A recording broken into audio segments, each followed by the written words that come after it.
Apex Online Racing is sponsored by Elgato, who created this lovely stream deck. For more information about the stream deck, the link is in the description below.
Good afternoon, and welcome to AOR's 6 hours of Hungaroring.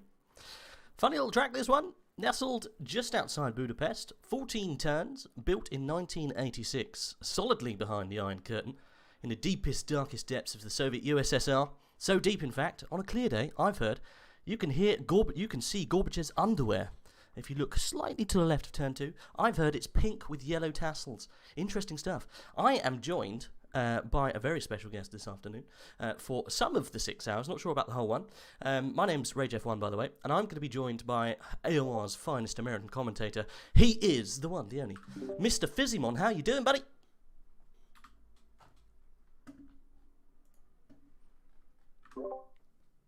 How you doing, bud? You all good? I'm doing pretty good. How about yourself? I mean, very, very good. I'm excited to see what's going to happen this afternoon. It's been a long time since I've seen racing around Hungaroring. Let's get straight to the action. Going to get rid of the little banner for everyone so we can see what's going on. I think we're still in that kind of time period where everyone's warming up and everyone's getting the server badges ready to go in the background. So hopefully we should be going racing in the next 5 minutes or so, roughly. Yes, it does look like it. And I agree with you. I don't know the last time I've seen a race around Hungary. It probably was on the F1 games. But it's been ages since I've seen one on Assetto Corsa, so I think it'll be a pretty fun one. Trying to go through the qualifying results right now, but I'm pretty sure if I'm correct, it's going to be a very, very juicy one. Yep, we've got some incredibly professional drivers taking part this afternoon.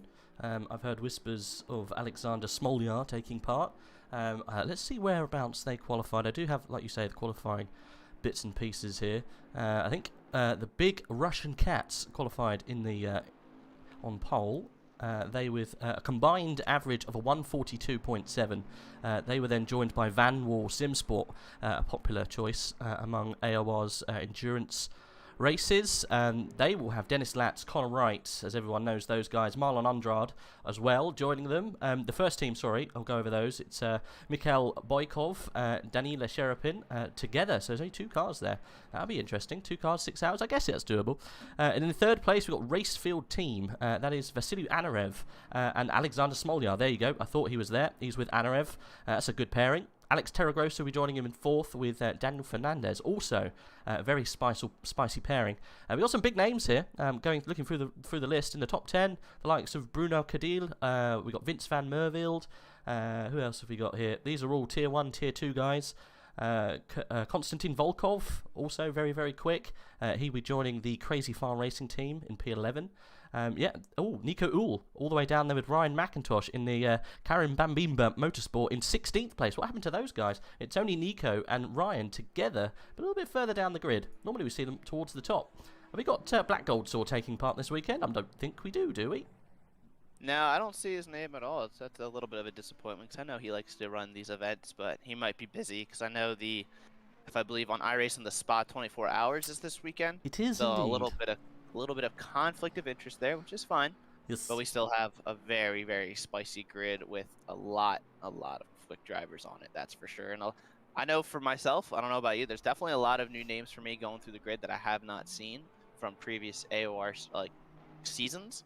So it's great to see a lot of new faces as well for this endurance race. So it should be a pretty good one. Qualifying was pretty close, and we're just waiting for the all go ahead and move on to the race session. Yep, not too long to go now. I think it was meant to start at 4:05 BST.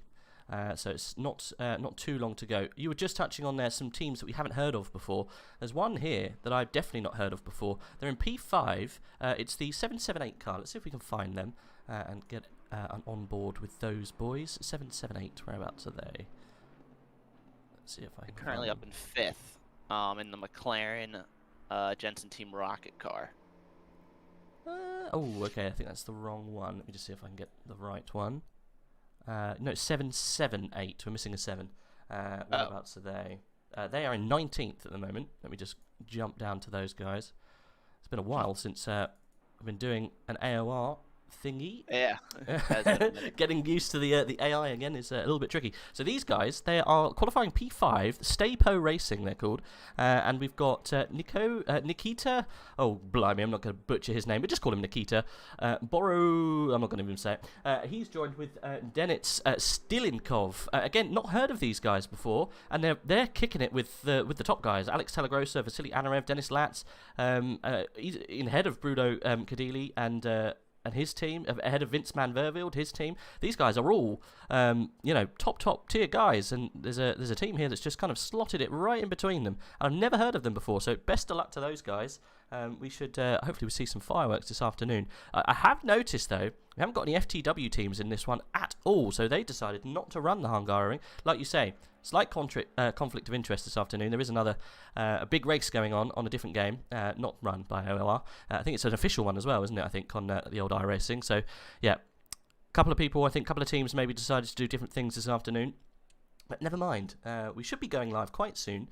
Let's see if we can join anyone else going around this track and see if we maybe do a lap inside with someone. Let's see.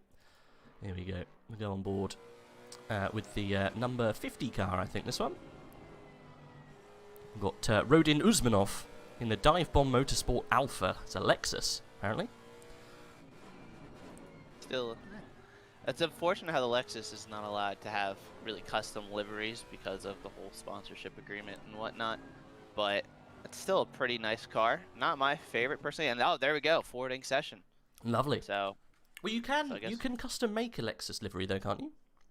You can, but like you'd have to do like your own overlay that you put on top of it. You can't edit it in game. In game, yeah. So it's like I don't know what the whole deal is with that, with the whole sponsorship, whatever. But they're the only team that you can't, which is unfortunate because it just gives you more work. But it's just the way the cookie crumbles, I guess. Those pesky Lexuses. Yeah. Unfortunately, not playing ball with anyone. But yeah, I've run a different livery on a Lexus. I think in the AOR, was it 6 hours of Snetterton? No, I can't remember where it was now. We had a custom livery. Someone had to make us a livery based on something. Yeah, they had a like a blank model that you could make a livery on, as opposed to anything you could do in game. But a lot of these guys are going to be running, thingy liveries, custom liveries. What do you think is going to happen at the beginning of this race? Obviously, you've got very tight turn 1. Turn 2 and 3 also very spicy for action. You can fit 2 or 3 cars through turn 1 and 2, but turn 3, the fast right-hander, that could be a bit tricky. I guess you just got to take it slow and see what happens. Yeah, so from experience, this is way back in Season 3 of the AOR ACC leagues. I'm hoping this does not happen, but if drivers decide to get a better launch than their rivals down the front straight and they try to go for gaps, because there's not really that much space like side to side on the straight, so if a couple drivers up towards the front get slower launches and try to cover off someone who's coming steaming through, you can get yourself a huge wreck on the starting straight, and I've seen that throughout the past few seasons around this track. Hoping that doesn't happen. Usually tier 1's pretty good, but I would not be surprised if we see a couple wrecks through turns 1, 2, and 3. As for who's going to get a good jump off the line, you have the Bentley on the inside, the Ferrari on the outside.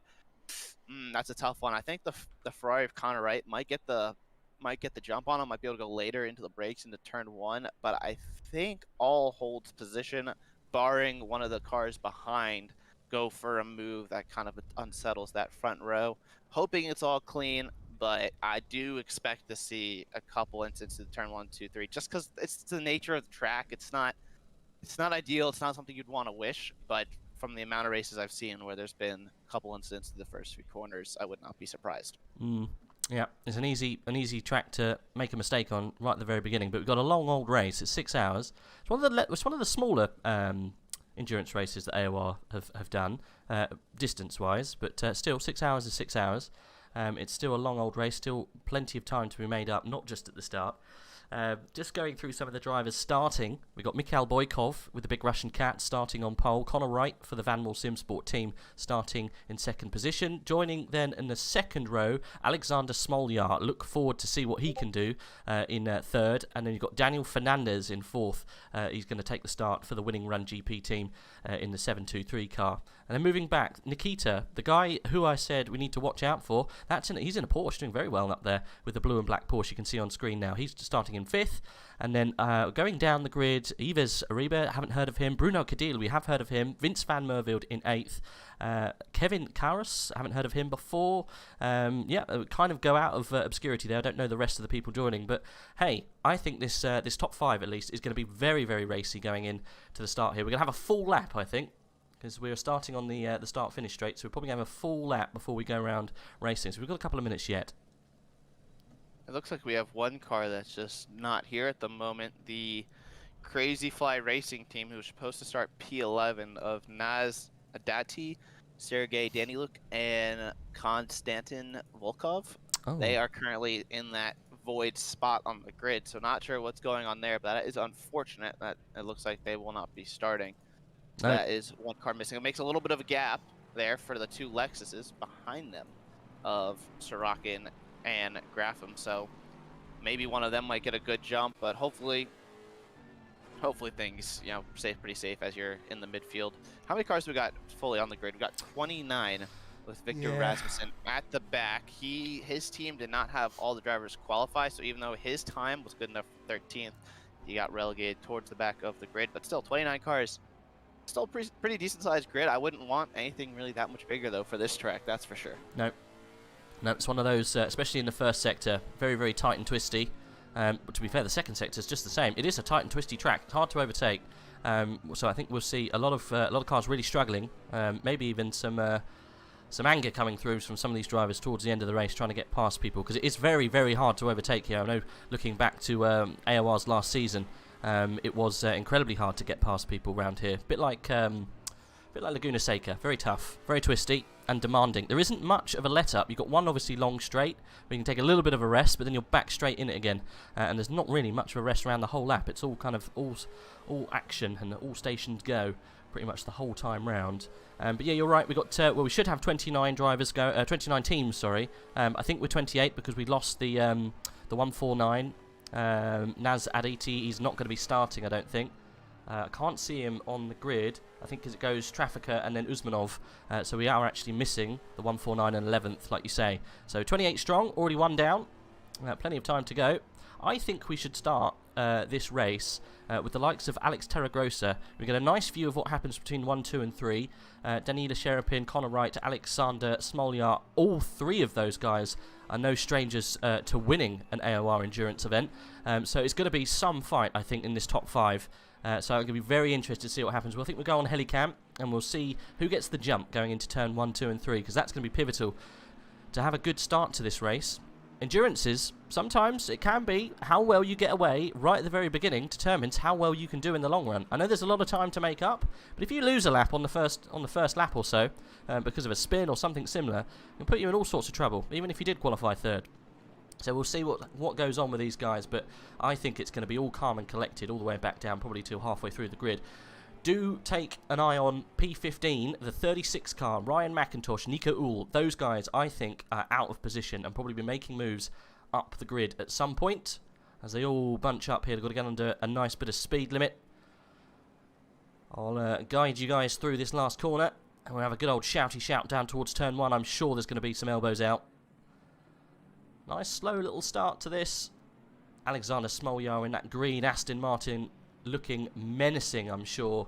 Let's jump on board, I think, with Torregrossa. See what he can do from the start here. And we are green. We are go. 6 hours to go. And Connor Wright dips in behind Danila Sherapin already. Smolyar looking like he wants to make a move up the inside. Turn 1. We've got action already. There is a touch, but I think they're okay. Alexander probably getting a bit of damage there. Connor Wright going up the inside of Torregrossa. Smolyar losing 2 places. And Danila Sherapin blasting off in P1. What a start.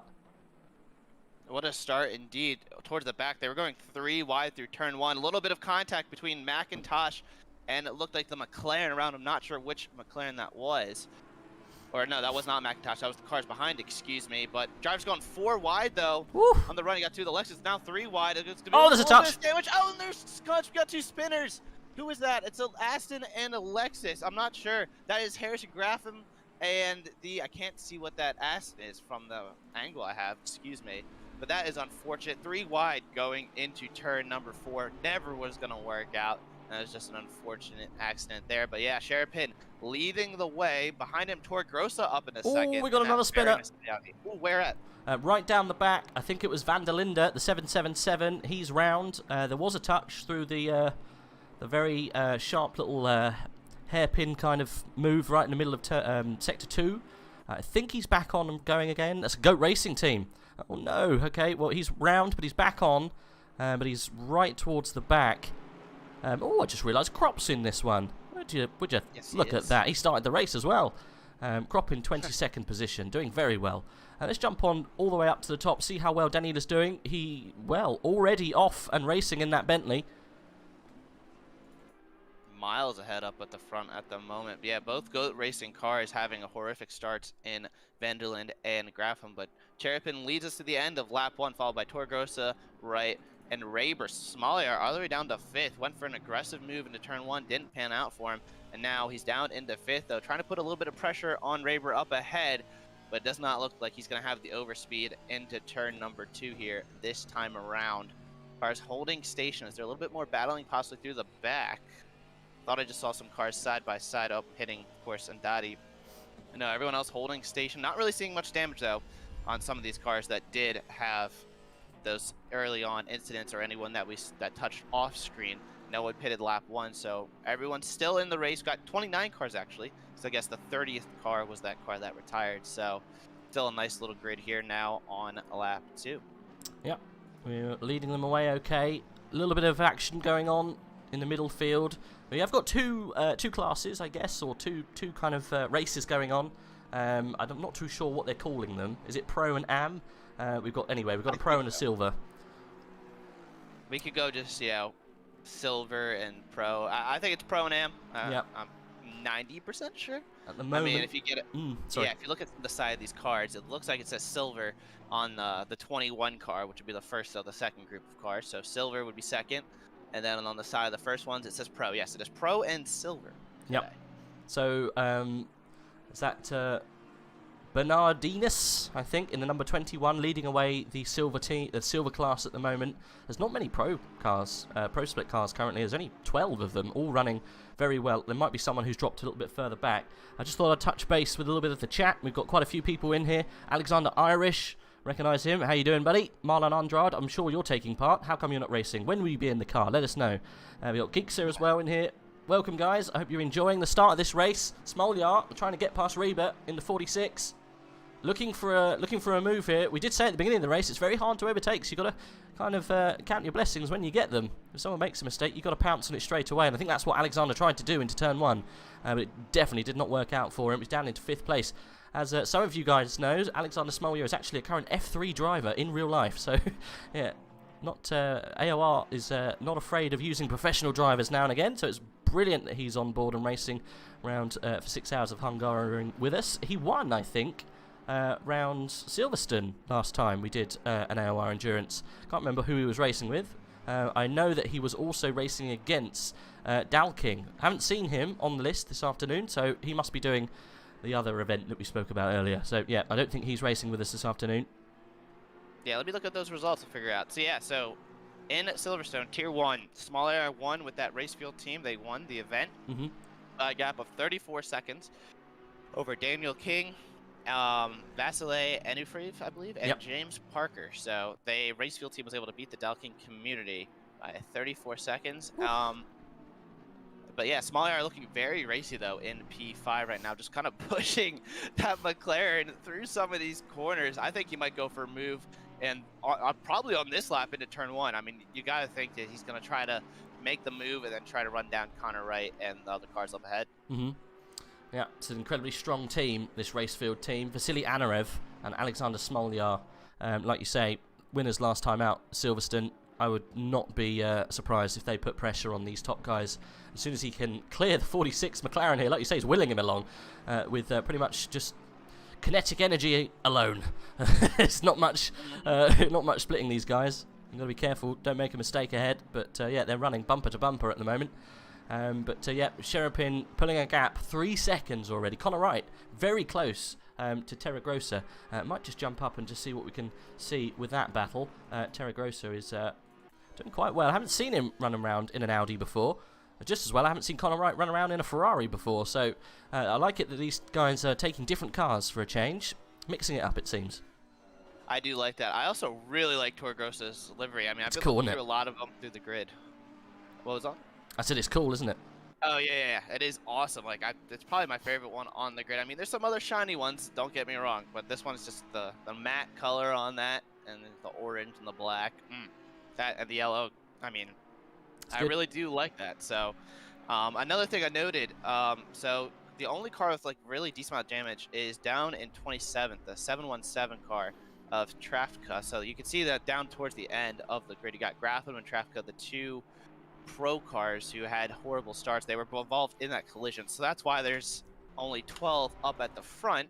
Meanwhile, Victor Rasmussen had some kind of issue and he dropped away down the field. Otherwise, everyone else doing pretty all right. And we're seeing people say fix Bentley pace. I mean, I don't know if it's that broken. There's only one at the front. I mean, yeah, there's a lot of Bentleys in the grid, but most of them are in the midfield. So just hats off to our current race leader now, who's got almost 4 seconds on Terra Grossa and P2. Oof, yep. Danila will be passing the baton. Is it Danila? It is, yeah, at the moment. Yeah. Passing the baton to Mikhail Boykov later on. So, yeah, Danila doing a sterling job at the moment. Who have we got in the Van Wall team? We've got Dennis Latz, Connor Wright, I think, and Marlon Andrade. So a team of 3 doing, is that 2 hours each? I think that is. So, yes. Probably. Yep. And then the racefield team, as we spoke before, Vasily Anarev and Alexander Smoljar. How close are they? Oh, 2 tenths. It's getting a bit spicy with those guys. Let's see if Alexander can pull something off. We're right on board. They're I mean, if so anything, close. Yeah, if anything, this just shows how good of a driver Smolyar is, because he can't get the overspeed because of how hard it is to overtake around here. But just look, he's able to push the McLaren through all these corners. He's just so good at reacting so quickly to the reactions of the car up ahead. So, you know, I mean, there's a reason he's an F3 driver, and he's showing it, but he's also looking really racy behind that McLaren. It's just the nature of the track, unfortunately. There's like no real areas to go for an overtake, but there he goes, trying to look on to go the inside into turn number 12. He has the apex, he's got the position, and Smolyar has it back, but it looks like Raber's trying to make the move on the switchback, but he is not able to pull it off. Smolyar up to 4th, Raber down to 5th. Yeah. That move happened through turn 11. I think Raber got a little bit out onto the curb, a little bit too much, was a little bit deep, missed the apex completely. Smolyar hit it perfect, was able to drive round him down into 12. So yeah, good move and a necessary one to keep their hopes alive for this race. So if anyone can challenge Sherapin at this stage, I think it's the 873 car, Alexander Smolyar. We'll keep an eye on what he does. Let's just move a little bit further down the field. I don't want to just concentrate on the top 5. Ryan McIntosh in the duo of Ryan and Nico Uhl currently. He's in a McLaren. That's very odd. Normally it's a Porsche only. He's in a McLaren at the moment. He's up a place, maybe because of that incidents that we saw earlier on. But he is up from 14th to 15th position. So he'll be charging up the field momentarily, I'm sure. Just goes to show how close this grid is, because Ryan McIntosh is normally kicking it with the top guys, and he's all the way down in 14th. Has he got one of the older McLarens? I think he has. Let me look. I haven't really looked at it. I'm pretty sure. Yeah, that definitely is the 650. Yeah, so that would explain a lot of the pace drop. Because I remember Andrade ran that in at season 6, and that car is interesting. Now, I'll make a little bit of a mistake there. You can just see how hard that car is to drive in comparison to some of his rivals. But hopefully for his sake, he keeps it out of the grass, because I've seen the issue once where you can get beached in the grass with that McLaren. Really? So, but you know, we got some really good drivers in that car, so I think he should be okay. But he's a little bit of a roadblock for the cars behind. But it's not the only battle we have in the midfield. Just a little up ahead, up in the battle for P10. Bilin is under a lot of pressure from Mo and Usmanov behind. Actually, the Usmanov was side by side with Bilin coming out of turn 1 on the previous lap, but the Bentley just got a little bit of better run out of the corner. But I would not be surprised if Usmanov and Mo potentially go for a move in the coming laps, because there's not much separating these 3 drivers as well. So a bunch of battles brewing throughout the field. There's also a gap that's formed up at the front. No, just kidding. That is just the 717 car, who's almost being lapped already.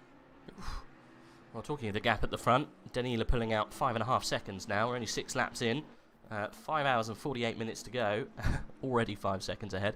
But yes, this little battle going on for 10th is heating up. I think Usmanov is under pressure from Mo behind, and also Bilin is under pressure from Usmanov.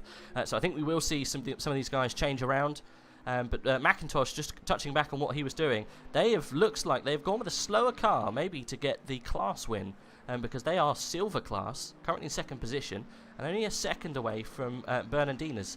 So that'll be very interesting to see if they can make the move. I have just noticed actually. These names, Solnitstev and Takanashi swapping around. They were the other way around before. Takanashi, he's a popular name with us. I remember him last time out, either at Silverstone or before. He's in the Tech 1 racing team, the number 17 in that Lexus, chasing down Ryan McIntosh now. So that'll be very interesting. And you can see just ahead, we've got Axel in that Audi, currently leading the silver class away. So this is the race, the second race inside of this race. It's heating up. 999 Gaffram, look, all the way down, look, in 23rd position. What's happened with them? That must have... He had the spin early on. Oh, but he's side by side, though, going to 12, up the inside of the Porsche of Stephen Carey, and that is the move. But Graffin, early on, he came together with him, and it was one of the Aston Martins. I believe it was Pereira, down in 26th. Might not be correct on that one, but those are the 2 cars that we saw had the incident through turn 4 on lap 1. They went 3 wide, so both drivers trying to pull a charge through the field, but so far not really. Actually, no, it was Trafka, excuse me, because they had the damage. They're all the way down the order, so that was the Aston that came together with them, because I know they had a lot of damage to the car. They came to the pits and fixed it. So even the Trapska is a little bit down. I mean, I would say even though you're this far back, as he is almost getting lapped at this stage and 2 sectors behind, a car like that could still get into the top 20 because there's 5 hours 46 minutes left. Yep. So I would never write anyone out this early on. So like even though Cherrypin's got a huge lead at the front, I would not write him as the guaranteed race winner because it's an endurance race. And as we both know, these things can shake up as the hours go on. Yep. It's not going to be Danilo in that car the whole time. It's going to swap out. And we're going to have Boykov in at some point. So I don't know the pace difference between those guys. Especially race pace is going to be different to actual qualifying pace. So, yep. There's going to be some changes later on, definitely. So don't just write off the win just yet. I know some people in chat saying we can skip the race. Congrats to Cherrypin with P1. It's not going to happen, I don't think. It will be a race. There is something that chat did just point out, Andrade did. Wright is up to P2. Toro Grosso must have had an issue. He's down in 4th now. You are. While we were looking at the back, there was some place changing up at the front. There was. So now that Connor Wright's unleashed, can he try to run down the Bentley up front? But more importantly, what happened to Toro Grosso? Hopefully it was just a little mistake off track and he didn't sustain any damage. Yep. Smolyar managed to muscle his way through in that as well. I'm looking around the car at the moment. I can't see any damage. It doesn't look like there's any kind of paintwork damage or bodywork damage anywhere there. So it must have been a spin or just went wide somewhere. Little incident. Yeah, it looks like these cars kind of... Oh, no, there is damage. On the right side, driver's side door's got a big old scuff down the side. So, yeah, there is damage to that car. That's a few seconds worth of damage too. So, something must have happened between, I reckon, a driver. I think something happened between someone trying to overtake, maybe.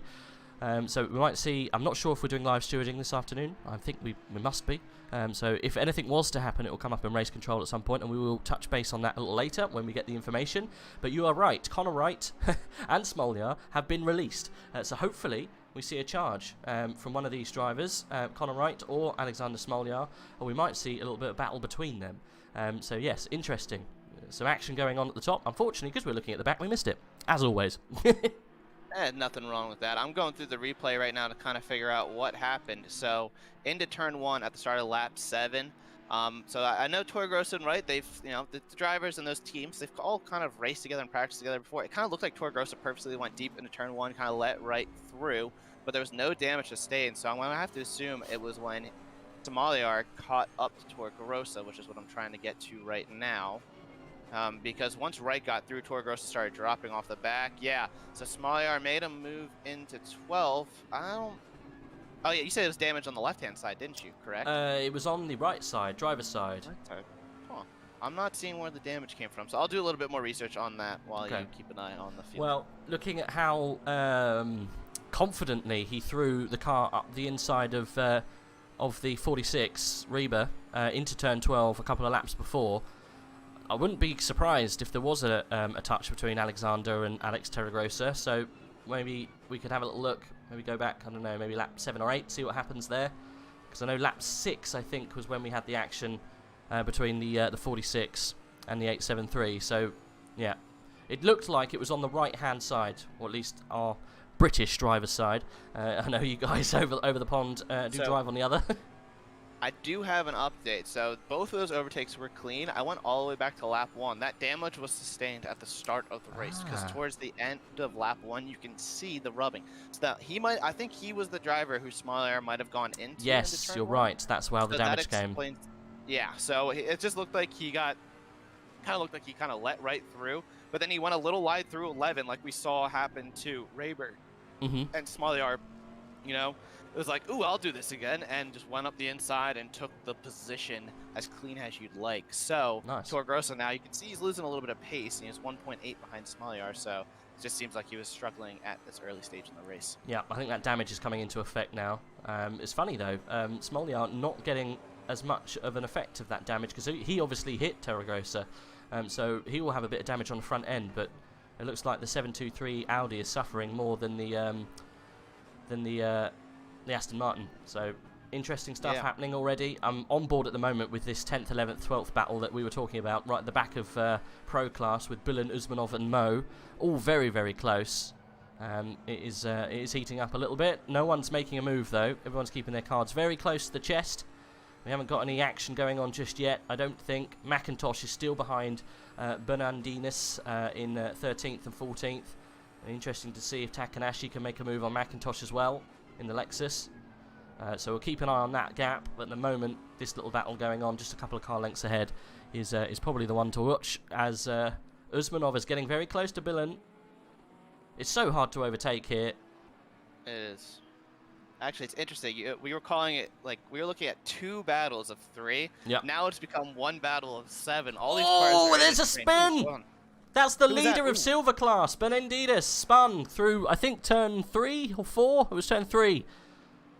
Yeah, he ate too much apex curb looking at the replay. Thankfully kept it out of the wall and is keeping it going, but that is unfortunate.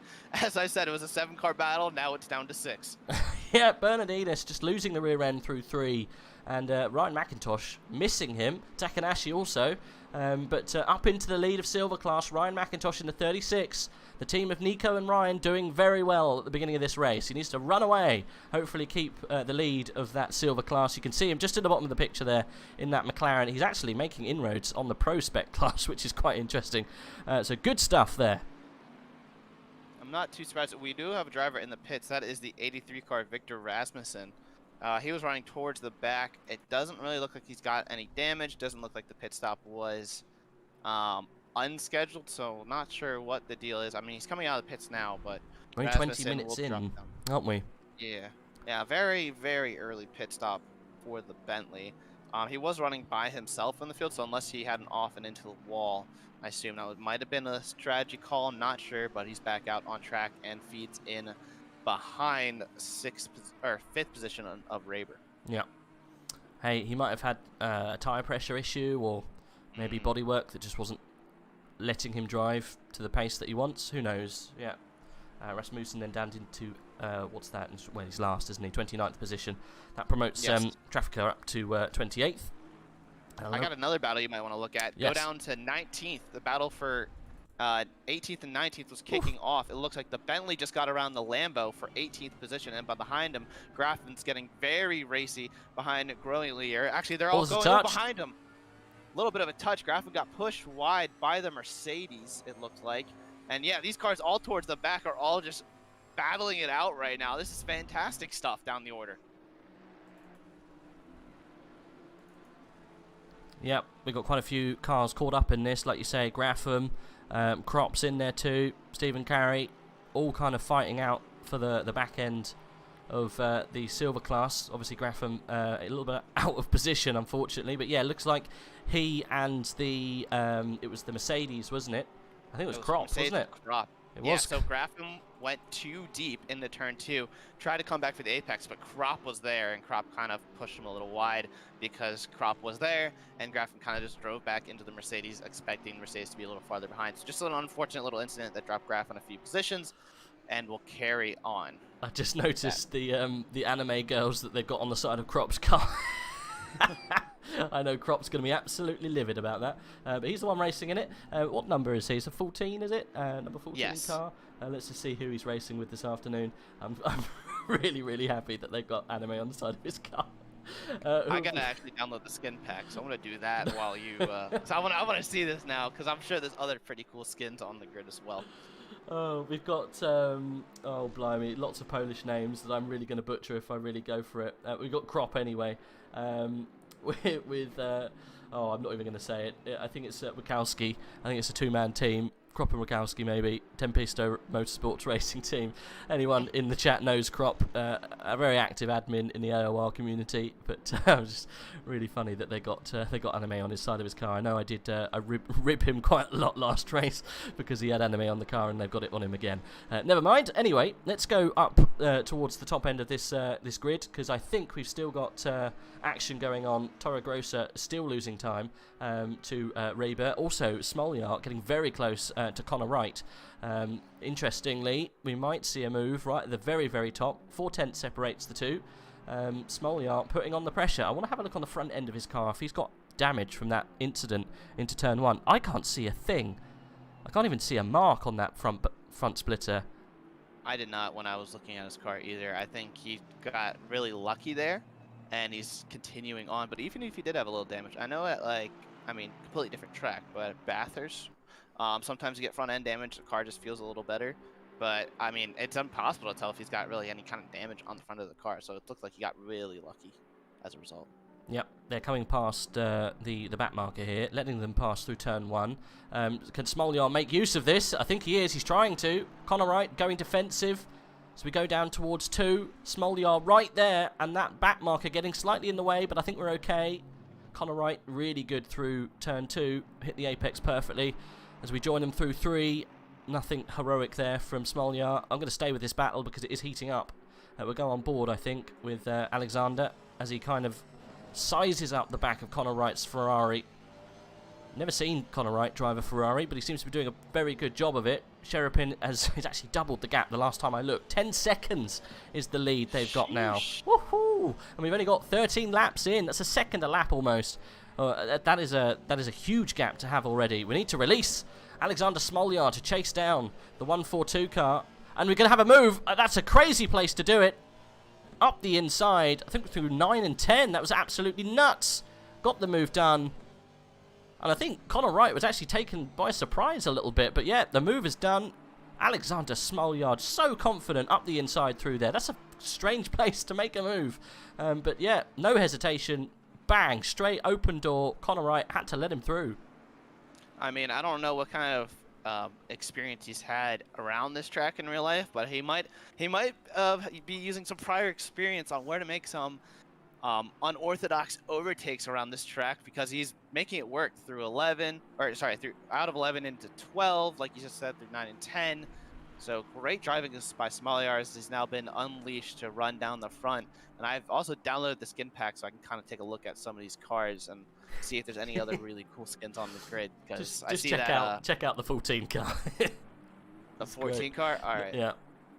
Lovely. Oh, yes, I see that. That is. Oh, boy. I'm sure he's going to be having a field day with that. Oh, funny. Yeah, well, there you go. Alexander Smolyar and the Racefield team, they've been released. Connor Wright, I don't think he's going to be able to stay with him, as is the pace difference between these guys. He's already got half a second out. I think that's going to extend. So we might have a race on here, half an hour, and he managed to get 11 seconds away down the road, the 142. He's now got competition. Oh! Towards the back, Crop just absolutely steamrolled into several cars. I would do a replay of 30 seconds and just go to Crop. He just absolutely completely missed his braking point into turn 1, smashed into 2 cars. He's got heavy front end damage. I was just going through the field looking at cars, and I just came across this absolutely insane move by Crop. That is not something you normally see from the Polish driver. Nope. But that was definitely not something I saw coming. I can't do a replay, unfortunately. It crashes the stream, so I wish I could. I think we're going to try and update the broadcasting software that we're using so we can get that implemented. I know when you did some of the ACC stuff, was it working with you to do replays like that? Yeah, it worked perfectly for me. So I'm using the broadcasting client that you walked me through and whatnot. Yeah. With the driver things, and it works fine for me. I've never had it have any issues. Okay. So that might just be something more so on your end with something. I can help you look into it afterwards or something. Sure. I know whenever I press that 30 seconds, it just ruins it. So I don't want to do it just in case. Because, but that incident might be worth going in the replay mode though for. Yeah, we can do that. We can do that. Yeah. Let's just have a quick look. That was. That is not something you normally see happen from Crop. Just looks like he straight up missed his braking point. He absolutely sent. I'm like laughing a little bit because that's how goofy the incident was. He sent one of the Assens wide of Grolier, and also ended up collecting another car up ahead. It was definitely not Crop's best work. So not a good look for the race organizer. Oh, he missed his braking point into turn 1 and just took out 2 cars. Bless him. Oh dear. Yeah, completely missed it, Crop. What are you doing there? Everyone hard on the brakes. Crop's looking at the wildlife, it seems, and yet just tries to avoid them. I think up the inside. Probably should have run to the outside. He probably wouldn't have hit any cars. But yeah, unfortunately, that's ruined his afternoon. But there you go. Yeah, so that's how that happened. Unfortunately, Crop's going to lose a lot of positions and probably get a penalty for that one. Never mind. Rap on the knuckles. Yeah, that should definitely be a decent penalty. Let me double check about the live steering stuff. Yes. To see if we have that going on. I'll put in a few requests with a couple people, and I'll get back to you that momentarily. No worries. Connor Wright is actually still on the back of Alexander Smolyar. The gap's only opened up a tenth. I thought it was going to start to really eke out if Alexander wants to catch up to Sherapin, but it hasn't happened, which is a little bit frustrating. Smolyar then is he's done 2 laps now in front of Connor Wright, and he's only managed to get himself a couple of tenths. Yeah, so it was 5 tenths after lap 1, now it's 8 tenths, so if he keeps that kind of pace up, it's the pace between him and Sherapin we really need to focus on. Last lap, Danila did a 1:45.2, whereas Alexander did a 1:45.5, so the gap is actually opening up between those two. Their best laps also are slightly different, 1:44.1, and Smolyar is a 1:44.7, but arguably hasn't had a lot of clear running. So that, yeah, I think Connor Wright's actually got a slightly... No, it's slightly worse, a 1:44.8, and then Terragrossa 1:44.9, but Terragrossa's got a lot of damage. He's doing 1:46s at the moment. Actually, he's quite surprised that he's able to do that with that damaged car.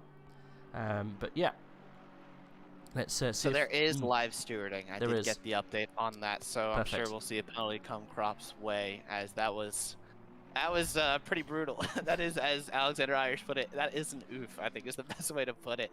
Yep. I'm just laughing because it's just, you know, it's not something you see from Crop. He's usually a very good driver, but everyone makes mistakes, and, you know, it's just unfortunate that for the 2 cars he collected. But I didn't see a lot of damage on the other 2 cars that he collected, so I think they should be okay. It looked like Crop got the worst of it, so. Yep.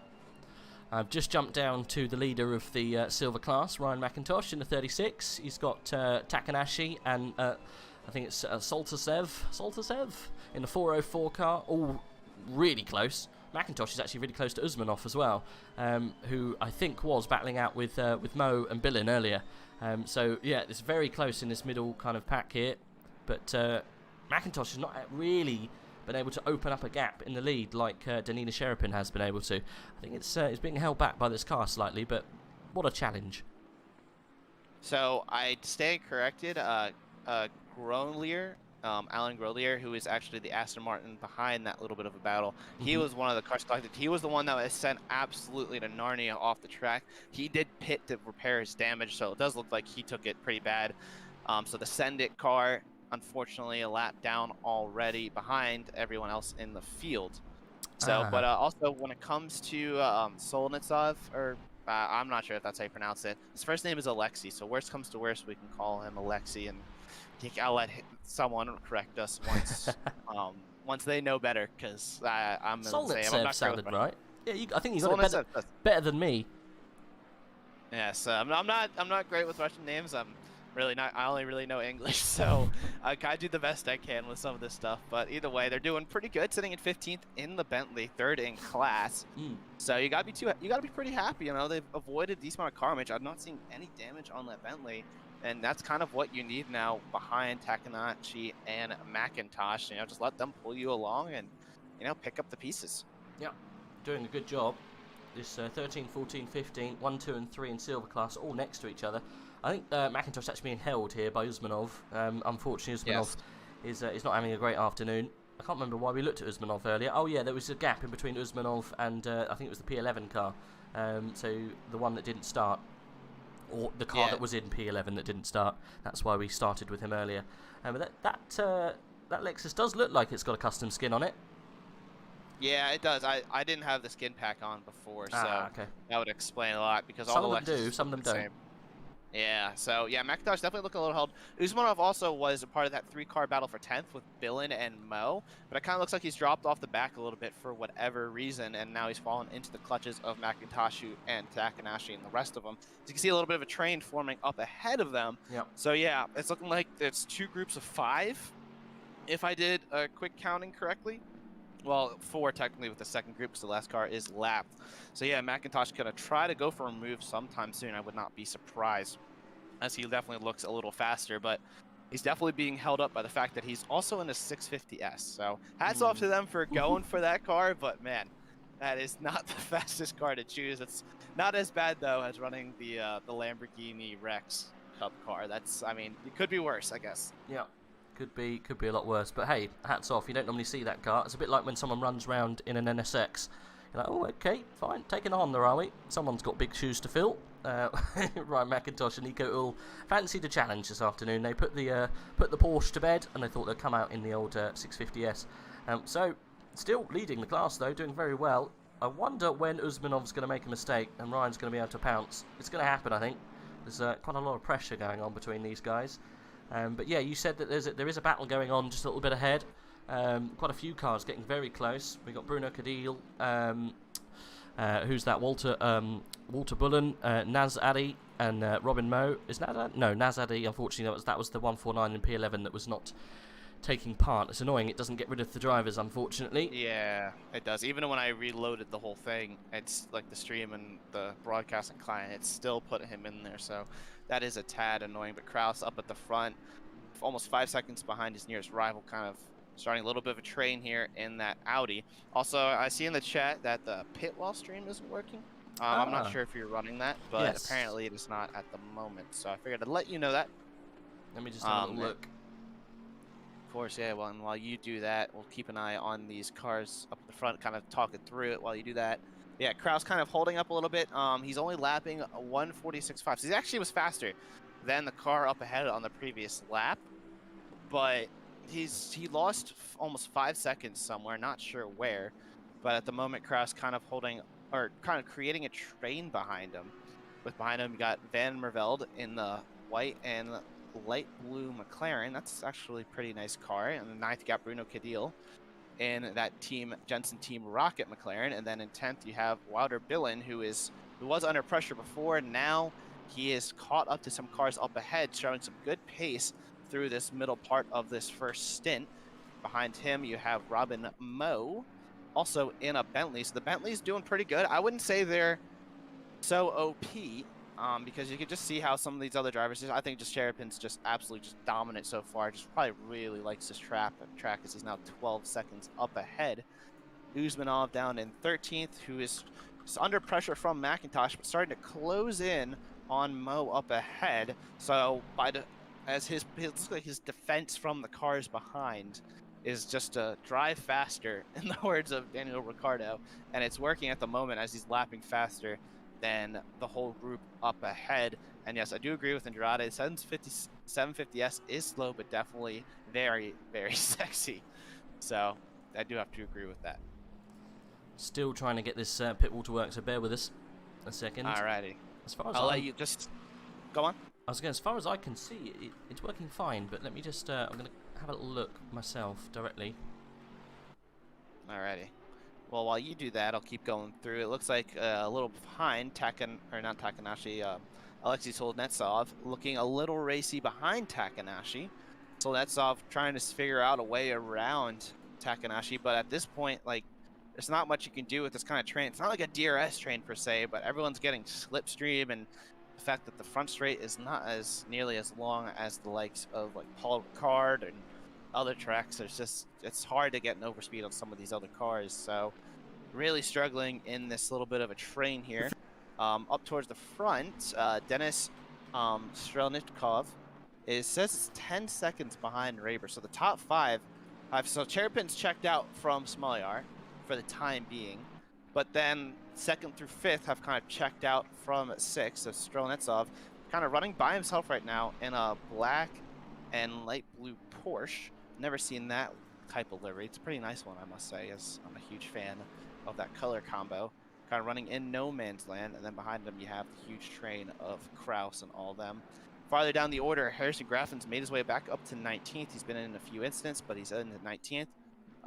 Even farther down, we have Mario Pereira in the pits. Not sure if he got any damage anywhere, but he is in the pits for probably an unscheduled pit stop. Oh, that's a retirement.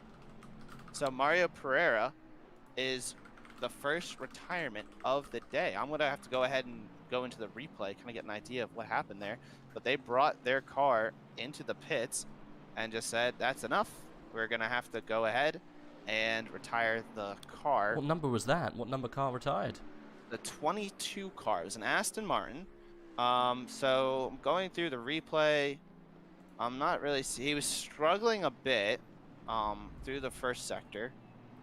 He was down in 25th, kind of running in no man's land behind Stephen Carey, but ahead of Vanderland, yeah, he just kind of was running in no man's land, and then I just guess they just decided, okay, we're just gonna box the car and retire. So I don't have my replay farther back before lap 15 because I didn't rejoin the lobby to get the skins up. It's all right. So not sure how or why he dropped down, or if that was just kind of his natural pace, but they decided just they're gonna retire the car. There's no damage to it or anything. So yeah, very unfortunate, but I think something that's a little spicy right now is behind Macintosh. The 3 cars behind him, all very close within each other, going through turn number 5. Yeah, it's the 738 Billin, I think, lost pace and he's dropped back. I didn't see what happened because I was deep inside pit wall. That's a nice, cosy place to be. So Billin's fallen back a couple of places. Macintosh has been jumped up. There was a touch through turn 3, but this is helping Macintosh to eke out that gap from Takanashi and Soldatsev that we were talking about earlier. So, yes, Billin becoming a little bit of a gap or a stop gap between these guys. Look, they all try to look racy behind. So Macintosh has fallen a little bit back from Usmanov. Brian, you said that your the stream is not working on pit wall. I did find out that you have to be logged in to make sure you get the stream. So make sure that you're logged in and then you get the stream issued on the pit wall. At the moment, if you're not, then you can't see it. I think you can only see the timings and where people are. So try logging in and then give it another go. If you're still having trouble, come back to us. I did actually see Black Gold Source joined us in the chat. Apparently, Ryan and Nico bullied him out of the team. And then Vulcan said, did you try and get them to drive a Bentley? Which is quite funny. So no Black Gold Saw again for AOR Endurance. I want to see you back in a car, Mr. Saw. Come on. You're letting us down. The Dutchman is playing on the sidelines again, which is not what we want to see. We want to see him in a car and taking the fight to Dini Sherapin, which the gap, unfortunately, has opened up 2 seconds further to Smolyar. Smolyar not able to close down the 142, but he has actually started to eke out a little bit of a gap to Connor Wright, but just hasn't been able to attack into that nice little gap that Dini Sherapin's managed to pull out. It was very interesting to see. Smolyar, you would thought, would be able to attack, but maybe with a little bit of damage on that front end, isn't able to make any kind of inroads into the back of Sherapin. But we'll keep an eye on that gap. It has kind of stopped, though, about 12-13 seconds. As someone says, there's big contact between 738 and 117, which we missed. Mo looks like he's fallen down, and Billin, that's maybe why there was an incident. That's maybe why that they moved down and Macintosh was able to get in front. That's probably why we saw some incidents earlier on, but we missed because, again, I was deep inside pit wall. But it is working. Yeah, I was just trying to go through the replay. I think I just accidentally ended it too early because Mo went up the inside of Billin on lap 21, I believe, through the final few. Yeah, okay, so that's what happened. So it was on the exit of turn 13. Well, into turn 13, Mo kind of, because Billin was really slow out of 12, Mo went up the inside. Billin kind of went wide, came across, and then kind of just bounced Mo into the wall. So it looked like Billin was a little bit more at fault. But that put Mo into the wall, gave him a decent amount of front end damage. You can see the damage on that car. His Crop has a 15-second time penalty. Ooh, okay, that'll be for that incident into turn 1. I don't know if he had another incident lap 1. So that might have been something more recent. Let me look at race control. Server 1 inquiry of 1526 involving car 777 and car 14. So that is the lap 1 collision. So you remember at the start we saw Vanderlyn round through that chicane. It looks like Crop sent him around. So through 6 and 7, Crop had the collision into Vanderlyn, sent Vanderlyn down the order and way off the back of everyone. And as a result, Crop got a nice 15-second penalty to his name. So he still has that turn 1 incident, still has not been investigated just yet.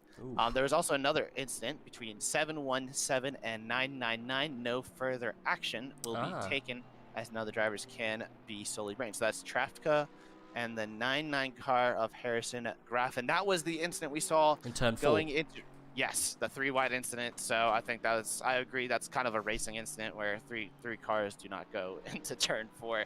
I mean, 2 cars don't normally really go through that corner, let alone 3 cars. So no further action taken on that incident. Yeah, I think that's probably the right call. It looked like they both crashed into each other, really, didn't it, to be honest? Like you say, 2 into that corner don't go, 3 into that corner definitely don't go. So yeah, racing incident. And probably the right call. We'll probably have some more penalties come through later. So Crop, yeah, get ready. Grease yourself up a little bit, mate, because you're going to get some more. Denise Sherapin in a race on his own at the moment. Currently Still 12 seconds ahead of Alexander Smoljar, who is, again, racing around on his own. Connor Wright in 3rd position. The gaps are... just saw Alex Torregrossa have a bit of a kick of oversteer going through 2 and 3. He's okay. Reba still behind in the very green McLaren.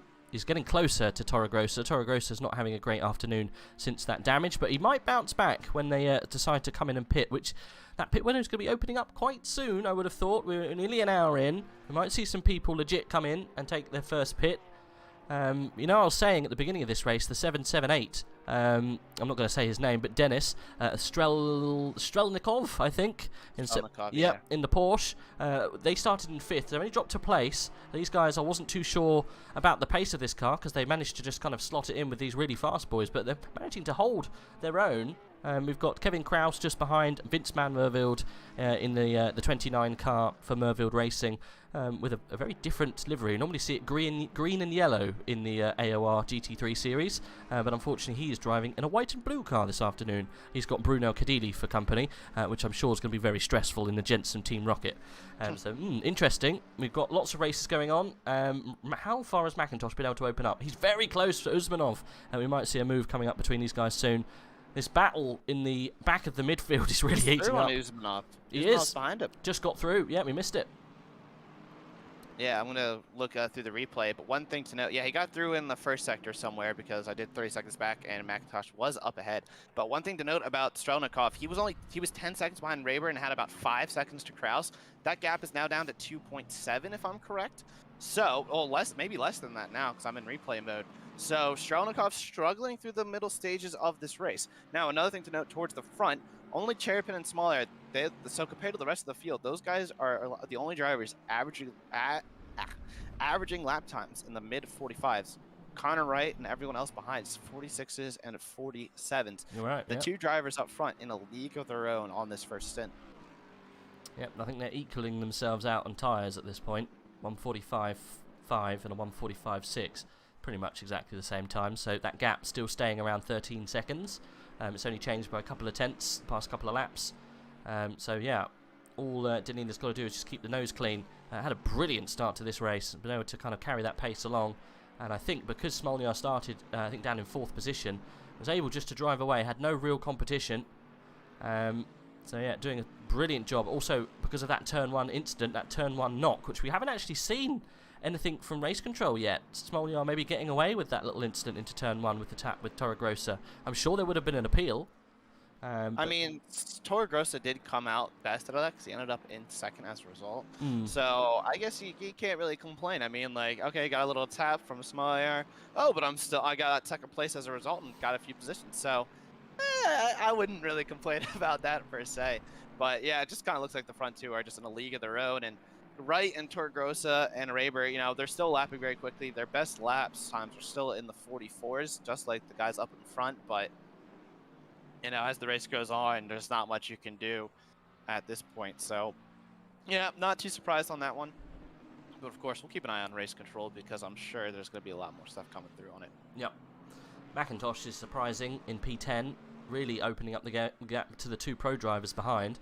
We're on board at the moment with Usmanov, who's losing time, I think, really, at the moment. Who have we got? Bullen just behind, and Alexei Soltaznev. Oh, it's very hard to say. Alexei, anyway, in the AGC racing team, just behind. Then Takanashi wasn't able to follow Ryan McIntosh through the crowd, and unfortunately, he's kind of stayed where he is, which is really frustrating when you see a car that you're racing with just disappearing into the distance as he's able to get round cars that you haven't been able to. So yeah, Black Gold Saw saying he totally forgot about this event, that's why he's not racing. He said overtaking on here though is super difficult. It keeps you focused and on point. Well, maybe keep your eye on the Discord, you won't forget. I will message you to death next time there's an endurance race, and I'll get you to get in that car. Yeah. You can let us know what food you're having this afternoon, Black Gold Saw, because you kept us entertained with your cheese last time. It'd be interesting to know what you've got for lunch. Oh my gosh, that is pretty funny. Yeah, definitely keep us posted, and we'll hope to see him back this time. If you want 2 more battles down the field like this, not for front running or anything, but you got Stephen Carey very much pressuring Azami up ahead, but the problem is he's in a Porsche, so he doesn't really get the straight line speed advantage over the Bentley. And behind them, we got Vanderlyn on the back of Krop. So that's kind, Vanderlyn finally catching up to Krop after their lap 1 incident, and Krop having a lot of front end damage. Curious to see if Vanderlyn decides to clear Krop rather quickly and see how that goes. So we got 2 little battles towards the back of the field, really close together. Both drivers who are following, really pushing through the cars up ahead, but definitely ones to watch outside of the front end. But you do have that huge battle for. It looks like the train behind Uzmanov now is McIntosh has now put 3.2 seconds on him. So McIntosh all of a sudden just putting down the hammer, doing 46s and reeling in the cars up ahead. So, I think that McLaren 650S is not only just a sexy car, but he's really showing a lot of pace, because that last lap, he was faster than 6th, 7th, 8th, and 9th position by almost a second on each of them. So, a McLaren 650S is starting to really, really work for him. But they're gonna have to do a little bit. They're gonna have to find a little bit more out of that car, because they're almost matched toward Gross on the previous lap, but Connor Wright. Well, Connor Wright must have made a mistake. He did almost a 47. But if he's going to want to get into the top 4, he's going to have to get a little bit of luck at this point. Yeah.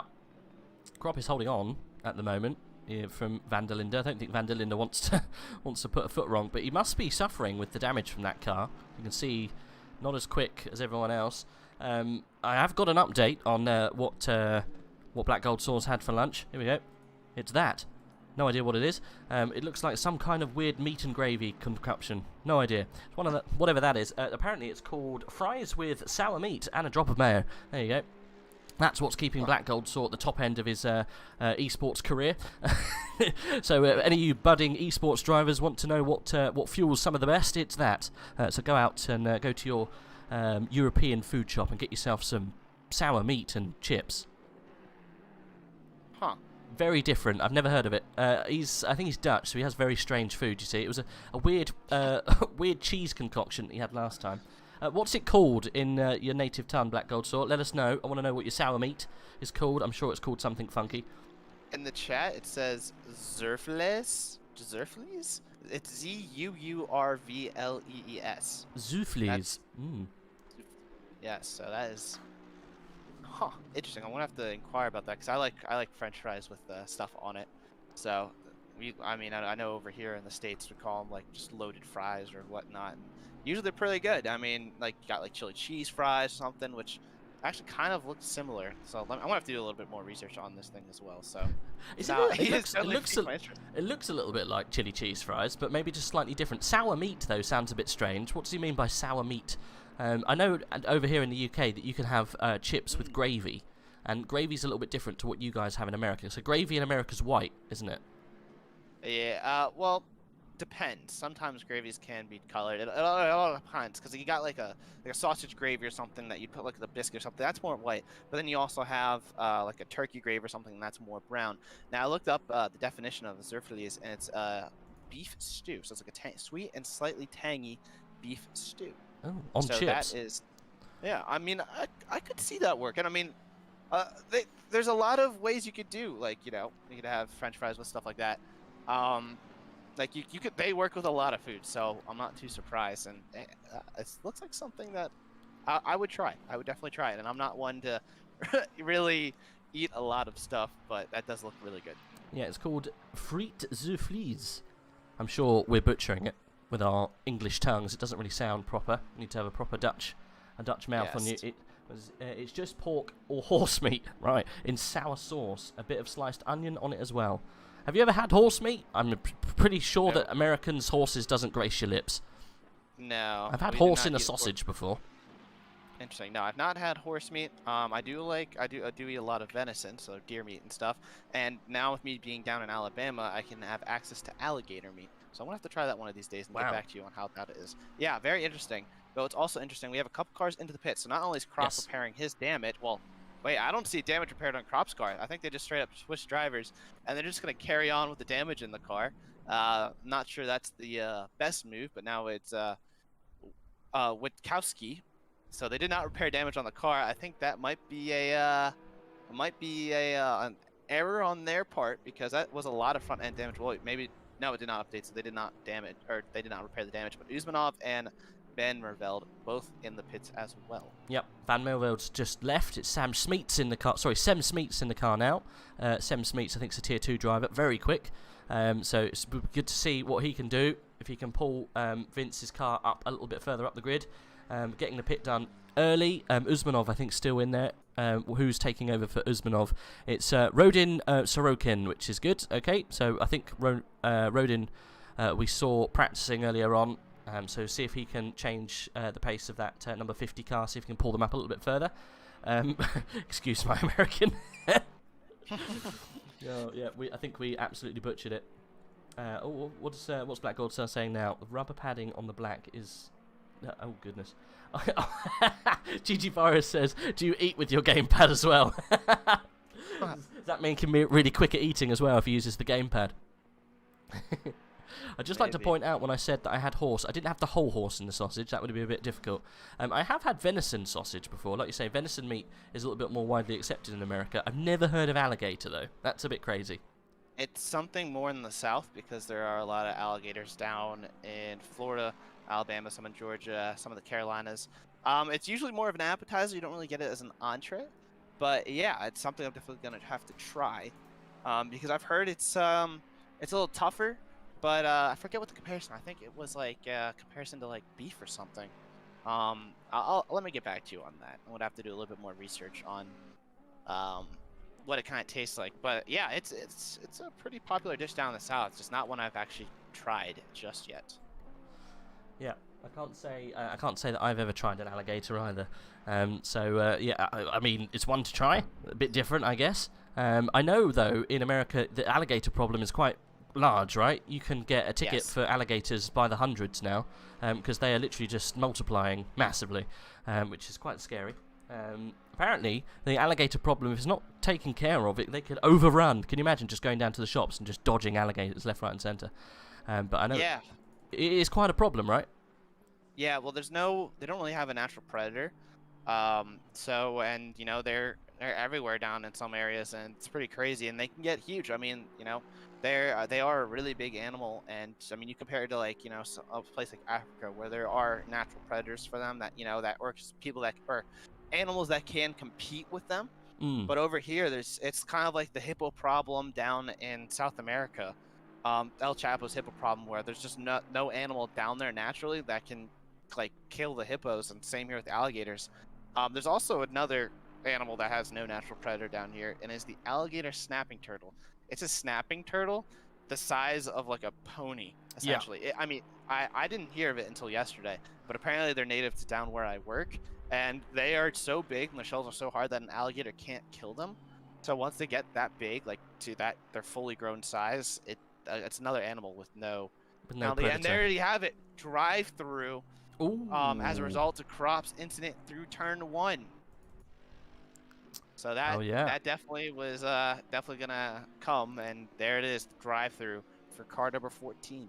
We're seeing lots of people in the pits at the moment.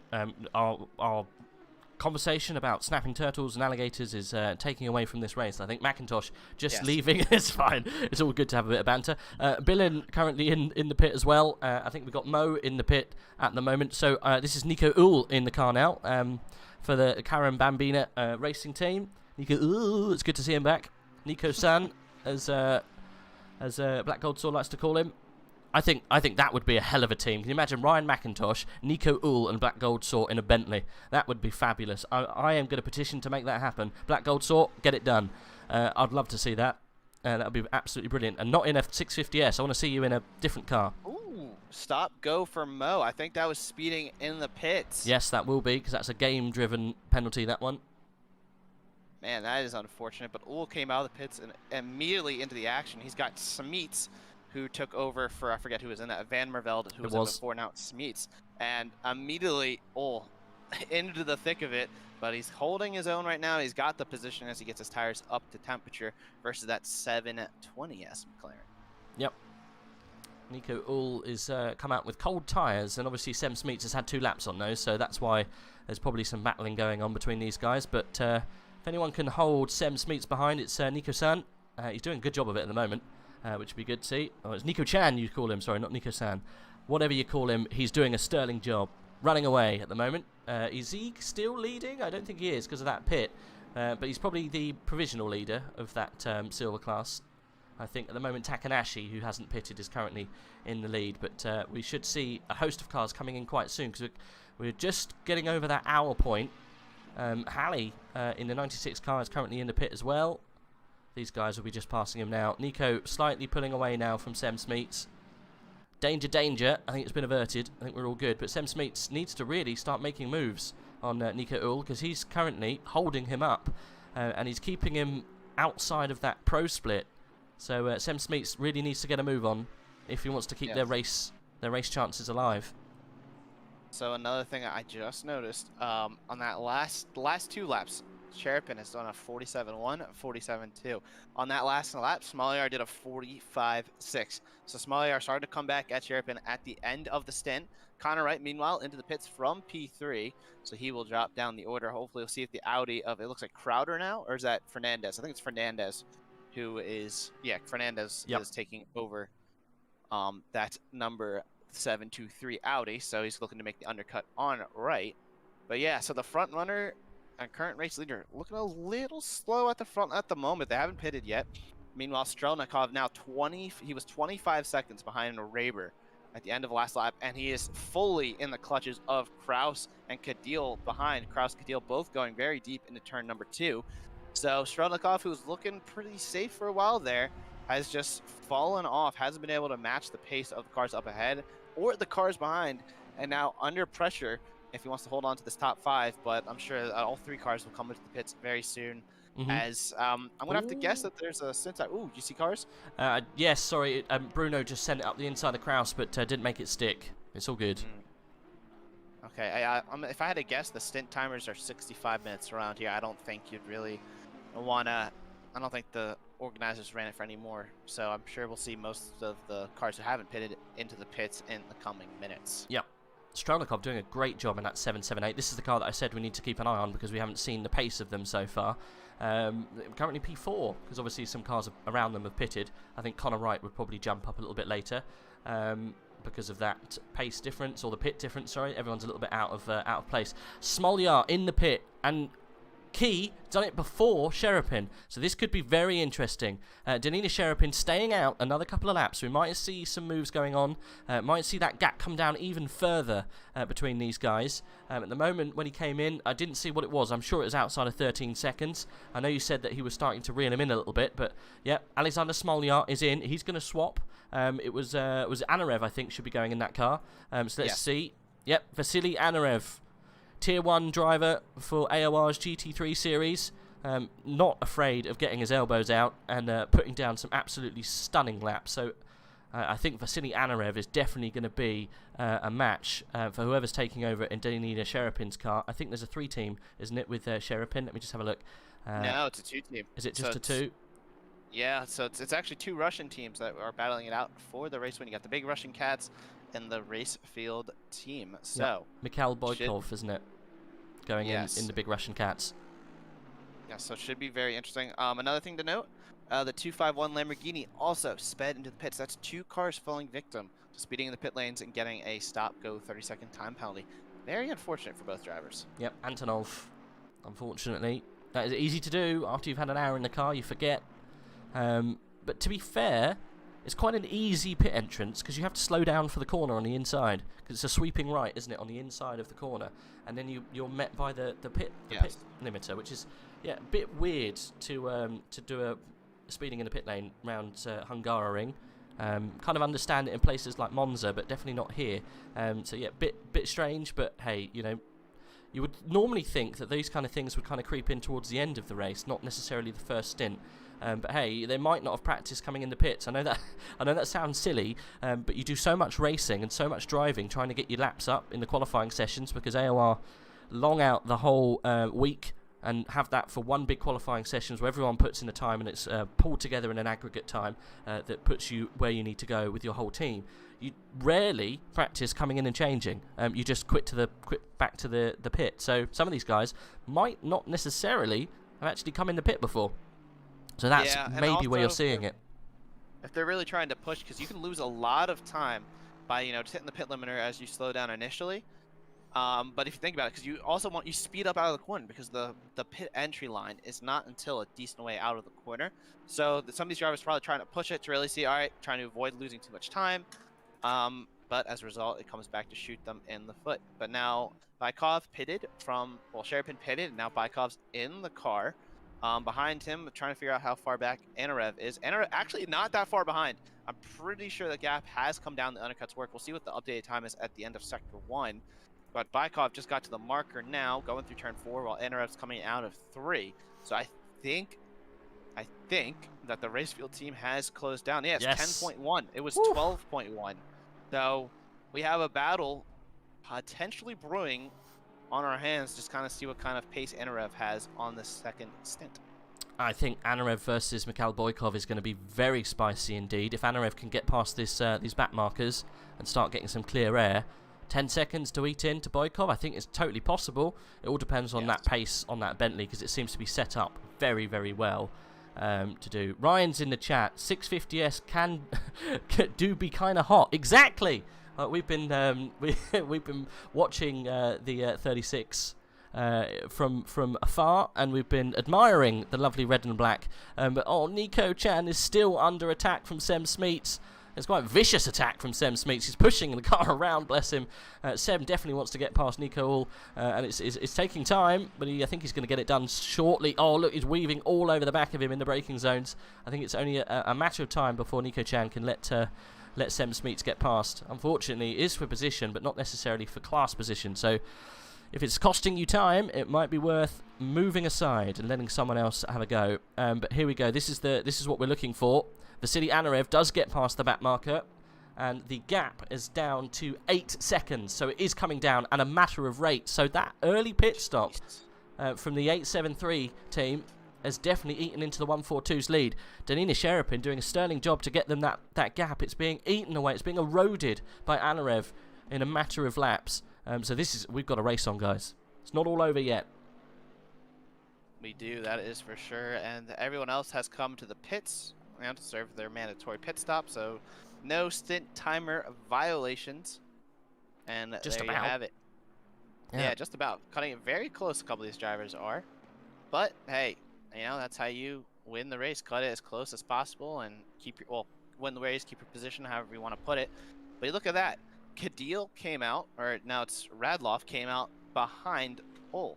So Ol, with their earlier pit stop and McIntosh's pace in clean air, and now Ol's pace on these fresh tires, even though he's under a lot of pressure, he's actually right behind what was Strelnikov, and is now, who's in the car? Nikita. Oh, God. Nikita. We're going to go with Nikita. Yeah, look at that. Ol up into 7th. So that 650S McLaren doing a heck of a job so far, and now pressuring a Porsche up ahead, trying to get not too far off the top 5 by the looks of it, because, well, actually, that's a lie. The 46 McLaren is absolutely miles ahead, but hey, not far off the top 6. What we need to do, we need to get Crop to tell us how we pronounce Nikita's name, because otherwise we're going to be in a bit of trouble, because I can't say that for the life of me. So we'll just call him Nikita for the moment. At the moment, that car, they're doing very well. They've kept it right up there, but yeah, you're right. Nico is getting very close to the 778. He's putting under some pressure, but yeah, Sem Smeets right behind as well. How are you going to pronounce that? Oh goodness, how do we go by that? Bogoroditsky. Bogoroditsky. Yeah, I'm thinking it's Bogo. Could be Bogo. Bogoroditsky. Yeah, Bogoroditsky. That's actually not too bad. It kind of rolls off the tongue pretty nicely. It does. Are you? Where do you reckon Nikita's from? I reckon he's Polish. I'm going to go for Polish. Always such a good Polish following in AOR.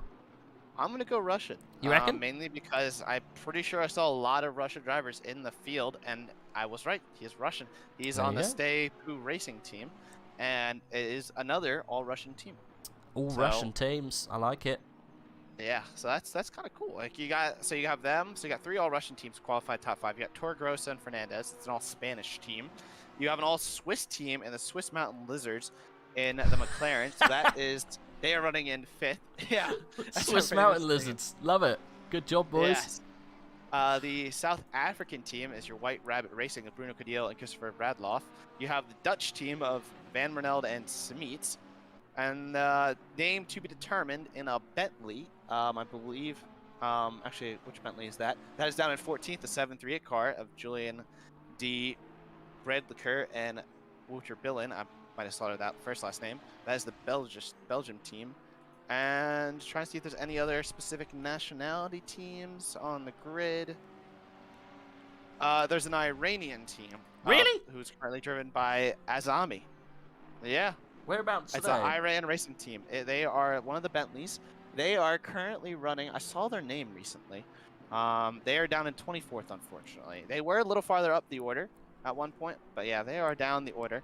But good to have them racing with us. And there's another Dutch team down the order. There is the all Polish team. The Iran racing team. Love it. I've never seen a team from Iran take part in AOR before. We had a couple of Chinese teams, which is good to see. But Iranian racing team, never seen that before. Arash Azami, in 24th position. Not had a great race, really, have they? Unfortunately, they are a little bit away from anyone at the moment, kind of running their own race. But they're ahead of Trafficker, who had all of those issues at the beginning. So yeah, not sure they're going to make many inroads because they've got 47 seconds to the next car.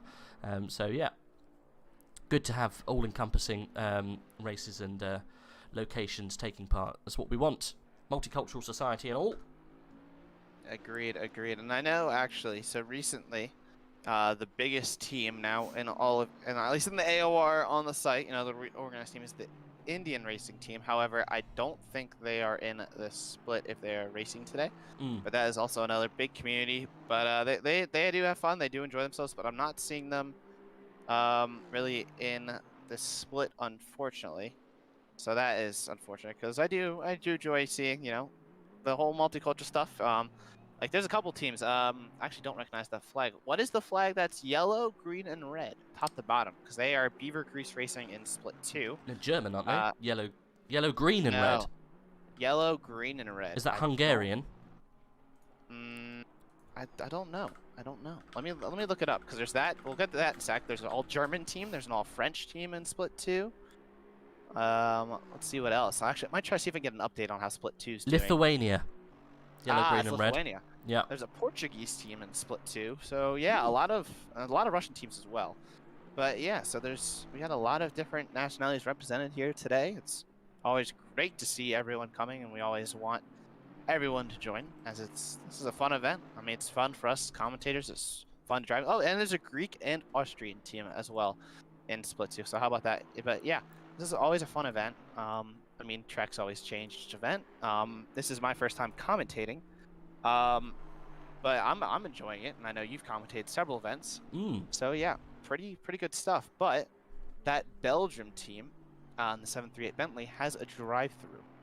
738. Yeah. I think that's for track limits, actually, because there's nothing in race control. Yeah, that would be track limit. Drive-through. Unfortunately, P14 at the moment. Notice also we've got another admin in this one, P13. He is currently running around in the 999 Lexus. Yes. Yeah, a little bit off. It's best pace, to call I him think. just Lucas. I'm not gonna say him by his nickname because it's so hard to say. Like Erskable, yeah. Yeah. But I play a decent amount of Call of Duty with him. He's a good friend of mine, and Lucas currently taking over that 999 car. That was the car driven by Harris Graffam. So they were down all the way down like 25th, and they're back up into 13th in that GOAT Racing number 2 team car. A good recovery for them so far. Very good recovery. Their teammate in the 777 car, Vanderlyn, hasn't really had a chance to recover just as much. But one thing to note on that car, Vanderlyn's doing a 3 or 4 stints because his teammate is unable to drive at the moment. But we have a spinner through Sector 2. That's the 222 car. Ooh, yellow flag. Not sure what's going on there with them. Sam Harpen, yeah. That's a Porsche, the team Allied Racing. Off on the grass. Can't see whereabouts that is. Is that into 5 and 6? Whereabouts is that? No, that's 6, 7, and 8, isn't it? Yeah, so going through the replay, He was all over the back end of the 21 car and that Bentley with the drive-through. He just got all out of sorts and smacked right into the wall. Coming out of 7, just went too wide, clipped the grass on the exit, and just could not regain control of the car. Took a nice hard lick into that outside wall. Probably should have some front right end damage. But he got the car back and going. Thankfully, it could have been worse. I've seen collisions. I've actually did one myself coming out of 7 where I ate the grass, went to the left, and collected the cars in front of me. So he was able to keep it out of other cars, but he did take a hard lick into the wall. And you can see his front end looking a little bit raised. So unfortunate for Harpin. Ryan saying, Fizzy, we love you, in the chat, FYI. Josh McKean saying, your arguments are pathetic. You're just jealous of the extreme power of Team 738 and how Kalim Bamba can't match their supreme elegance when they grace the racetrack. Right. I mean, they're doing well. Ryan, I want to see you, Black Gold Saw, and Nico all in a team. I think that'd be absolutely hilarious. And you can't use a Bentley or a Porsche. Maybe a Honda. Use a Honda. That'd be even better. Use a Honda. I dare you. I will pay many pounds. I love the Honda. I only drive it around Bathurst, but I love that car. I wish it was faster. I don't think there's a Honda signed up. Oh, there is a Honda. It's in Tier 2, the Celtic Romance Clank Busters. Oh my god. That's a name. Actually, there's 2 Hondas. You got LS Racing Rush, which is a Russian team. So there's some Hondas. They're just not in this split, unfortunately, and that's probably because the Hondas are just not a quick car. Nope. But yeah, definitely drive the Honda. That's what I recommend as well. So Bykov is actually keeping that gap to Anarev quite well. It did come down to 8 seconds, didn't it? But it looks like Bykov's got the car underneath him now, managing to run away a little bit further. 10 seconds is the gap to Anarev. Anarev to Connor Wright is 10 seconds, so it looks like Vasily has helped with that gap. Back to the number 11 car, the Van Wheel Sim Sport. It looks like he's stuck in a lot of traffic, unfortunately. Whereabouts is Fernandez? He's a little bit further back as well. Looking like that car is now performing a little bit better. And then who's behind them? Evis, I think. Evis? Okay. Swiss. Oh, goodness. Your Swiss names, man. They're so hard for us English to say.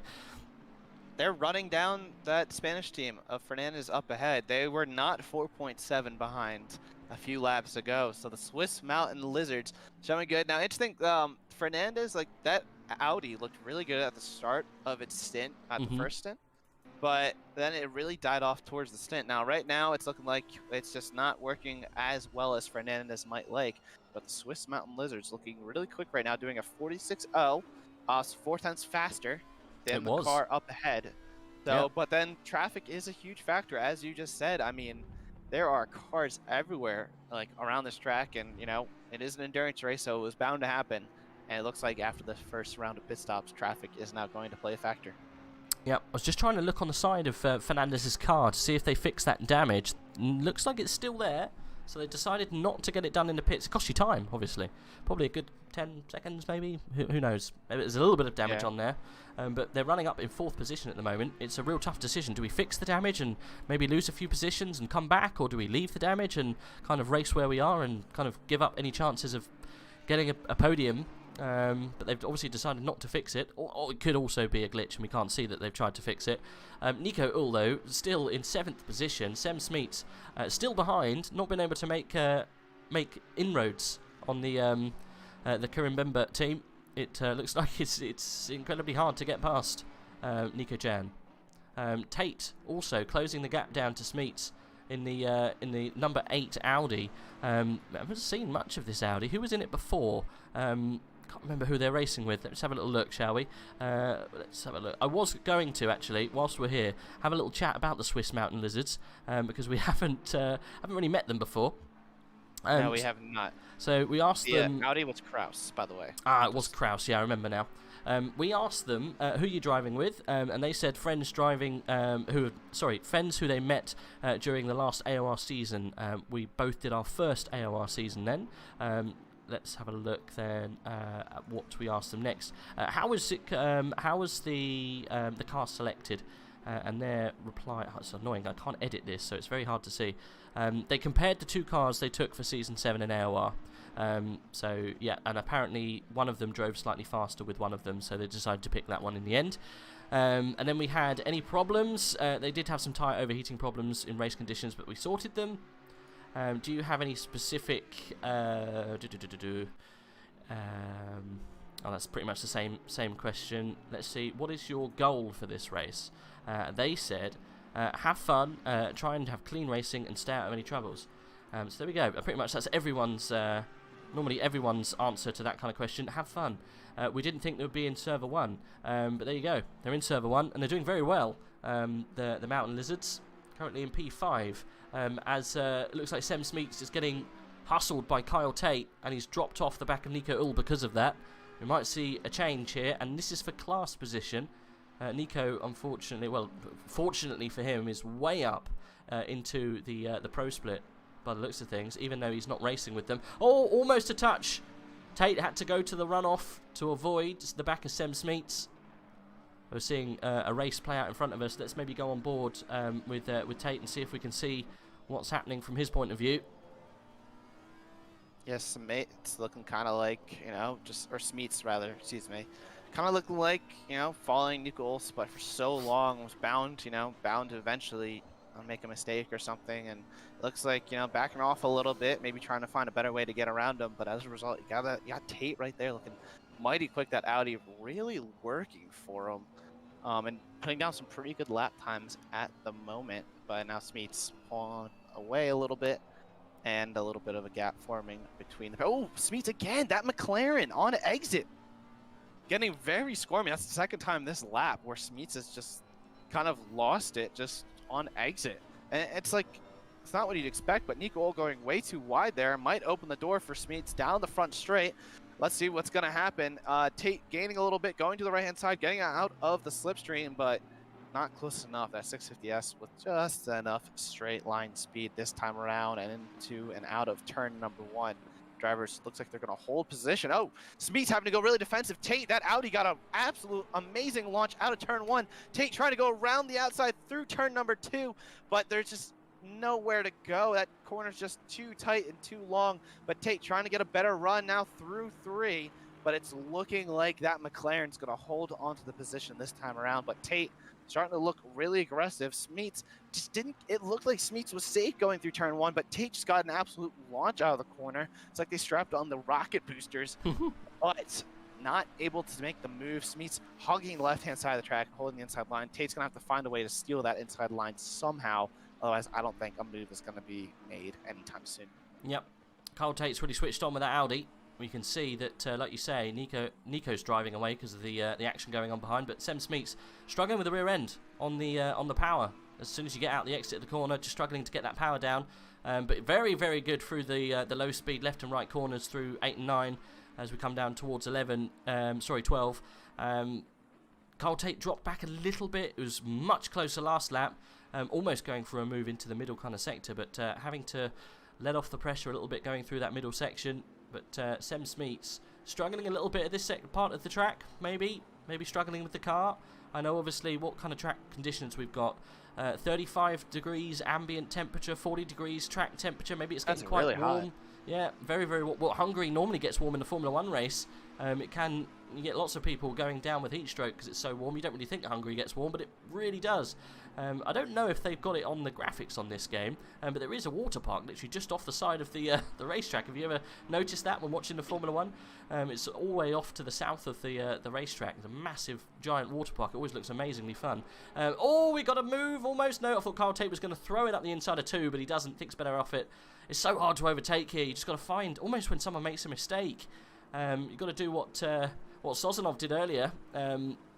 Wasn't Sozanov, sorry, it was Soldatov did earlier to get up into P2. Just take those opportunities when they arrive and just throw it up the inside. But no, Kyle Tate not doing that, unfortunately. Thinking better of it. Doesn't want a penalty. Doesn't want to cause incidents. Nico Chan doing a very good job. Currently leading Silver Class and in 7th position. Leading a couple of pro spec teams, which is very interesting to see in the 620S or whatever it is. Doing very well in that McLaren. Yeah. Doing very good. I think Smeets, it kind of looks like that car's struggling from tire overheating. I mean, you mentioned the track temp and the ambi temp. It's just so hot out there, and it kind of looks like they're oversteering everywhere. He's having to save it, and if you don't have those rear brake ducts like set up properly for it, 'cause, you know, sometimes you might run something lower or whatnot on the rears, and as a result, it looks like they're really struggling for tire temperatures, and they just can't seem to get the tires underneath them. And it would make sense, you know, what's going on. He's been in the car for over 20 minutes now, so the tires are up to temp, but now they're also probably starting to overheat a bit, and it's really making that car hard to drive because every time he gets close to Nico Ull, just oversteer. It's horrible. It's not a fun thing to drive. It's something I know I personally did when there was the endurance race back at oh, what's the one? Snetterton, I think it was?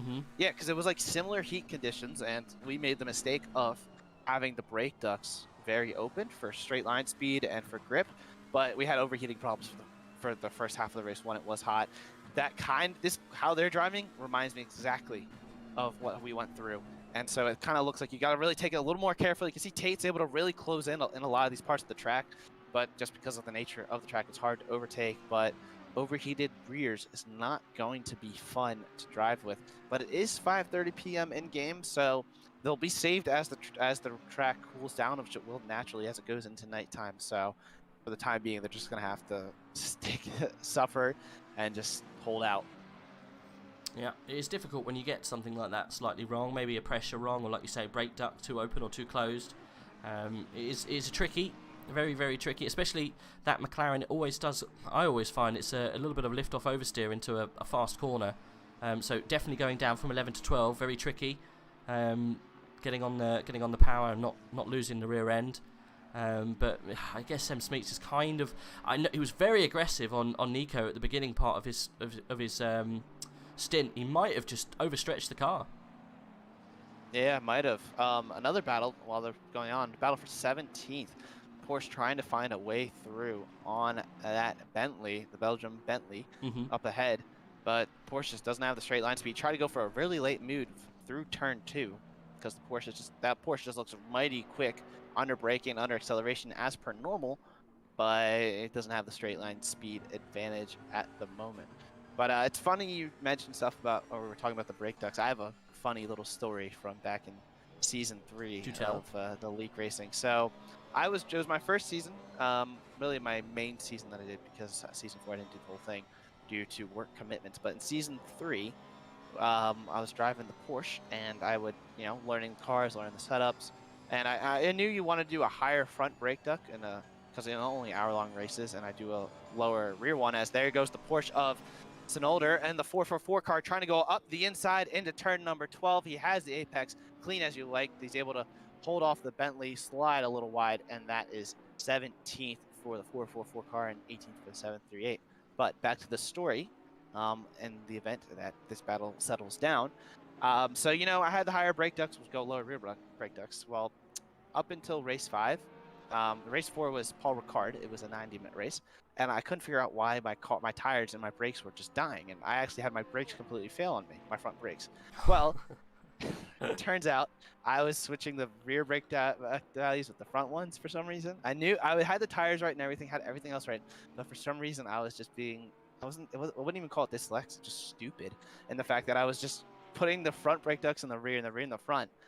And so my brakes completely failed around Paul Ricard. Because I was trying to run 3-1, I ran 1-3, and my front brake ducts completely failed. And I went half of that season.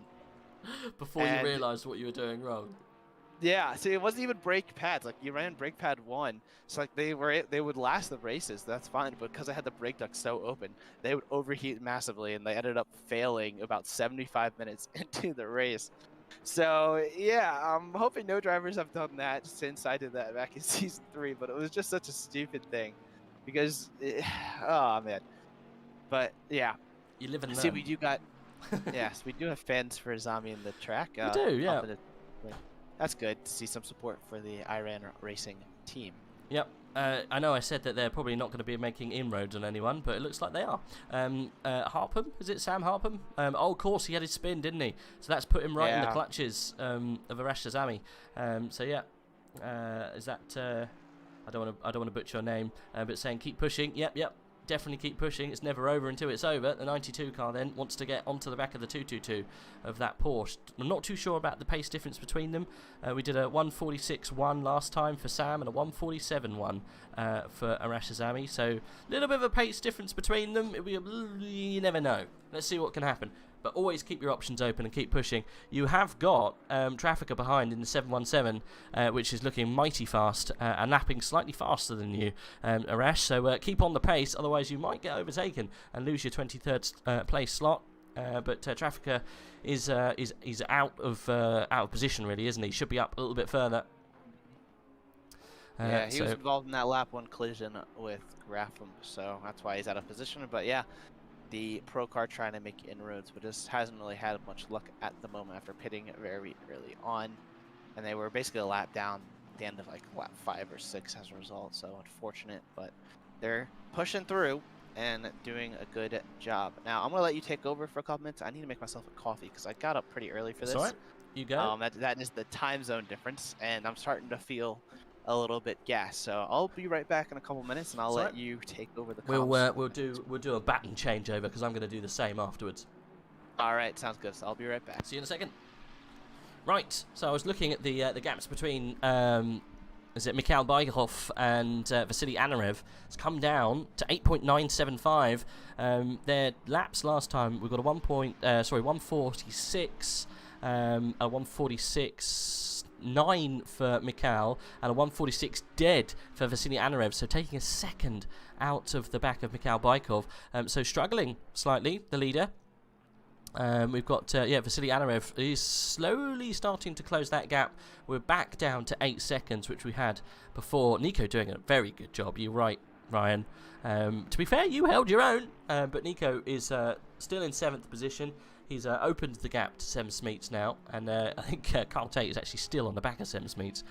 This is probably why Nico's managed to just drive away, because Mr. Tate here is taking it upon himself to cause Sem Smeets an absolute disaster of an afternoon, because he's got an Audi, a very fast Audi, all over the back of him, and he can't shake him.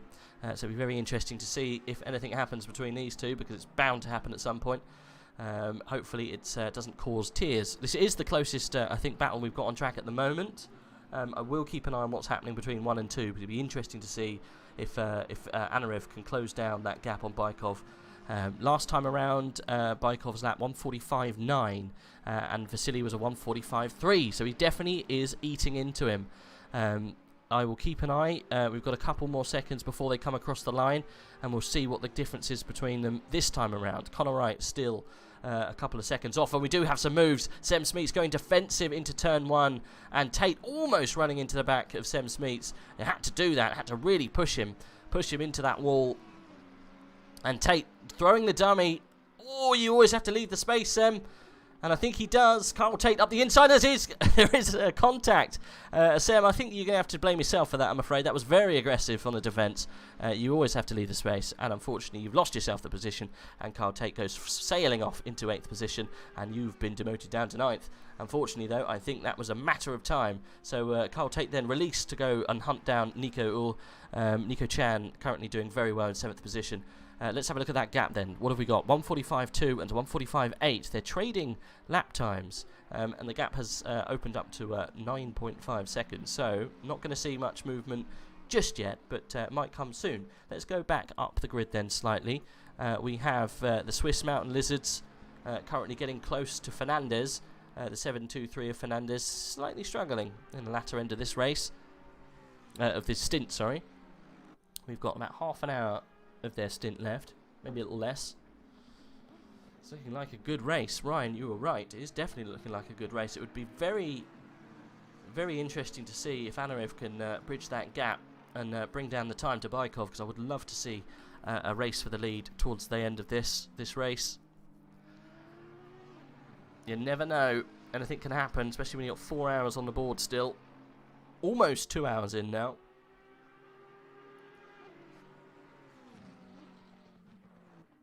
And I think this is probably one of the closest races we've got on the track at the moment. Until Tate can get to the back of Nico, we will keep an eye between the race between 7th and 8th. At the moment, it is this one. Yves Zaki. I'm sure I'm probably butchering your name. Swiss Mountain Lizards. What a brilliant team name. Wonder what a Swiss Mountain Lizard looks like.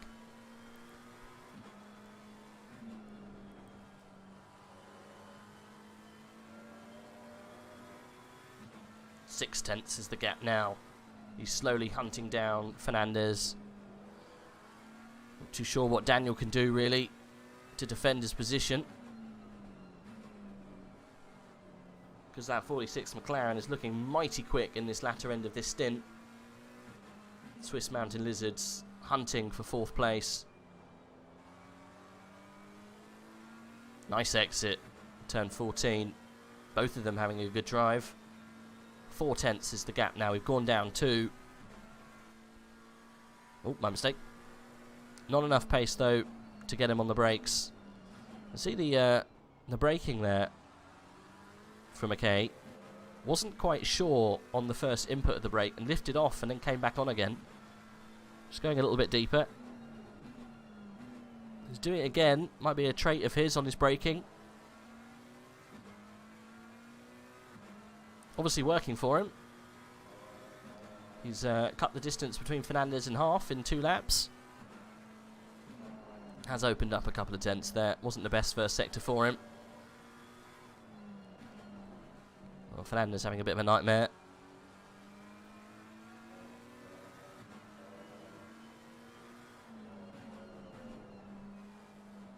Very aggressive into 6 and 7 from Fernandez.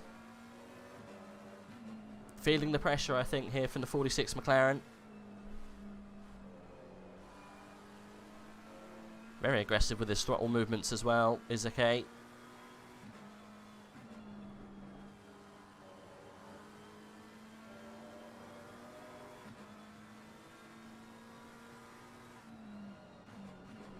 Oh, going deep. Real deep there. That's going to open up the gap now. I think that's probably put the stops on that attack for a couple of laps. 46 is going to have to take stock and come back, I think, because that deep move into 12 I don't think really worked. I have returned. Who are we looking at? What have I missed? Not much at the moment. I haven't seen any moves. I think Tate and Smeets changed in the end. Smeets was very aggressive in turn 2 and 3 and just pushed, just touched the side of Carl Tate, and he went off into, I think, turn 2. But it was okay. It wasn't just off into the rubber, you know, off into the marbles, as opposed to into the barrier. And yeah, Smeets was dropped down to 9th. Tate went up to 8th, and Tate is now trying to get onto the back of Nico Uhl. At the moment, we're watching Yves Sakay in the Swiss Mountain Lizards 46 car trying to get onto the back of Fernandez. He got within 4 tenths, but then went deep into 12, and he's now trying to get back onto the back of Daniel Fernandez. Daniel Fernandez looks like he's struggling at the moment with those tyres, but he's still doing well, but just not able to keep with the pace of that McLaren. Interesting, interesting. Well, before you go, because you said you had to make coffee, Yes. Just let me know what car you leave the stream on, so that I have an idea. So I'll basically do like radio comms for it. Yep. I was that that way stay with 46. 46. All right, so 46 with the Swiss Mountain Lizards. That's a nice car to be with, that's for sure. And yeah, so I'll let you go make your coffee. I brewed myself a nice cup of it's a coffee. It's actually local to where I was born. Oh yeah. It's pretty good. It's like a hazelnut, coconut. No, it's like a coconut. I gotta read the packaging. I forget what it is, but it's really good. It's a Christmas blend, and it is A Christmas fantastic. blend. Yeah, that they sell it It was made for Christmas, but it is just so. It's a hazelnut, coconut, I think. Hazel flavor. coconut. Yeah, it's really, really good, and they started selling it more so year round. But yeah, it's a Kris Kringle blend is what it's. It's what kind. It's really good. It's really good. So. Fizzy's coming in back to the stream with his Kris Kringle blend. Hell yeah. I'm Yeah, gonna go it's and just get me some standard Colombian, but it's fine. Hey, there's some good Colombians. I just got a bunch of this stuff because I like it so much. So you eventually I'll run Kris out. Kringle yourself into your heart's content, mate. I will. I'm gonna leave you with the 46 car. I will be back in 2-3 minutes. All right, sounds good. So it sees the Swiss Mountain Lizards card looking pretty feisty, actually. I see they've closed now under a second, gaining 0.3 in the last 2 sectors. It was 1.2. Meanwhile, up towards the front, Anarev 10.6 hasn't really made inroads on Barkov since the start of the stint. I mean, 1.5 since the start, because it was 12.1 before the stint started, but we did see that gap at 8.7. Behind him, Connor Wright, 13 seconds behind. Wright looking pretty good on this second stint. He lost a lot of time towards the middle half of that first stint, but now in the second stint, he's actually lapping faster than, well, no, I stand correct, not lapping faster than Anarev, but lapping better than what he did previously. So Connor Wright looking pretty good. Actually, Akai, let's go back to him. He's now he's on the basically on the rear end of Fernandez. So we got a nice little battle here brewing for 4th position. Fernandez struggling a bit in this second stint, and now Akai looking really, really feisty.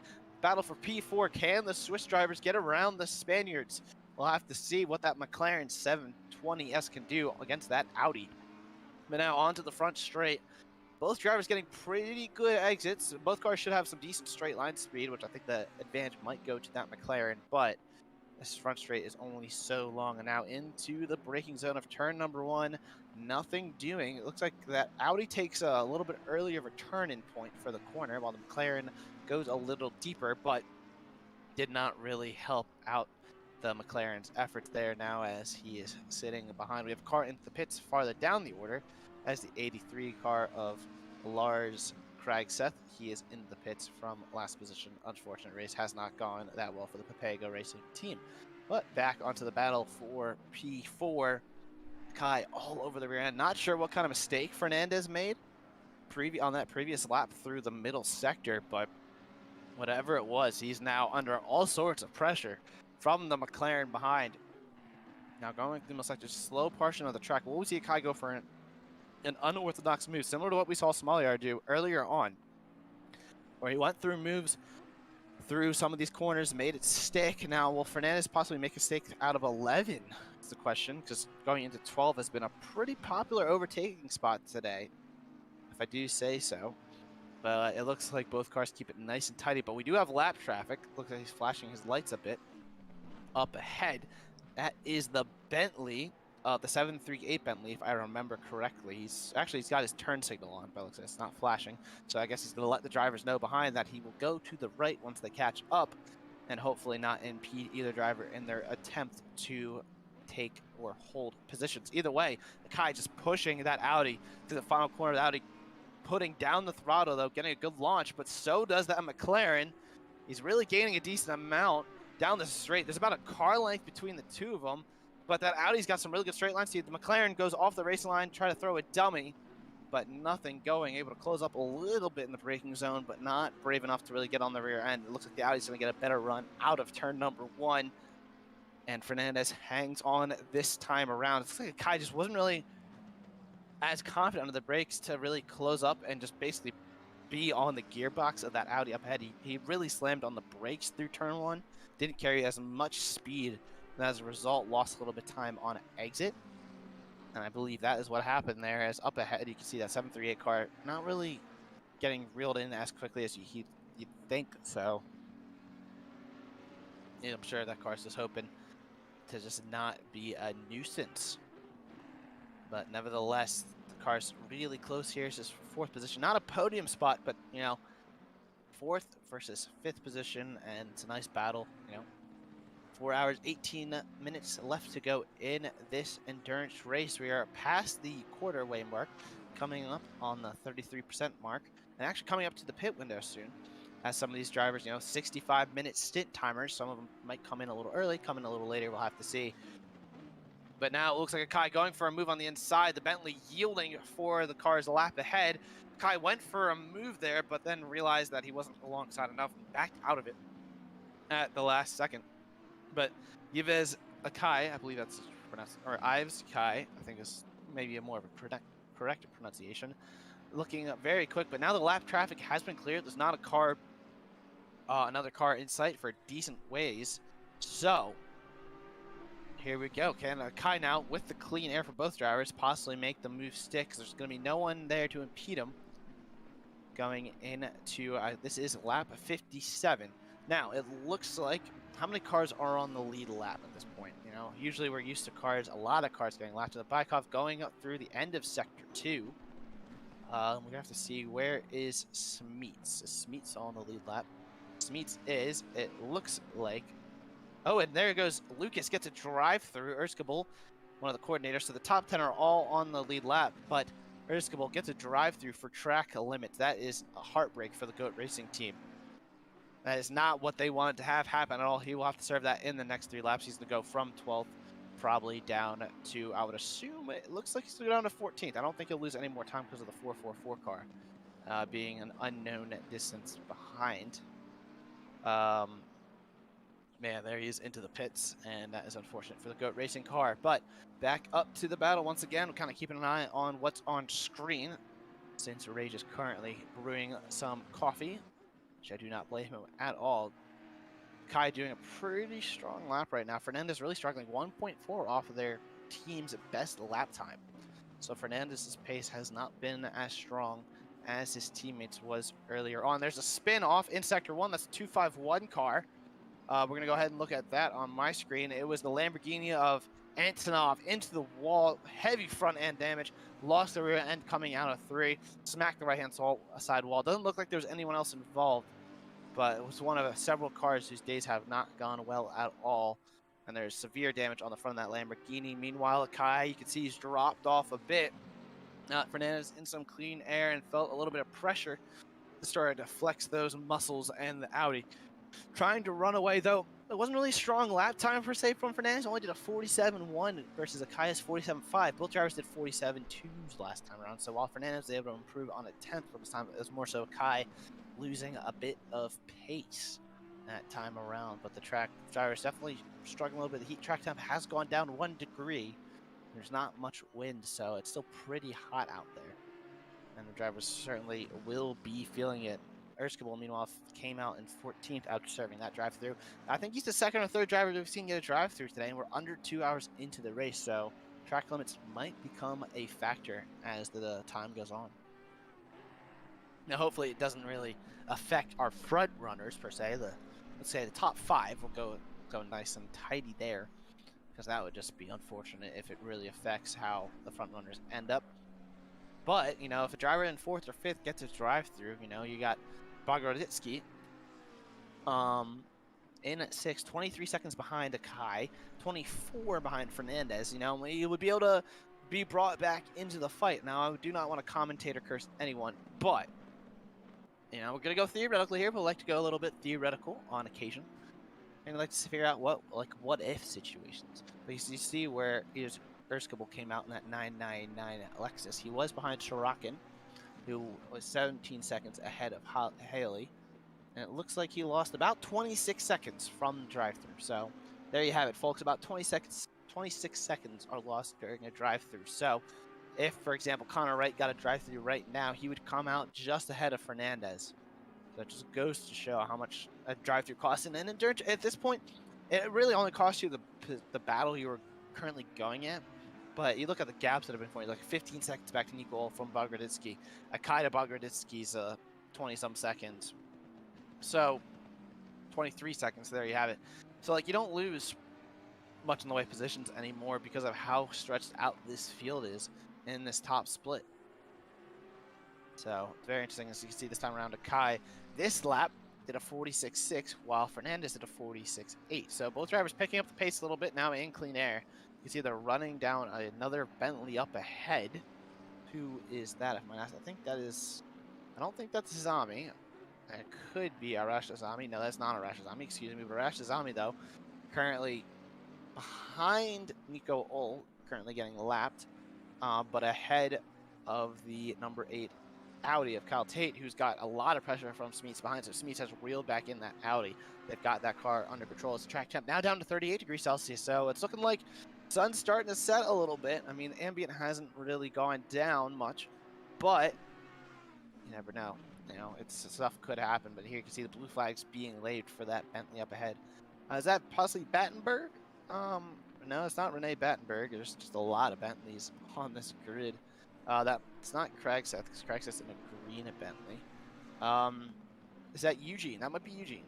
Yeah, that is a Eugene yielding there. He has a decent amount of front end damage. Wonder what happened to that 333 Bentley, the Beeswax Racing Bentley, who's definitely got a little bit of that hood flap around. You see there goes Fernandez trying to weave a little bit down the straight, break that toe, because Akai got a really good launch out of turn number 14, but he's not close enough to make the move into one. Now out of two, or into two, excuse me. Can anything work? You can see in the background a battle actually for 17th brewing. Eugene starting to fall into the crushes of Debracalier. We're gonna go with that for now. Apologies for my American, as I like to call it. Just not as good with last names. I do the best I can, but you know, can't get it all right. But who's getting stuff all right is actually Anarev at the front. He's now down to 9.1 on Bykov, so that gap continually fluctuates a lot. Drivers both doing 45, so fastest cars on the grid by a mile. It's absolutely insane, their pace at this stage. Hats off to the front two. Both all Russian teams doing fantastic stuff today, as we know. Anarev's teammate is Alexander Smolyar, the F3 driver, while Bykov's teammate is Denia. Oh, now I'm forgetting his last name, and I do apologize. It is Denia Cherepin. Both drivers both teams doing fantastic stuff right now. As you can see, there goes Fernandez a little wide on the exit behind him. You can see the Bentley's now really closing in. It looks like Eugene really struggling. Not sure how he got that damage, but he's got a decent amount of damage. It's really costing him a lot of pace. He's going to come under pressure from the fellow Bentley behind, and there possibly might see a move in the background of our screen. Right, I'm back. You are back. Fantastic stuff. We have Akai all over the rear end of Fernandez now. He's been there for about 5 laps now. Yep. And behind Eugene, who they just lapped him and the 738 Bentley, Eugene has a decent amount of front end damage and looking like he's going to come under pressure from the Bentley behind. There's Akai looking to go off the racing line, but nothing doing. That seems like it's been the common story the last few laps. Akai gets good runs, but not able to get the overspeed. He's trying to throw dummies and whatnot, but he's not been able to pull along Fernandez, and at the stage they're just holding position and whatnot. Anarev, meanwhile, was within, I believe, 9 seconds of Bykov. I think the gap was under 9. Yeah, 8.9 now, so he's closing in a little bit there. But not much has gone on. We had a spinner in Antonov, the Lamborghini, in 27th, smashed the wall out of 3. Oof. He's still carrying that damage. But yeah, not a whole lot else going on. You can see drivers coming to the pits for their end of the second stints for most of these drivers. But yeah, a lot of stuff holding position. Oh, Erskable in the one GOAT racing car had a drive-through for track limits. Oof. I mean, it So gets he to that dropped point. Yeah, so he dropped from, I believe he was running in 11th or 12th down into 14th, but he's pressuring another Lexus, so looking a little racy down the order. So a couple battles going on right now. Glad to have you back. Yep. And yeah. I am. It's getting to almost dinner time here in the UK. It's pretty much the same time as it is on the racetracks at 6 o'clock. So I have got a pizza in the oven. So I will disappear in about 20 minutes to go and grab it. I'm sorry. You have to hold the fort while I eat my pizza. I will have to hold the fort. I mean, I'm probably not gonna. I mean, I'll just. I've been looking at my schedule because we're gonna go and look at. Since I moved to my new apartment a few weeks ago. Ooh. Sometime this afternoon for me, which probably in an hour or so. I'll probably have to head out because you're gonna have to do some shopping and stuff, and I haven't eaten yet today. But I can certainly hold down the fort for the meantime. That is for sure. So don't you worry. If you want to go grab something to eat, you feel free. It's all fine. Nah, it's okay. I'll hold off for a little bit. Make something. And I'll go from there. It's all good. Okay. Yep. So yeah, it's battling going on. It looks like that is Trafka, or I think he might have switched out at this point. Yes, that is Olajars. Came out of the pits down in 26 behind our current battle. So yeah, it's interesting. Oh, another thing I noticed. I'm just coming up with stuff that I'm remembering on the fly. When Erskable pitted, it was about a 26-second loss for a drive-through, give or take. So there's a couple gaps that are around 20-some seconds, where if the driver gets into drive-through, the driver behind is gonna all of a sudden be right there battling with them. So something to note as the race goes on and the gaps continue to grow between drivers. Yeah, I'm looking at the difference between Erskable and his closest competitor is Eldred behind in the number 17. Was really close, so maybe he's just dropped back a little bit further. Actually, Alderev was ahead of Erskine a lap when you came back, so that's a fresh overtake, actually. He actually got past him. That's probably why the gap was tiny, because he was overtaking. Interesting though, Tate hasn't been able to get close to Nico Uhl.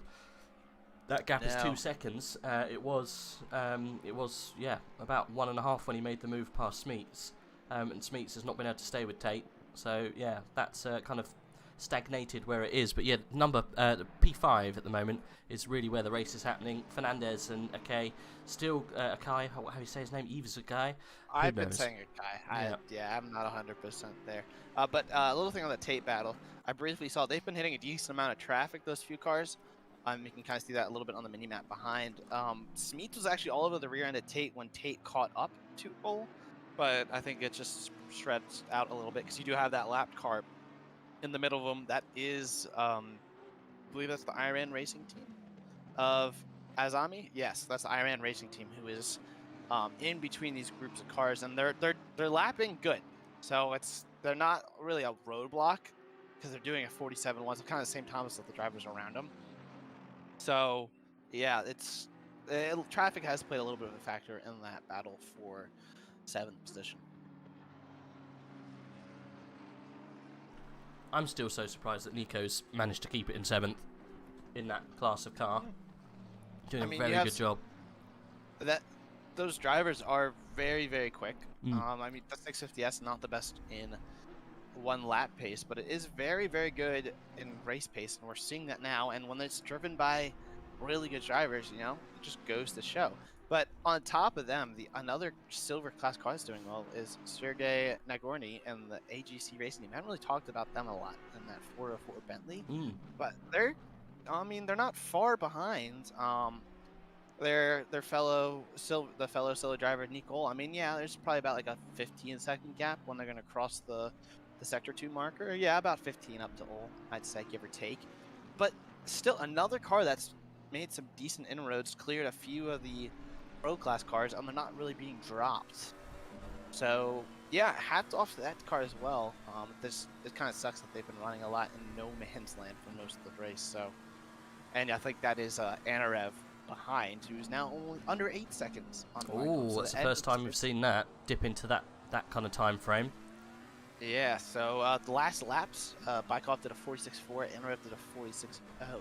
And Conor Wright actually did a 46.2, so don't count out the Ferrari just yet, because Conor Wright's, this is his second stint. I'm assuming he'll be done for the day. Next up will either be Dennis Latz or Mauro Andrade, so that team, very strong drivers. I would not be surprised if they start to make some inroads, though it's tall order because the front two driver teams are doing some fantastic stuff up there. Yeah, 7.599 is the gap. Maybe towards the end of that stint, as Bentley's tyres just start to go off. If I was in Anarev's team right now, I'd be like, Pit, get in quickly. You need to get the jump on them. Oh, that's a lapped car getting in the way of the fight for 4th. Wants to try and unlap himself. It's the Trafficker car. I think it's being piloted by someone else at the moment. But yeah, getting in the way a little bit, because that's caused Akai to drop back almost outside of a second from Fernandez. That's not very sporting of him. I guess the Aston Martin's still got to make his own race happen, but it's very frustrating when a backmarker kind of has to force himself past you when you're trying to overtake another car, especially when it's for 4th position. That is a little disappointing, because we've been raped again of a nice little battle going on. Just like we were talking with the top two guys, an undercut may come into play here as Oliger starts to pressure. Technically both of those cars really is looking really good. The Polish driver now in the car for them, for that team. And he is a pro class car, so like you do expect to see a lot of pace out of that 717 car. You've kind of just been unfortunate with how the race has gone. As there is Sam Smeets, or it was Smeets, I'm not sure who's in the car at the moment. Vince just got in the car, just pitted. So Van Mervelde back in the Mervelde Racing team. So another little bit of a roadblock for Kai. So yeah, interesting stuff going on there. Kai, yeah, definitely getting hurt a little bit by this lap traffic. But yeah, so like some of these pro cars out of place, they just haven't had good races. I mean, you have the likes of Battenberg down in 19th. They've had that incident where they got put into the wall. They were doing all right. It didn't show the best of pace, but they have, a couple incidents that's dropped them down the order. Got Radloff all the way down, and 24th in the Jensen Team Rocket car, another car that's just hasn't looked like it's had the pace they did in quali. But then on the flip side, you've got cars like Uzanov and Dave Bracketlitter, the Belgium car. They've had good pace, they just haven't had the best of luck. So, yeah, some of these pro cars definitely out of place. Just like how you could argue that Nico Ohl and that team, the Karimbaba, or I'm not even gonna, Karim Babina Motorsports car, is out of place being a silver class car and those down the order. So, but that's the joy of endurance racing. It's a long race, and it really allows for some fantastic things to happen. Just like Anarev now down to 7.3 behind Mikhail Bykov. Ooh, who's going to pull the trigger on the pit first? It'll be very interesting to see who's going to do it. They've not got long to do it. If you want to get the undercut, you've got to get it done now. Whereabouts is Anarev on the track? Let's have a little look. I'm too engrossed in what's happening a little bit further back with Smeets. Vasily Anarev's coming through, I think. Well, they're very close to each other. They're through 8 and 9, 10, that kind of area. So I think if Bykov is clever, he'll come in first. But they got traffic up ahead, don't they? Well, if he doesn't come in first, then that just leaves it open for Anarev just to jump in. I know they're obviously trying to maximise their stint times, so they don't have to do that annoying extra stop. Or at least I think they will have to, no matter what, because if it's 65-minute stint timers, the race is not long enough. However, the shorter your final stint is, the less fuel you got to put in that car, and it's going to be a lot faster at the end of the race. Well, you might find that they fuel the car, so all they have to do is a drive-through stop. So they don't actually come in if their stint time, just to reset the stint timer. But yet both of them go around for another lap. Fernandez, interestingly though, is in. So he's going to drop into the car. Terragrossa's back in now as they leave the pit. Lots of cars coming in for their, I guess is this the third stint? I think it is now, isn't it? Start of the third. Yeah. Yes. Almost starting the halfway stint. Almost, yeah. Yeah, we're close to that half. Well, I wouldn't say halfway point. We're at the 33% mark though. That's the 4 hours to go mark. So, plenty of actions has gone on, and plenty of overtakes considering the nature of the track, and decent amount of stuff. Anarev now under 7 seconds, so really gaining. I think, yeah. Honestly, I don't know if you're Anarev, if you want to go for the undercut this time around, because you got a lot of clean air. You're not sure where you're really going to come out of. But if you're Mikhail Bykov, you really got to pit in this next lap or two, because you got lap traffic up ahead. You got Kyle Tate, who has really fallen off of Nico Ohl. He's now 5.6 behind. And then there's the 92 car up ahead. So a decent amount of lap traffic that's coming up, that Bykov's coming off on. So you might want to avoid that and just roll the dice, hope that you come out in clean air. While if you're Anarev, you have the time. But then again, they did pit early. They went for an early undercut, so they might be forced to pit anyways, even though they have clean air at the moment. So yeah, we'll have to wait and see, but you can see down the order a decent amount of cars coming into the pits, serving their pit stops right now, and there is Bykov into the pit. So I think that's a smart call by that Bentley team. Let's get Denia Cherepin back in the car. Anarev is in too. Anarev is in as well. He should have come in a lap earlier. Could have got some time on him.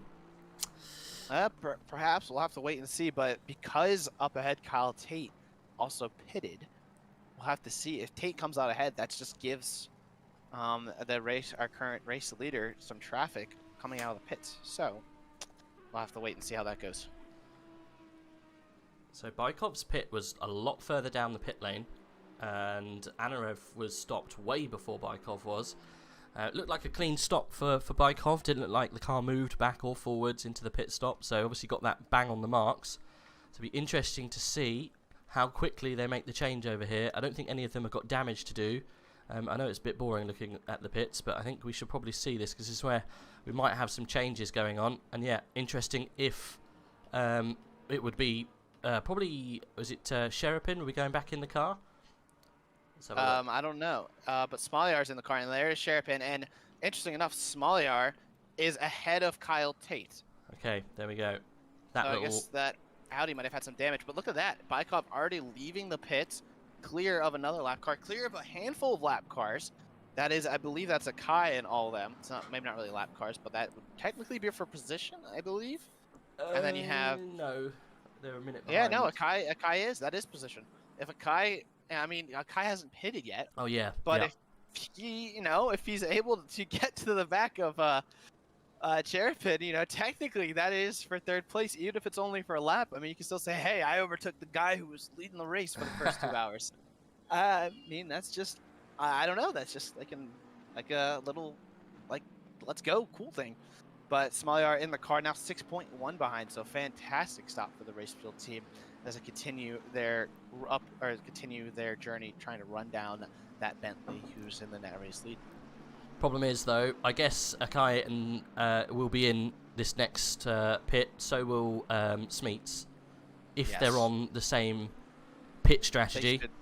They should be. Now, the car behind does not have to pit anytime soon. Olajars in the 717 Aston. They pitted about a half hour ago, so they should be clear. The 333 car of O'Connell, and that is a battle for position for 24th. Olajars and O'Connell.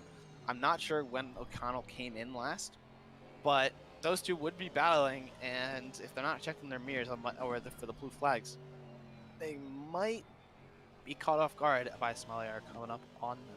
So we'll have to keep an eye on that, but it looks like Olajars is a little quicker than O'Connell at this stage. Actually, yeah, O'Connell had a 1:54 last lap, so he might have come out of the pits.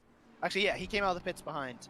He just came out of the pits, so yeah, so that is a battle for position right there behind our net race leader. So yeah, Connor Wright is in the pit as well, and Akai went into the pit too. So this is the real gap then, we'll see in a minute, between Cherepin and Smolyar. You can actually see the other car up the road. It's really not that far now. Yeah. Will the race actually be on, or will it not be on? Let's see when we go across the first timing screen. Where is Daniel at the moment? It's going through 4. And here comes Smolyar up to the line. 6.6, so that gap has closed down a lot in the last 15 minutes. And apparently Ryan McIntosh said in the chat his internet is dying, so he might not be able to be back in the car today. That is unfortunate. I mean, he got his stint, so he did his requirement, but that's always heartbreak to see. So that means that that's going to be a little bit more work on Nico Ol, and I forget who their third teammate is. It isn't, there's just those two. No, I thought there was a third driver in the car. I thought it was just 2. Maybe it's Marlon. No, Andrade is in the car with Connor Wright. They have Rins Crozen, so currently in 9th position, currently in the car. Oh, okay. Whereabouts are they? The Dutch driver, he only did a 44.3 in qualifying compared to the time set down by Akinash and Ol. I have never seen him before, so I don't know what kind of pace he has, but he's got a lot of work on his shoulders, that's for sure. Yep. To keep behind some of these cars behind, but I mean, he's really far ahead of Kevin Kraus and Van Mervelde, so he has a gap to work with at least, so it's not as much of an issue for him. But that's unfortunate to see that Ryan might not be able to drive again. Hopefully he gets it fixed though before the end of the race, so he can maybe do the last stint, do the first and last stint. But yeah. I was going to say, I've got a funny feeling Ryan's internet was an issue last time. Maybe it was Nico's. One of them was having issues with internet last time round, which pretty much lost them the race, or lost them their positions that they're racing around in Silverstone. So they're not unaccustomed to having dropouts. Unfortunately, this little team never seem to get it right when it comes to race day. But luckily, there wasn't a disconnect when Ryan was driving. That's the main thing.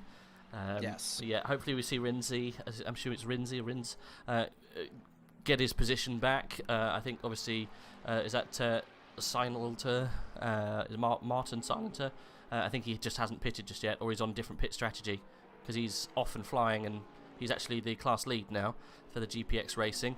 Yeah. I think he has pitted yet. I don't think he's on a different strategy, because he's doing pretty good, but I'm pretty sure he just hasn't pitted yet. Like a few cars, like Erskable in 7th right now, has not pitted yet. Mm-hmm. So I believe everyone in the top 6 has. I believe Raver pitted. Yeah, Raver pitted recently, because that was Kai. Bogarditsky has not pitted. Here he comes. Either. Sinuser just comes in, as we were talking about him, for the GPX Racing team. Ryan's name on YouTube is Ryan Can't Drive. And Harrison literally pointed out that Ryan literally can't drive, unfortunately. Yes. Won't be taking any further part in the race, which is a shame. Erskine comes into the pit as well from 7th position for a new set of boots and some more fuel. Let's see what the gap is then between these top boys. Can you see Smolio in the distance there? 6.5 seconds is the gap now, but unfortunately Alexander's got a lot of traffic in front of him that he's got to try and get his way round, which is only going to add to the problem. What's that? Sem Smeets. It's I can't quite see who the other car is. Olajars and Tom O'Connell. Yeah. So battle for 23rd now after some drivers have pitted. Well, Smeets on a different lap. He is where's he running at? Smeets is quite far up, I think. Where is he? I don't think it's Smeets anymore in the car. That's Van der Mervelde. He's in 8th position. So you have 8th position, followed by 23rd, 24th. So you have the battle that Smollier is running up on, with O'Connell getting his car underneath him. And then, because that battle is, I believe, if I'm correct, 2 pro drivers. No, okay, so O'Connell's actually a silver driver. Interesting. I thought it was 2 pro drivers battling it out for 23rd. But Smollier are now getting held up left and right and center through the middle sector of the track. He's definitely not going to be happy in the cockpit of that Aston Martin right now. No, it's not what you want when you're closing in on the race stage, but ooh, both cars looked like they were going to yield. Oh, look at that. They're going side by side. Smollier got to be fuming because it kind of looked like they were both going to yield, and you can see Smollier pushing the 717. He wants to get around these guys, but they're battling it out. This is horrible if you're the Russian in P2 right now.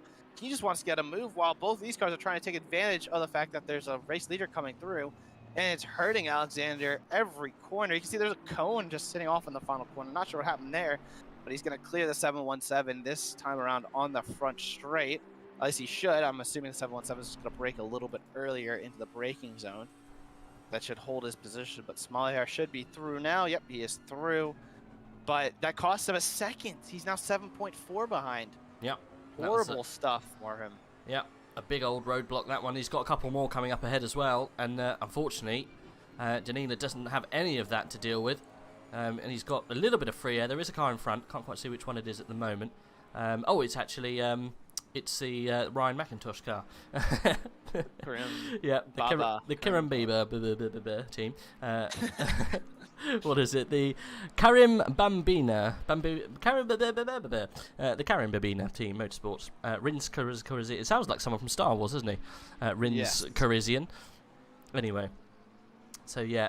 Danina's going to have to get his way round him. I'm sure that won't be too hard for Danina to do. But yeah, that little hold up there because of traffic has caused Alexander to lose a lot of time.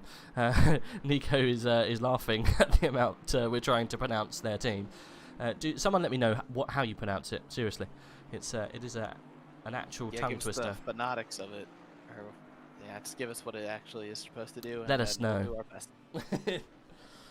Nico-chan, how was your stint? Do let us know. If anyone wants to chat, actually, there is we do have an interview room in the Discord. If anyone wants to come in and have a little chat about what's going on, how their race is going, or what they plan to do in the future, or any kind of strategy they want to give to all of their competitors, do come in and have a chat. I'm sure I'll get it all out of you. It'll be good to see what's gone wrong or what's gone right for your team in this race, in this little endurance race that we got this afternoon. It's a lovely looking race, to be fair. It's 30 to 35 degrees, 37 degrees on the track. It's starting to even out a little bit, that temperature. We were talking about it earlier. The ambient and the track is starting to equal out, and that will have changes for the tyre pressures. Oh my god, I forgot about my pizza. Hold on. Yeah, go get your pizza and I'll take over stuff. Yeah, I mean, when you get caught up in the action, sometimes you do forget. It's Karimbabimba. Karimbabimba. That is such a tongue twister. I am just, oh my goodness gracious. That is, that's my thoughts on that. Just the, oh no, like that's tricky.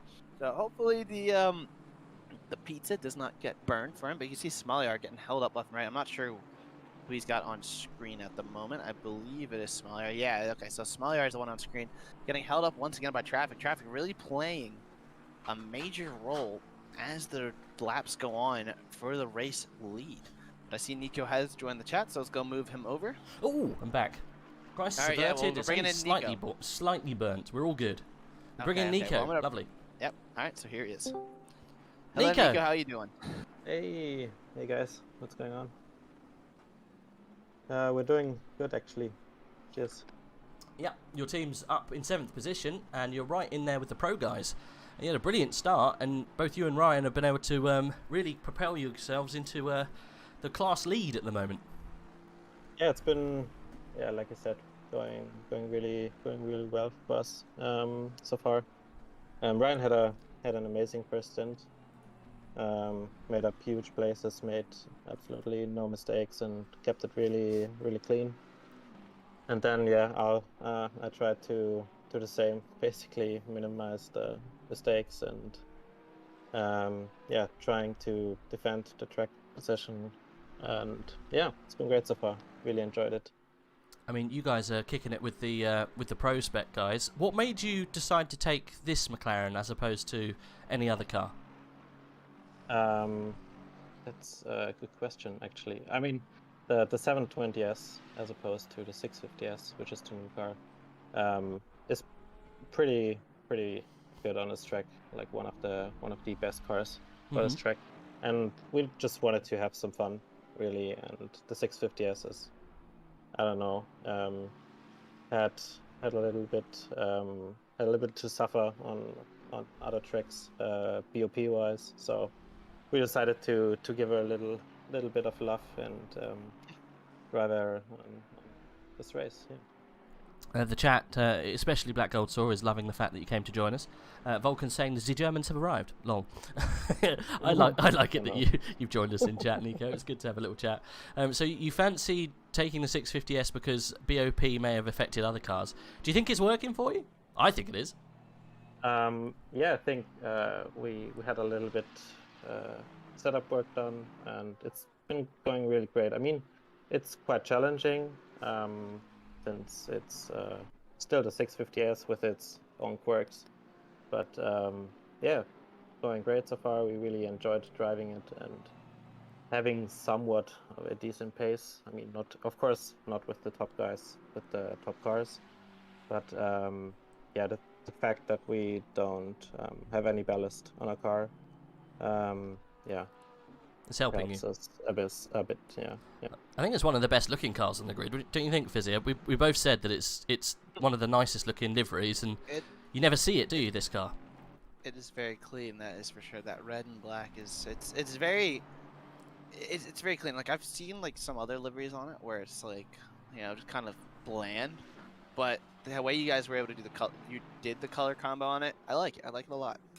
Yeah, cheers. Props actually go to Ryan. He did that, and yeah, I think it's great too. I mean, especially with these weather settings, with the sunset, it's great. Yeah. Yeah. Did you? Sorry, Fizz. Did you hear both me and Fizzy talking about Black Gold Saw joining you and Ryan for a future endurance race? Would you ever be opposed to that? Oh, I didn't. I think you might have been in the car. But I mean, Golza and I had have a big history in running endurances together, so I wouldn't say no to that. We need to get the band back together. I did say though, you can't Yeah, totally. you can't have a Porsche or a Bentley. I mean, what's your suggestion? I said you should go with the Honda. With the Honda, I mean, depends on the track really, but to be fair, Ryan Rins and me were talking earlier about future endurance races too, and then we talked about the Honda too, because it's not the crutch anymore than it was like 1 year ago, for example. It's actually quite decent nowadays on certain tracks, so I think that's a pretty viable option. It's still a somewhat of an underdog appearance on the grid. So yeah, it's definitely a fun car and a speedy boy. Yeah. I think it'll be a crowd pleaser. Sorry? It would be a crowd pleaser. Everyone likes to see a Honda. Oh yeah, totally. I love the Honda in real life and in the game, so I drive it any day, any week. Yeah. Fizzy, what were you going to say? I rudely interrupted you. You're okay. I was just gonna ask, can you pronounce your team name for it? Because we've been slaughtering it left and right, and we asked in the chat, and people gave their phonetics for it. But how do you pronounce your team's name? Oh, our team name. It's Karimba Bimba. Karimba Bimba. Yeah, Karimba Okay. Bimba. Karimba Bimba. Okay. Okay. We'll stop butchering it. Vulcan I coming can't in. promise that. You're pretty good at that. Vulcan came in and said, "Oh look, he said the BOP buzzword. How is the BOP? Do you reckon this race? Do you think it's fair? It seems the Bentley's very well catered for this race. It seems to be doing very well out there in the lead. Yeah, totally. I think. I mean, I don't think. I like the approach AOR has gone for with the custom BOP. Because the BOP in the game, the one Kunos set up, has gone pretty well in the last year, but it's not quite there yet. So, like track dependent custom BOPs, I'm a really big fan of that. And yeah, I mean, Sherepenin, I don't know how to pronounce the name, but he's been very quick in AOR T1 last season, I believe, with the Aston. So, I mean, I think that's no surprise that he's right up there. Oh, Rinsey just went off the track at 4. Oh, He's okay though.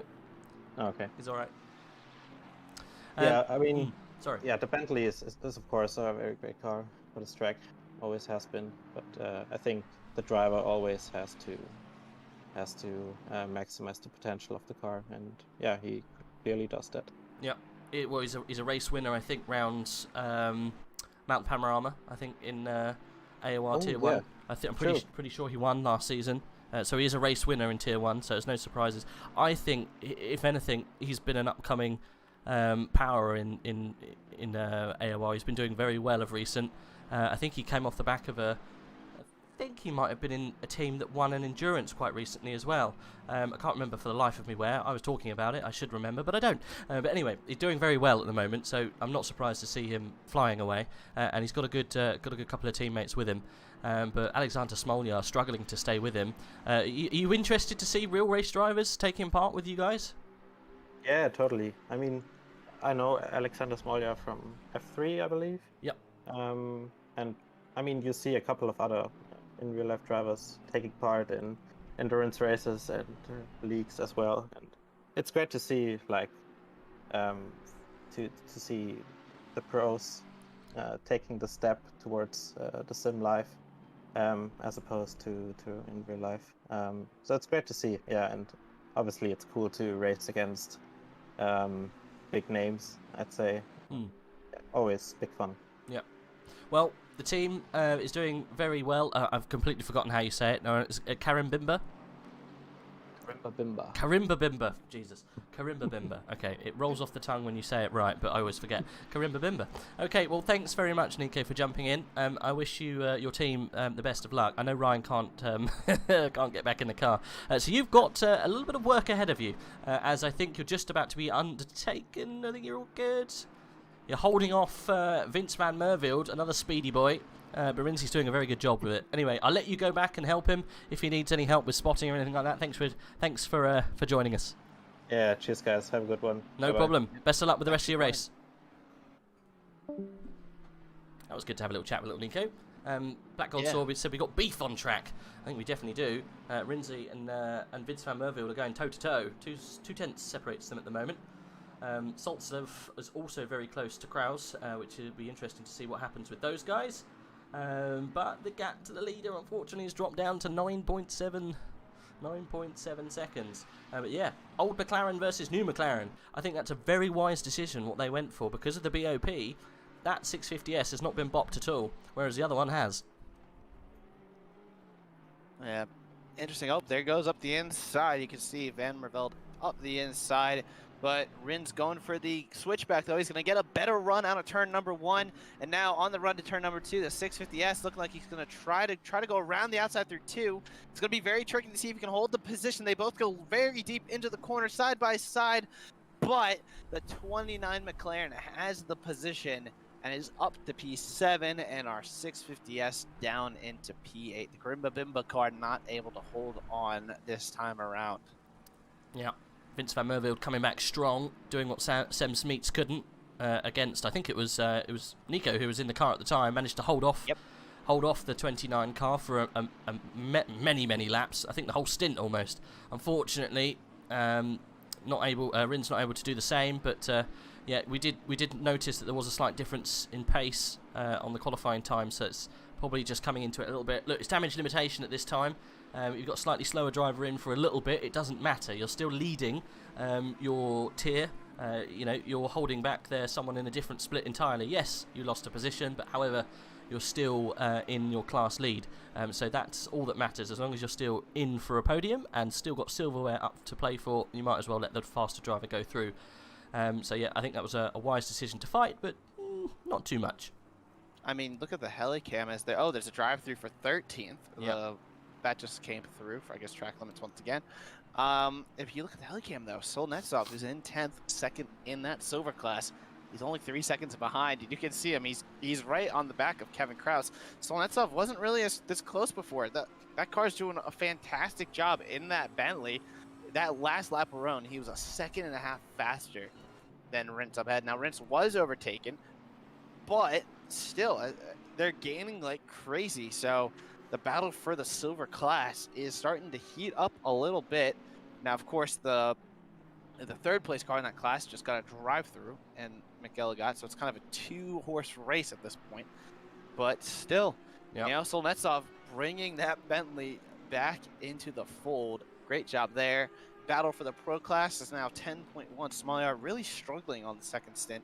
He was really quick in the second stage of the first stint, but that could be just due to Cherepin's pace. Cherepin was really quick at the start on the first half of his stint, and then Smolyar in the second half closed him in. So maybe Smolyar conserving tires a little bit better than Cherepin. Well, Cherepin could just be blitzing it. Doesn't look like there's much traffic around them. It just kind of seems like it's raw pace, but just thought that was interesting to note with how the two classes are going at the moment. Got to be careful, isn't he? If he slows down too much, he's going to let Kraus past, and then Soldicev is going to be very, very close behind.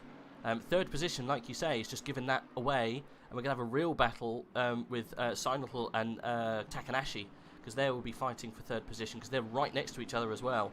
Elgato, unfortunately, giving away that position. He's going to have to come and do that drive-through. But yeah, Takanashi going to be right up the back of the 444 car.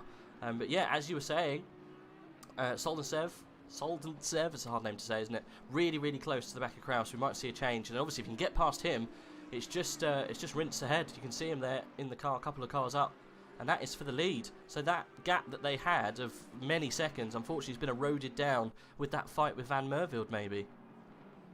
Interesting. One other thing I want to give props to is the Send It car, the number in 16th, the number 313 Aston Martin, currently driven by Grolier. If you let's rewind our memory tapes to that to lap 10 or what it was when Kropp absolutely missed his braking point. Grolier was the car that was the worst off for it. He was the one that got sent to Narnia. They came in and had to fix some damage there all the way down the order. Now I'm not sure if when they're going to pit next, but the fact that they've recovered up to 16th, hats off to them for showing some really good pace in that silver class. Going to be running essentially net P5 in class once McElligott comes in for the pits for his drive-through. So good job to them for recovering so much after such a bad collision early on. You have to excuse me. I'm taking this opportunity to eat some pizza. All right, that's fine. Yeah, I'll keep going through it. But yeah, you can see Takanashi pressuring that Porsche up ahead.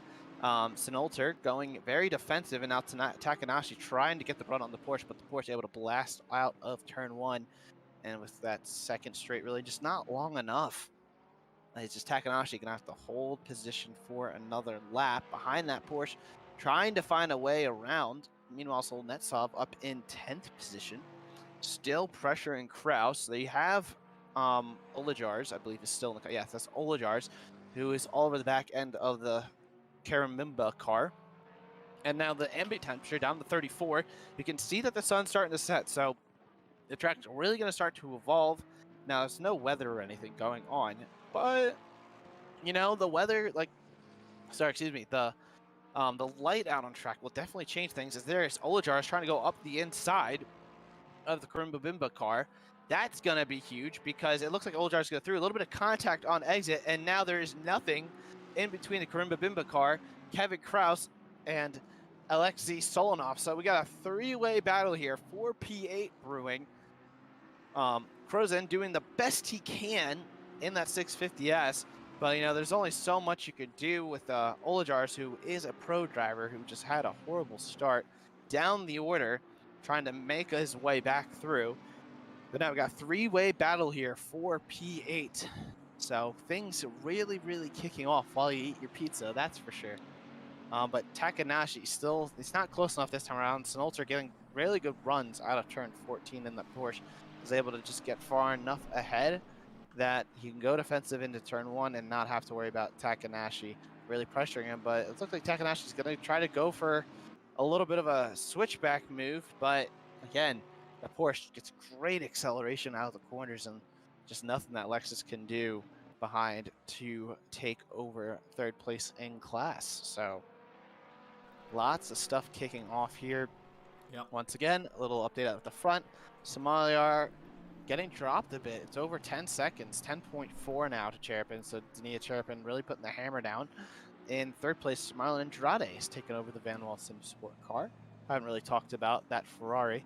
Oh, I just noticed something cool. So if you look at that Ferrari, you look at their rear wing, look at the sides of it, the end plates of it. They have the country flags for each of the 3 drivers: Great Britain, Brazil, and Germany. That's a cool little nod that they got there. Did not notice that before. So that is a pretty cool thing to see, but nevertheless, back to the battle for P8. Kraus trying, it looks like that the 650S went a little deep into turn 1, but he got a good enough drive. He's going really deep. Ooh, a little squirmy through turn 2. That's really going to bring the Audi up into contention. He was trying to get the power down, and the rear was just not really hooking up properly. And now he's going to have the 2 cars right behind him going through this middle sector where there's not really anywhere to normally overtake. But you can see Solnetsov getting really close to Kraus, so I think that might help him. Actually, Solnetsov trying to go up the inside through turn number 5. He's going to go for possibly for the move into 6. No, he backs out of it at the last second. Solnetsov looking very quick, looking like the quickest out of these 3 drivers here. As you can see, Kraus goes wide on exit of 7 and now through 8 and 9. There's just nowhere to overtake here. But if Solnetsov can keep the pressure on, he might force Kraus into a mistake in the coming corners or coming laps and might be able to get his Bentley into P9. We'll have to see. Now through 11, Kraus going a little wide. That might open the door for Solnetsov. Solnetsov going to the inside, but not alongside enough to make the move stick. So this is definitely helping out the Karimba Bimba car, because Kraus cannot put pressure on the 650S. That is struggling a little bit on this stint, but Solnetsov looking very racy down in P10. He actually did a 46.4 last lap. So he's lapping about as quick as Alex Torgrosa and some of the cars up ahead. So that's interesting to note. It's now down the front straight. Solnetsov all over the rear end of that Audi. Will he go to the inside, possibly for the lunge? He does go to the right-hand side of the track, but he doesn't go for the late braking. Audi brakes really late. Hits the apex though, so I guess the Bentley's trying to struggle, and he's got a lapped car behind him that's not for position behind, so I think that was Tom O'Connell. I believe it's Tom O'Connell, not Tim O'Connell. Yes, it's Tom O'Connell, who's kind of in the fray as well. So a lot of stuff going on. We got a 5-second penalty for car 83. That is Lars Kraigseth. He's up. It's actually total 10 seconds. That, if I go to the race control, so yeah, a couple penalties. So that he's got. Where is the penalty? It's a 10-second penalty for causing collision with a lapping car. So that is interesting. There's a bunch of server 2 collisions, so not much to report on that otherwise. So that is what was going on there. But meanwhile, back to Solnetsov. Looking pretty quick. Takanashi still stuck behind Sinolter. Sinolter and that Porsche still doing a pretty good job, but a little farther back down though. Grolinier and Billin are pressuring Mikel Elgato, and there goes O'Connell trying to unlap himself on Solnetsov. So Solnetsov struggled a little bit through the middle sector and now has a lapped car trying to pressure him, which definitely makes things interesting. You see there's another Bentley into the pits. That is a green one. That is Lars Kragset, who just got another 10-second time penalty. Their day just goes from bad to worse. They are 2 laps behind their nearest rival. That is unfortunate. Now, Right, I'm like back. you're talking. I speed ate my pizza as quick as I could to help you. Hey, Everything was happening as soon as I started to eat it. Yeah, there's a lot of stuff going off. Billin and Gronier were pretty close. Gronier's got Oh, Crowder. there's a move. Oh, Kevin Kraus. Grozen. They swapped positions. There was a touch in turn 1. Sorry to interrupt you. no, you're good. That's put Grozen in a dodgy position because he's got Solzhenitsyn right behind him, and that is for the lead. That is for the silver class lead. You're absolutely right. Looks like Kraus just went around the outside there, right? And just made it work. I mean, he was touched to the racing line. I think that was just like a racing incident, kind of touch on exit. But yeah, that has given Kraus P8 and Rintz to drop the Karimba Bima car down to 9th position for the time being. But I think they are getting helped by the fact that O'Connell's very racy behind Solnetsov. So if he just keeps pressuring Solnetsov, it might help out Rintz just enough. But it looks like he's going a little deep through some of these corners. So he's definitely struggling to get the power down and to get through some of these corners. But tire pressures may not be right with the fact that the temperature is changing, but keep an eye on it. He goes way off. That's going to open the door for Solnetsov, and we got a lead change for the silver class. Solnetsov goes, thank you very much. The Karimba Bimbo car just goes way too wide through 11, struggles, goes behind O'Connell, and now Karimba Bimbo car down to P10, and Solnetsov, your new silver class race leader, up into P9. Jesus, what a change. Yes, what a change indeed. They've held on to that lead for so long. And then Grozen, unfortunately, just not at the same speed level as his teammates, it seems. Nothing against the driver. Everyone's got different skill levels, but I think it's just put them at a slight disadvantage at this part of the race. Obviously, things can change, and things possibly will change when the other drivers get back into the car, so it's definitely not all over. You know, that lead can definitely swap back round, but like you say, Solnetsov doing a great job to get past, and took advantage of the bad drive through 11. Yeah. Now, speaking of gaps and whatnot, Smolyar down to 12 seconds behind Cherepin. So Cherepin just dropping the hammer on the F3 driver, just saying, no, you thought you guys could catch up, but no, I'm just going to flex my muscles here.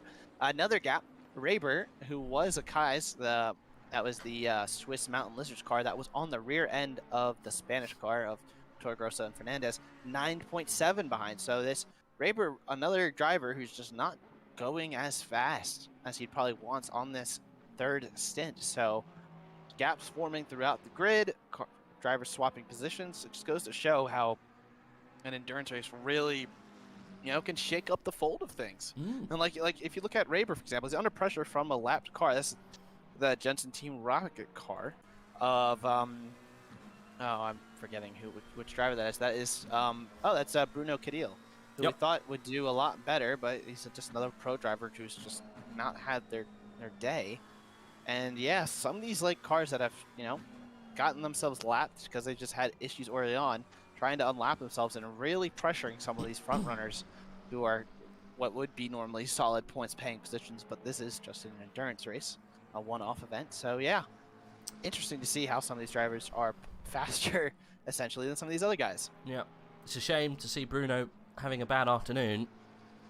Like you say, he's a fast driver that should be a little bit further up, but I've got a funny feeling they didn't have the best start, qualifying wise, and maybe they've had a few issues during the race that's put them down in 25th, but I don't think they should be there on pace. So it's always frustrating though when you've got a pro split car like that right down the bottom, and they're trying to get past cars that are somewhat slower but really out of pace, just completely off the pace and out of place is definitely not the best thing to be. Bruno then up, just getting past traffic by the looks of things. How far has he got? He's laps, isn't he, off the next car? Yeah, it's a shame. Never mind. The 788 car not having a good afternoon, but yeah, always got a good driver behind the wheel, but doesn't always mean that you're going to do well.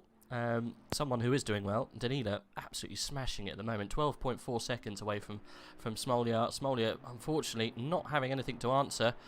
I have to wait until the end of the stint until he can close up that gap a little bit more. How well is Marlon doing at the moment? Looks like he was just getting past, I think, Crozen. Maybe lapping him for the Van Sim Sport. He's miles behind first and second. He's only in the second sector, coming down into the third sector now. Then Alex Torregrossa, whereabouts is he? He's only just coming out the first sector. Yeah. It's crazy how big these gaps have. They're getting bigger. Yeah. So a lot of stuff going off. We have Grolier into the pit. That was the 313 car that I was giving props before for getting up the order. They came into the pits this time around. A couple other things I wanted to point out. So right now, Torregrossa is going a little faster than Andrade. Let's see what Andrade's lap time is when he crosses the line. But previously, Torregrossa at least got 2/10 on him, the Brazilian, and now he's going to get probably more than that. So even though that gap is huge, Torregrossa showing a decent amount of pace on his second stint, the race's third stint. A couple other drivers who would be out of pace. So down in 21st, Richie B in the GOAT racing car is formerly was in tier 2. He's a pretty quick driver. And he's done pretty good in previous endurance races. He took over for Vanderland. He might be another driver pressuring some of these cars, you know, who might be who've benefited from other cars having troubles, but might not have the best of race pace. So keep an eye on him. And I want to also bring your memory back. I thought this is absolutely hilarious. Do you remember the endurance race around Nürburgring? Oh, Jesus. Way back when. Well, the reason I'm bringing it up, I know that was the last endurance race I did. I had my car that had my dog all over it. Yes! Well, yes, it was the Aussie car, as I called it. Well, I found it funny because the driver who took over for the 83 Bentley down in last place at the moment, the guy's name is Ozzy, and I just found that was absolutely hilarious. He's holding the candle for the dog. Yep. How exactly, is he yeah. getting around in the Pepega Racing team? They've not had a good afternoon this Bentley, have they? A little bit off the pace, and yeah, had an incident, didn't they, right at the very beginning? Oh, they're off the track actually. Maybe getting out of the way for that little battle that's coming on there, just ahead of them. Yeah, getting well out of the way, I think, which is nice of them. But unfortunately, it's ruining their race. Bless them. Who was that race we were just seeing there? That looked quite racy. I want to see if we can find it. I'm not sure. Usmanov, Solzhenov, let's have a look. Ooh, Solzhenov and Kevin Kraus are actually getting rather close, so we might have to keep an eye on that. I think it might have been, is it Tashinaki? Yes, it is. It's Sinolta and Takanashi getting very close. This is for third in class at the moment. Takanashi is chasing down the Porsche, the 444 Porsche, and they are rather close. Takanashi fell back a little bit, that car, but seems to come back into the fold towards the end of this little kind of section of the race. Almost, I say almost, halfway. If I'm Takanashi, I gotta be very frustrated because, well, before you got the pizza or whatnot, he was still behind Sinolta. He's been pressuring that Porsche for about a half hour now. So hats off for Sinolta for holding on that long. Yep. But if you're Takanashi, you just gotta be frustrated. Like, I just need this guy to get out of my way so I can get a move on. But there's also another battle. Looks like behind McElligott, a bunch of cars all within under a second of each other. So that's another pretty big train that's kind of forming down the order. And that starts for 15th, looks like. Yep. Yeah, so you got McElligott in 15th, Crowder right behind Maulsley in the Bentley. Then you have Billin. Now, Richie B, I thought was in that battle, but I guess he's not. So it's a 4-car battle for 15th. So, yeah, a nice little train has formed behind McElligott. So, yeah, we are almost 3 hours into the race, and drivers are just, battling it out just like, it's like a sprint race, essentially. Yep. That number 21 car, it was leading the class at the very beginning. Do you remember it span out of turn 3? Oh, yeah. All the way back down in 16th now, and what's that? 1, 2, 3, 4, 5, 6th in class. So not had a good afternoon since that spin. But still, there's lots of opportunity on the table at the moment. And get back up and start attacking. He's right behind McElligott, so easy to get past them. And then what have you got back to Takanashi? I think it's quite a gap. Can't see it. We'll wait until we go through the next timing screen before we get the gap between them and Takanashi, but I think it is probably quite big. We'll see in a second. Yeah, I think because they just went through Sector 1. Takanashi currently is coming out of the final corner, so over half a lap. Yeah, so it's a little too much to make up there. That's why we're not seeing any timing updates. But oh, there's contact. There It looks was. like Crowder just went too bad, and Maldsy tried to make a move, and the two of them came together. That gives Billin 2 free positions. But I was about to mention how you have 2 pro drivers behind 2 silver drivers, and then that happened. So Crowder probably not too pleased about getting shoved off there. But if you're Billin, you got to be pretty happy. Now, Maudsley doesn't go anywhere, gains a position, but also loses one. So yeah, that is how that battle unfolds as Tom O'Connell picks up a drive-through.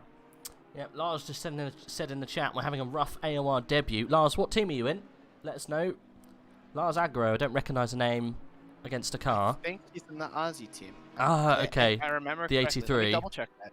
Yeah, let me look that up, and I'll get back to you in a moment. No worries. All right, let's have a little look, see down the grid, see what we're missing, see what's going on towards the top. Sherapin then still leading from Smolyar. Smolyar is he's dropping back slightly. We're probably outside of 10 seconds now. Then Andrade is 30 seconds back from him. Yeah, 12.9 seconds is the gap between the leader and second place. Then we've got Terragrossa still sticking it in 4th. He's a good couple of seconds. He's actually a lap down, I think, from Marlon Andrade at the moment. 4th position for him. Then 10 seconds back, we got Reba, still keeping it where it needs to be. Impressed by the Swiss Mountain Lizards, I'm not going to lie. In 5th position, doing very well at the moment. And then we've got Strelenikov still up in 6th place. They're doing very well, this team. I thought this would be a team to keep an eye on.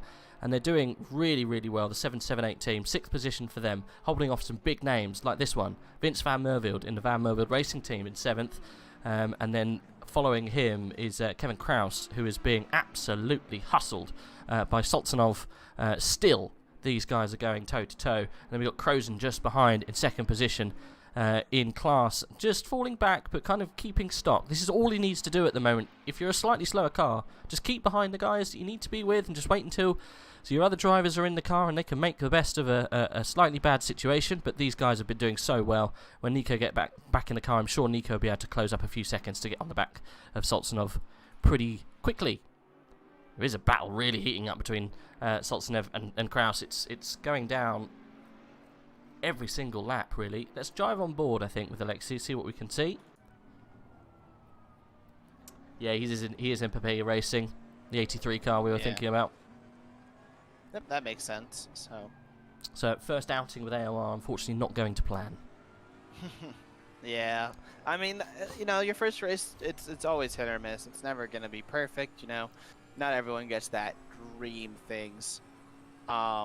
But yeah, it's just one of those things where you do the best you can and you go from there. I just wanted to let you know that I will probably have to go around the halfway point, so about a little after the 3-hour mark. Chris probably when I go no worries. Do some stuff. It's I all do good. apologize, and it has been absolutely a blast so far, I must say, and I'm very happy how it's gone. I'm actually gonna real fast, you know, before I go anywhere, I'm gonna pop over to the server 2. Yes. And I want to see if I can get a little bit of an update on what's going on over there. Sure. You know, let's give them a little bit of love. You know, yeah, go for it. Go for it. Get a good little update on what's happening on server 2. Yeah, I was just touching on Papega Racing. You qualified 30th position. So the last guys in that, well, I think you didn't actually. You might have actually qualified higher, but maybe not all of your drivers got qualification laps in, possibly. I'm not sure. So it looks like you did a 143.872. So you should be much higher up, really. Not too sure what's going on there, but still, I think you guys should not worry too much. They had only one driver do a lap. That's what happened. Ah, okay. Surely they should go to split 2 and be at the back of that grid, no? If that was to happen. Well, if it's new drivers and they don't know their pace, you kind of just have to just go off of what was there. Now, if the other 2 drivers who didn't set a lap were known pace, you could be like, okay, well they are, you know, if there's, you know, top like couple tier drivers in normal leagues, then okay, yeah, split 1 for sure. But if you have the other 2 drivers are say like a tier 7 through 10, where you know they're just on the slower end of things, then that's fine. We'll just move you down to tier 2. Yeah, you might have one guy who's really quick, but it makes sense to put you in tier 2 because you'll be more competitive. Now that one guy will be really quick on a stint, but it gets offset with how the field's set up. So it's like a it's a double-ended blade, but it would definitely still be good. And yeah, I'm currently now looking at the Tier 2 race. No worries. They only have 20. Do you want me to give Yeah. you the rundown on Yes. how it's going? All right. Go for it. So there's only 23 cars on the grid, unfortunately. So a little less, few less cars here. We have currently sitting in first place Claudio Voodoo. He has Voodoo. Voodoo is winning, and he's got a huge lead over Jasper Van Rooten in P2. Jasper down in the Lexus, the Goat Racing 3 car. Voodoo in the Racing Sim Tools currently is going through, what corner is that? 8. He's going through 8 and 9 after Jasper crossed the finish line. So an absolutely storming lead by Voodoo at the top end. His team is made up of Claudio Voodoo. Who else is on that team? I saw the name. Where are they? Voodoo. So they started down. They were 39th fastest qualifier. They got Door and Blind Guy Morphe. They got Morphe on the team. So yeah, so they started. They were in 40th qualifying, and Goat Racing 3 qualified 41st. So they didn't start on the front row in Tier 2, but No. they're certainly doing a fantastic job. In third position, we have, if it's gonna let me switch to them, there it goes. Nikolai Birkin in Dive Bomb Motorsports Beta. They are having a fantastic drive. That team, I want to pull up actually the starting grid that I was sent, because some of these guys are a little different from what they were, from the grid. Let's see. Let's look at this. That's just the server 1 grid. Oh, well. Well, yeah. So anyways, so we have Dive Bomb Motorsport Betas currently sitting in at P3. In 4th place, you have Haxaweg in the oh my gosh, Gowers Ketchup Racing? It is Gowers Ketchup thrown out by certain team names, are we right now? Oh, yeah. Yeah, they got a nice little Hella thing. So I guess that might be some kind of ketchup brand. I mean, it looks like it's designed after it. I don't know, but they're sitting in 4th place. They have a 5-second time penalty. They're right behind the Lexus of Birkin, but they have a 5-second time penalty, so it's going to hurt them as this grid is almost at the 3-hour mark. So that is interesting. You got in 5th place is Nathan Wozniewski in the Garage 59 Aston Martin. 6th place, you have Scott Cranston in the GPX Racing Porsche. 7th is Dan Van Gieleven in his Aston Martin Beeswax 666 car. So they're using the 666 number, and I guess the race has gone all right. I must say there's some very devilish bunnies on the side of that car. So it's there's definitely some interesting liveries on this grid. 8th place, you have Tudor Floria in the Goat Racing Gravel Inspectors, the 555 Mercedes. 9th place, you have Thomas Saivokas in the CMR Bentley. And rounding out your top 10 is Lord Nem in the Beeswax Racing Ferrari. Now he is leading the AM class. So over here we have a silver class and we have an AM class. So Nem is your race leader in the AM class, and while the silver class is getting dominated by Voodoo, Nem only has a 2.7 second lead over so many P11 guys. Nick Buster in the Marlboro Honda. I mean, this Marlboro looks kind of like the Marlboro design that you saw on the old McLaren. Yeah. That Marlboro McLaren. Yes, they just put that design but put it on a Honda. You know, the white with the red, got shell. Why would you not? Marble everywhere. Yeah, exactly. It's a very nice car, and they are 2.7 off of the lead for the AM class. So yeah, pretty good stuff going on in Split 2. Just like Split 1, there's some the top end drivers, so some of the silver class drivers are down, you know, way out of place in with some of these AM drivers. But yeah, so far Voodoo absolutely dominating the race up at the front with his team, and Nem currently holding on to a lead that's currently getting eaten into by Nick Buster. So that is how that race is going. Now, I believe the pole sitter, so 30th place in the top split. So the last qualifier was the Papega Racing, excuse me.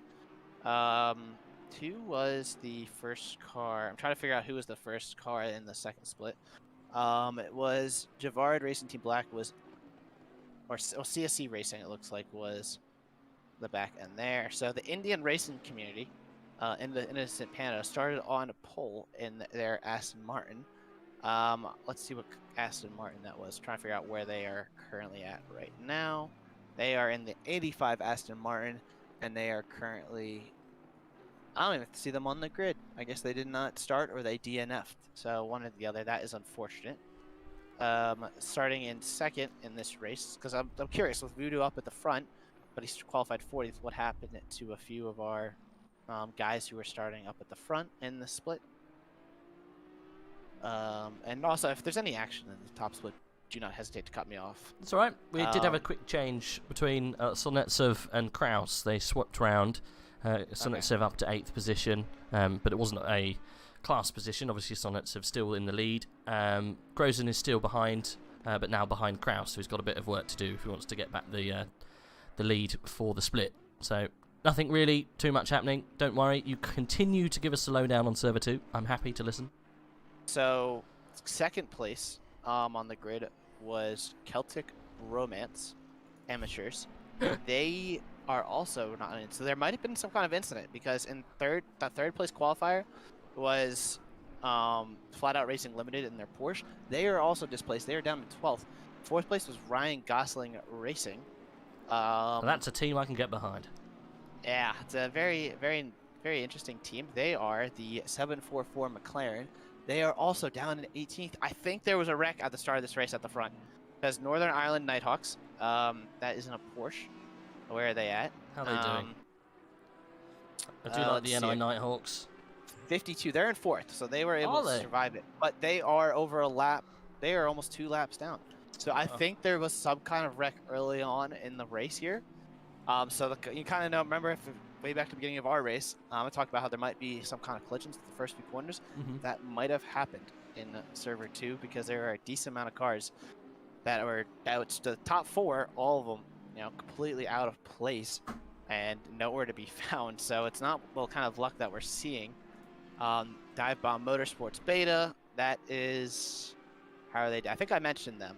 That is the 51 Lexus. They are in 7th. So yeah, I think there was some kind of wreck at the start of this race that might have caused a few guys to retire now, unless, of course, some of these guys just might not have started. But seeing how there's so many of these, guys who qualified towards the front for this race, I think there was some kind of wreck at the start, and it's kind of really put a real, I don't know, definitely a twist to the race, that's for sure. But that is how Split 2 has gone, and they are at the halfway point now. Voodoo's got a huge lead as they are 100 laps into it. And yeah, that is how it is going. So the team of coordinators are currently leading the way over there in the silver class. 100 lap. They're a little bit further ahead of us. We're 98 laps in at the moment. Cherupin's still 13 seconds away, so doing very well. It's good to get a lowdown on what happens on Server 2. It's all sometimes forgotten, but yeah, it's sounds like some absolute madness has happened at some point during that race. Yeah, absolute madness indeed. And then you have the fact, so they were at 2 minutes 57 seconds left. We are at 98 laps, but at 3:05. So the pace that Voodoo and company are having is actually pretty good. And so yeah, hats off to them, because if they were in this race, let's give or take, let's assume they'd probably be top 20 with just how their pace is going. So, and that's always cool to see, racing in the lower split, but knowing that, hey, you probably could have competed in the top split based off of how things are going. So good job to them. Good job. Yep. I mean, quali pace and race pace are two different things. Yeah. It's always tough. Race pace is good. Yep. Race pace is doing well. Cherupin's still leading by miles. Smolyar he's actually dropping back quite a bit now. Someone's going to come in and pit soon. We're on that kind of bubble. Got 4 minutes before the pit window kind of opens. Nothing's really changing at the top. I think the top 5 or 6, at least 5, are all separated by a fair amount now. Kraus, Krozen, and Uzmanov were getting very close. What has happened to... Oh, no, he's still there. Krozen's still second. Yeah, he's in 10th now, but second in class. I was wondering what happened to that car. It's only 4 seconds back now. But he's holding that gap. 4 seconds back is not too bad. He's still got I think it's 6 seconds in total from the back of Soltsnev. So Soltsnev, I can never say it.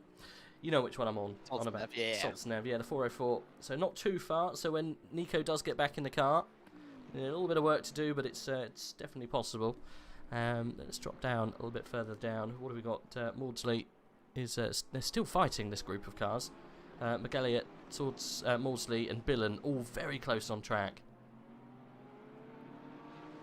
Yeah, lots of stuff going on. Yeah, Richie B actually, when I left, was about 10 seconds off of them, so he's reeling in. Billen, yeah, it was 1.1. Now he's almost there, so he might pull some overtakes here. Yep, he's right there.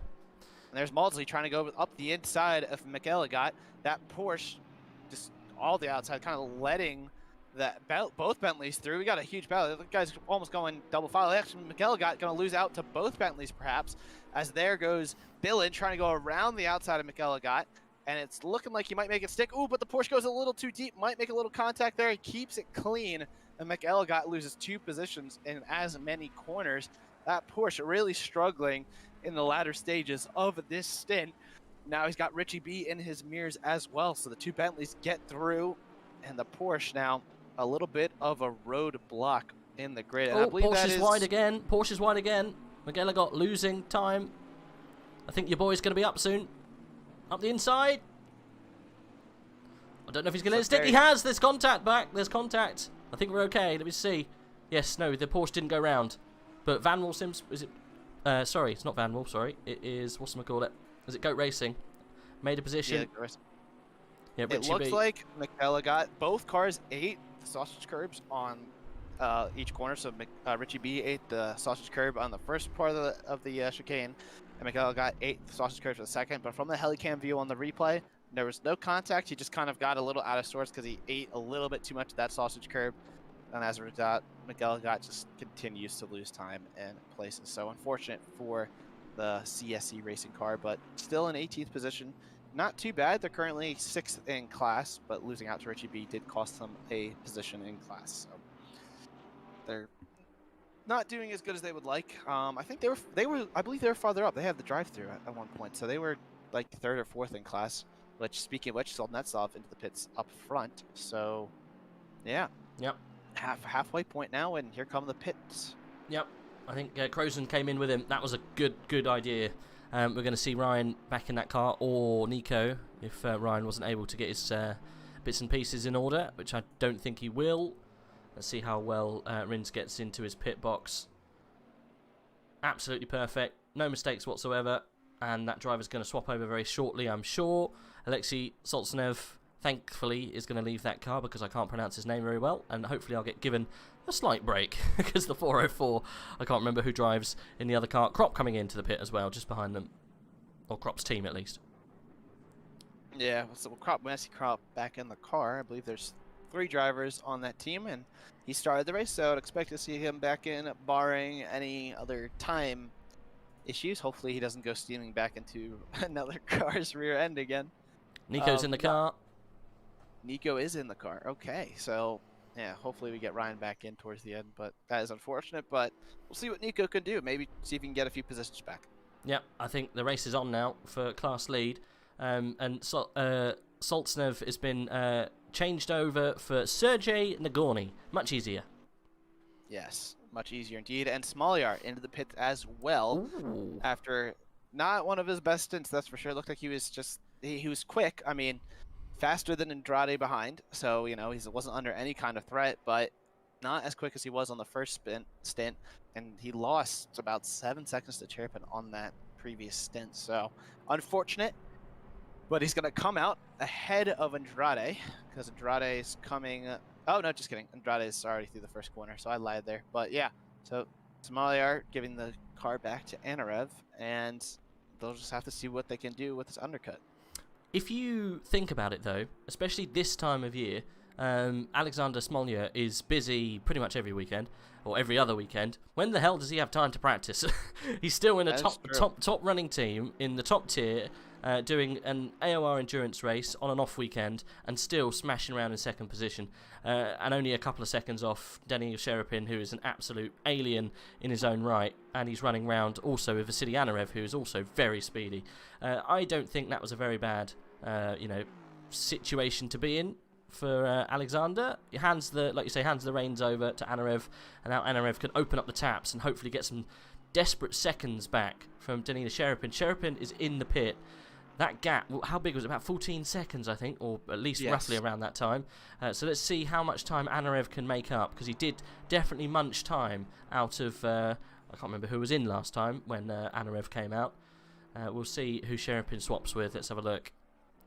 I think, I'm going to be honest, I think Smollier might have put in a little bit more practice than what we are realizing, because they did have their race in Austria on the 3rd, but next weekend, they are the feature series with Formula 1 at this track. So I think he might have done a little bit of practice here, because he's going to have to be racing around this track in a Formula car, which, you know, a little different, obviously. Yep. But, you know, he's literally giving himself some kind of similar practice, at least getting used to the track and as well. So, yeah, so he's probably put in a decent amount of practice, and he probably saw this as an excellent opportunity. Hey, you know, got some sim racing in a series I like to run in, and they're at the track that I'm having to actually race at next weekend. So I would not be surprised if Smollier competes for the win in at least one of the races around Hungary, barring any issues. So it'd be pretty cool to see how that goes.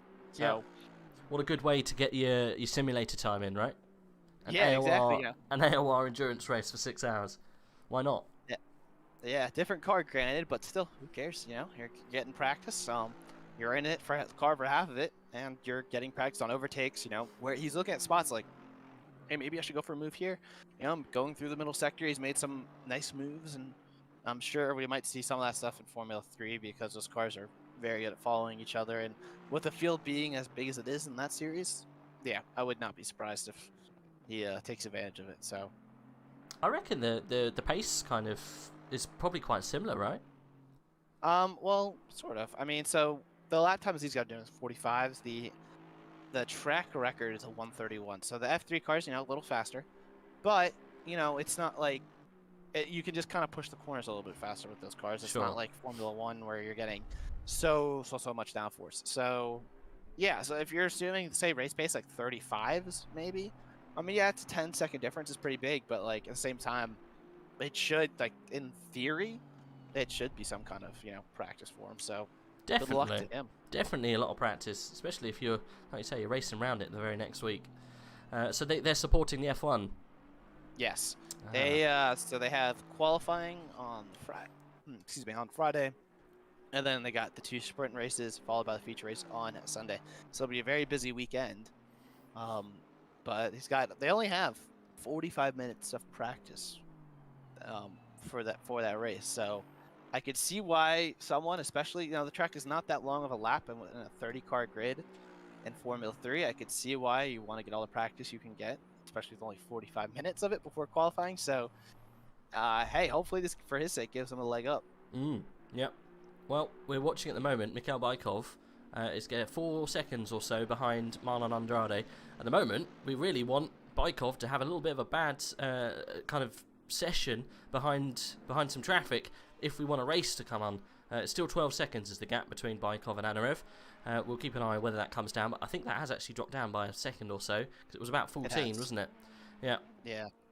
So well, look in the rear of Bykov. I think that's Crop. Not saying anything. Yeah. it was Crop. One of Crop's team. Is it actually Crop in the car at the moment?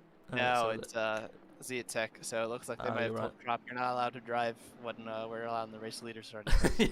You've crashed into too many people, Crop, I'm afraid. That's the end of your race. You've already caused us enough trouble. Oh, Crop. It's all love, so. So let's see how long it takes Bykov to get onto the back of Marlon. Marlon's gone for another lap. He must be really off the pit kind of window.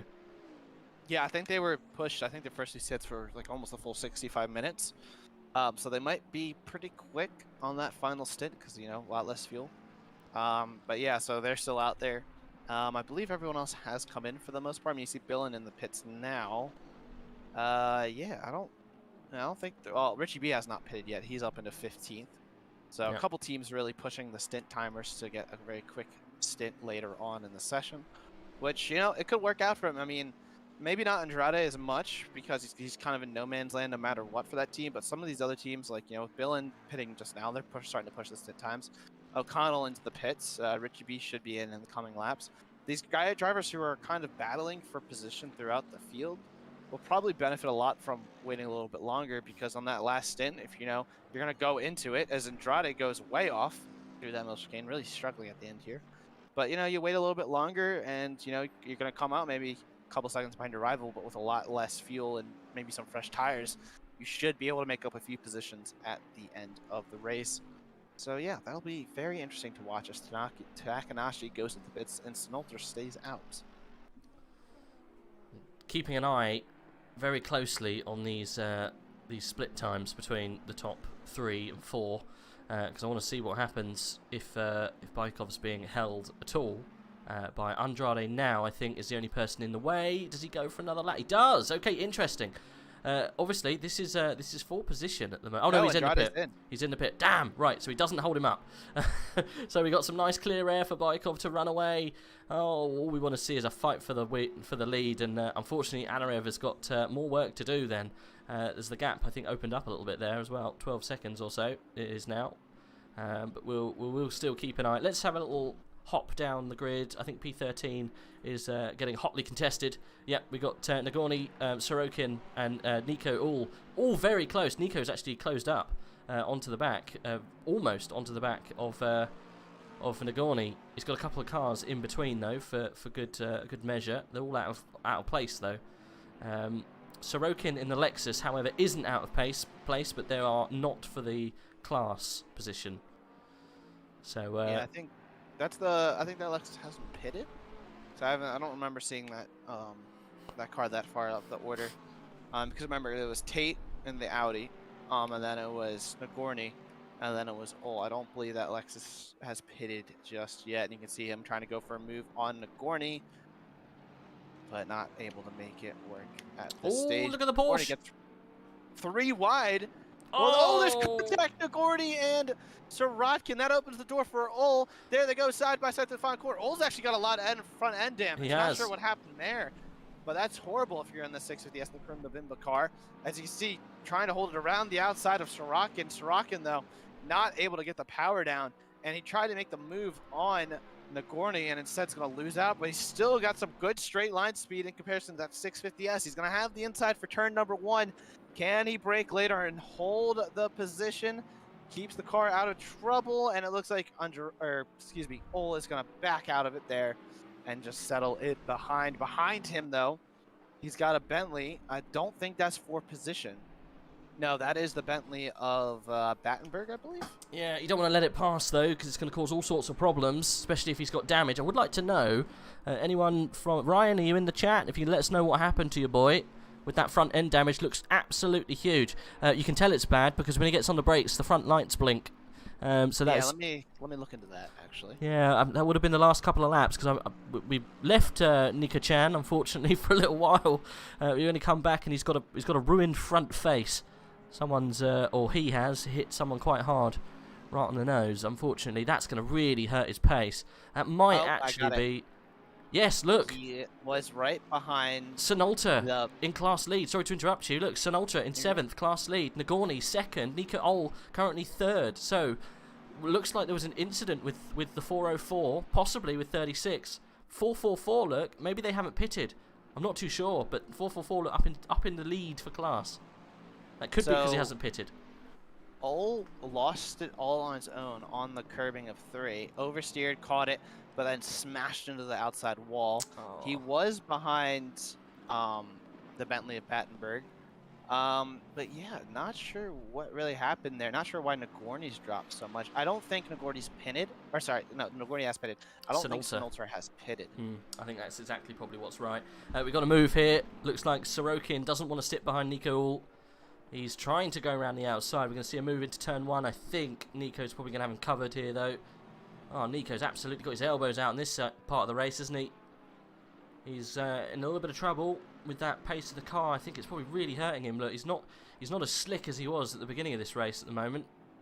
Yeah, it was a really, really hard lick into the wall. I mean, he was going very quickly. So the fact that he's still as quick as he is, hats off to just Nico and his skill driving, but he did that like on lap 2 of the stint, so somewhat cold tires still, and just absolutely smashing into the wall is never gonna help your chances. But thankfully, he didn't get enough damage to be told to have to immediately pit. But for all we know, his wheel could be slightly out of line because of the incident as well, because that is just a lot of front end damage on that McLaren. But Battenberg going almost into the rear end of Sorokin there, so all interesting with how things are going on. I do have to apologize though, because I do have to head out. Don't you worry. It's been a pleasure to have you beside me. It has been a pleasure. Yeah, good to have you in the box. Finally, me and Fizz have had a little race together. But Yep. you go and do you, and yeah, appreciate you jumping in with us, and we'll see you again for an endurance hopefully in the future. Of course, yeah, whether it be on track or in the booth, I will definitely be looking forward to it. Thank you one last time for having me, and it has been a pleasure. And I look forward to the next one, and good luck on the rest of the one. And I'll probably be keeping tabs and tuning into the stream here and there, because I'm definitely curious to see how some of these battles play out. Please do. Yeah, please do. Do. Enjoy the rest of your day. We'll see you later. Thank you. Cheers, mate. No problem. See you soon. There we go. That's Fizzy for the afternoon. You are left with, unfortunately, left with me for the rest of the race. We've got a bit of a race on. I feel a little bit sad for Nico. He's trying to get his race back on track. He's got to get past Nagorny, and that's going to be a hard task. We're going to sit on board, I think. Oh, that's not the right one. There you go. On board with Sorokin. See what happens between Nico-chan and Nagorny. Sergei Nagorny doing a great job in that Bentley, keeping the pace pretty high at the moment. Nico all struggling. I feel for him for his little incident into the wall right at the beginning of his stint. It's the worst thing that can happen. But he's making the best of a bad situation. What's the gap between Baikov and Anarev? We'll keep an eye on that as well. It looks like it's probably pretty big because I can't see a timing screen between them. I'm going to guess 14 seconds. Oh, look at that. 14.333. Oh, that's tough. That's a good old lick ahead, isn't it?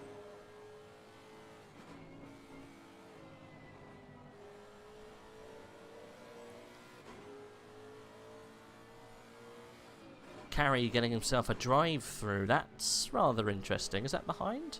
I think it is, actually.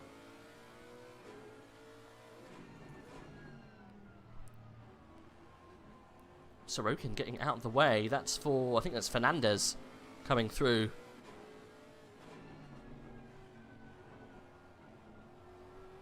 And Battenberg trying to make the best out of that situation. Let's go on board, I think, with Nico, because he's going to have to get out of the way here. Fernandez, Terragrossa and Fernandez's car is coming through, and Nico going toe to toe. Nagorny having to yield round turn one, and especially he's got Fernandez coming through too.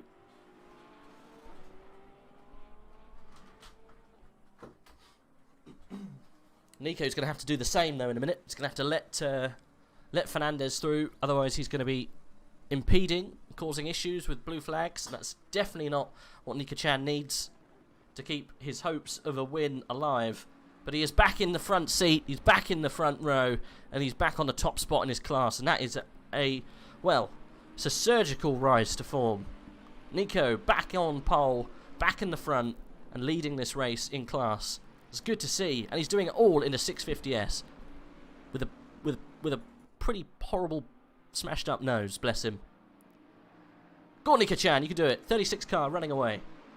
Nagorny's going to be rather annoyed. 5-second penalty for Bernardinez in the 21 car. Bernardinez?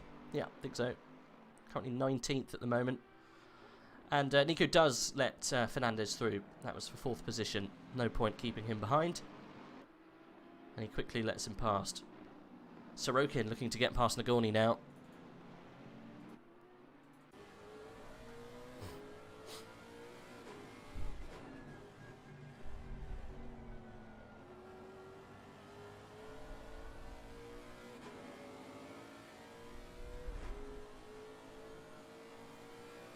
Ride on board with Sorokin for this little escapade into turn one. Goes to the inside, tries to throw the car. Oh, he's gone very deep. Nagorny sees it and goes wide with him. Luckily, That could have been a nasty little crash, that.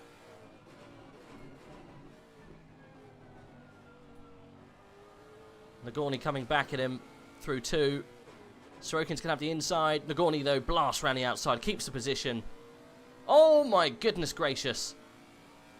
That was Battenberg forcing his way through. Blue flag for Battenberg, but still wanted to go round.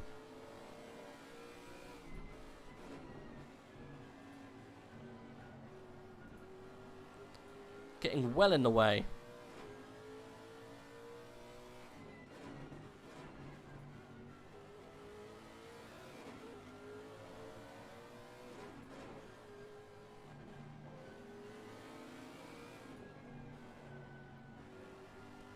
Needs to be careful here. Battenberg causing problems for Sorokin and Nagorny. Sorokin driving like a man possessed at this point. Nagorny going wide. Sorokin up the inside. I think he's got that stuck.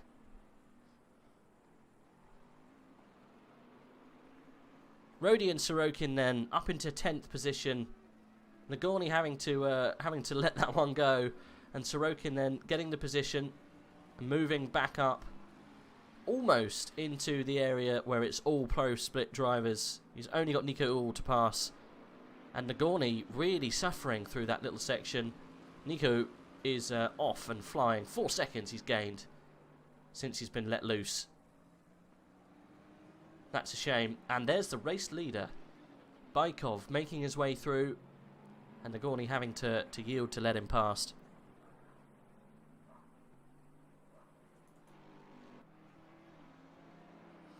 Right, let's see what's going on towards the back end of this field. We haven't had a look, really. Let's see what's going on. Bartos in the crop car. Tempesto Motorsports all the way down in 23rd position. Don't think we've got anyone who is lapping close. Richie's getting quite close to the 738 car. 2 seconds that separates them. Really, the main race we had is the one that we just watched. Unfortunately, didn't end well for one of the drivers. It's a meaty looking Lamborghini, that. El Aerosith Racing Team. Yaroslav, currently in 26th position. Being chased down. I can't see who that is. It's not for position.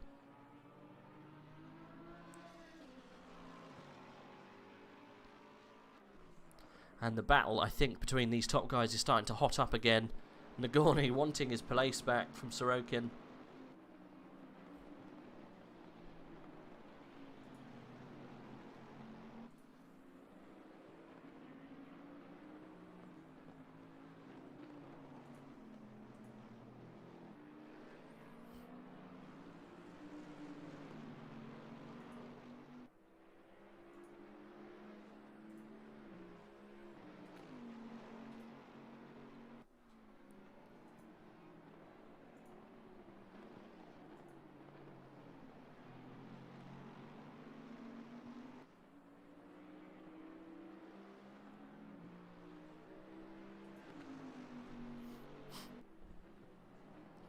Battenberg causing problems again for Nagorny.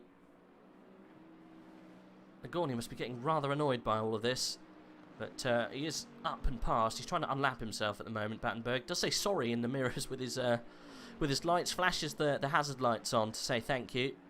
And there you go. There you can see the frustration from Nagorny. Sergey getting annoyed, flashing the 117 of Battenberg to say, what are you doing? You're getting in the way of this race, causing problems for me. I'm fighting here for the lead of this this group, and you're trying to come through. Unfortunately, Battenberg is a pro split driver. He's out of place, and he just wants to get on with his race, but he's causing problems for the 404. He's allowed to overtake as long as it doesn't cause issues, but he has been a bit of a fly in the ointment for the 404 for the past couple of laps, but he's been released now. Hopefully he won't be a problem. If he can get past Sorokin and get on with his race, he might actually help Sorokin get past Uhl, which would be good for him. But he's definitely causing problems for Nagorny. What's the difference between Nagorny and Sorokin now? It's actually quite big. 2.8 seconds is the gap. Still surprised with how well Nico All is doing. Nico Chan absolutely spreading his wings and flying away. He's got how many seconds on Sorokin now? 3.4 seconds. He's actually coming down. It was 4 seconds earlier on. So now Sorokin's been released. He's actually chasing down Nico.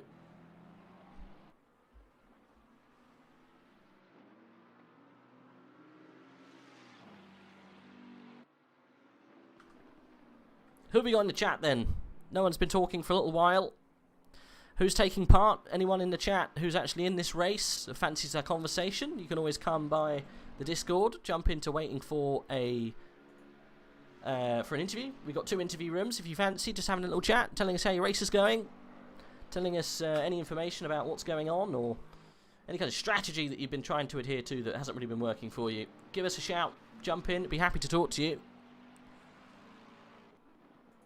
I'm sure there's a couple of boys in here who are taking part. We're on board at the moment with Nico in the Karimba Bimba Motorsports.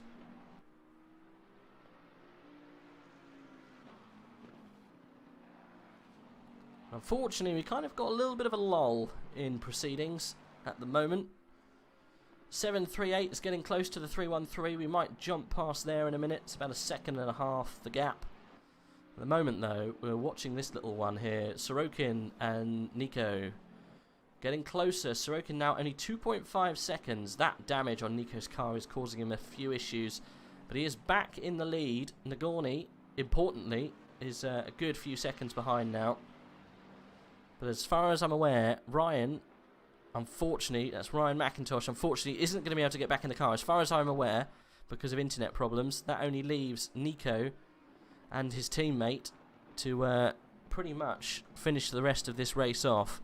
So that it's going to be tough. Rinse Karuzen and Nico Ull are the only guys who can take part in that car, I think. And that is going to be a fair amount of damage they're going to have to repair too. So, yeah, a little bit sad for Nico, but he's still winning his class just at the moment. Internet's still poopy. Oh, Ryan. I mean, Nico's done a great job to get back where he was. I'm assuming you saw him take a good old spin into the wall, which unfortunately didn't really help his pace, or was not helping his pace. Do you know how much damage he's got on that car? If you fancy letting us know, or you don't have to, obviously, keep your cards close to your chest, but how much damage seconds-wise is he running? I'm going to say about 5 or 6, maybe 7 or 8. That seems like quite a bit of damage on the front of that car. Let's have a look on board. Yeah, the bonnet's flapping.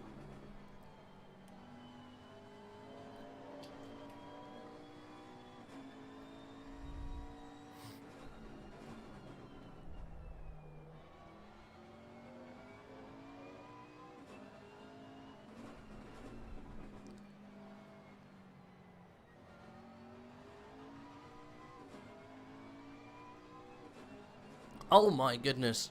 17 seconds. But we have an idea. Alright, good. That's what I like to hear. Any ideas are good ideas in my book. I mean, if the pace is still good, man, you might as well stick it out. Keep the damage. You're running away from Nagorny at this stage. Sorokin is closing you down, but it doesn't matter so much. It's not for class. All you're worried about is your silver class. If you can stay in that race, that's all you need. As Beeswax goes past Sergei Nagorny. That's not for position. That's someone unlapping themselves. What's the gap at the front? 14.55 seconds, Bykov from Anarev. So leading still, Mikhail Bykov. Then following him, Vasily Anarev. Third position, Dennis Latz is in the car. Dennis Latz, his first appearance for the Vanwall Simsport team. Of this race, at least. He's in the Ferrari, putting some pace down. Let's see what pace Dennis is doing. Last lap was a 45.0. He's going quickly. I think the lap before then was a 44. Dennis Latz is on fire. See the gap between him and Anarev. That could come down. You never know. I just saw Anarev actually make his way through traffic there as he got past Nagorny. Hey, you ready for an interview? Let me just have a chat. Thanks for letting us know. I forget otherwise.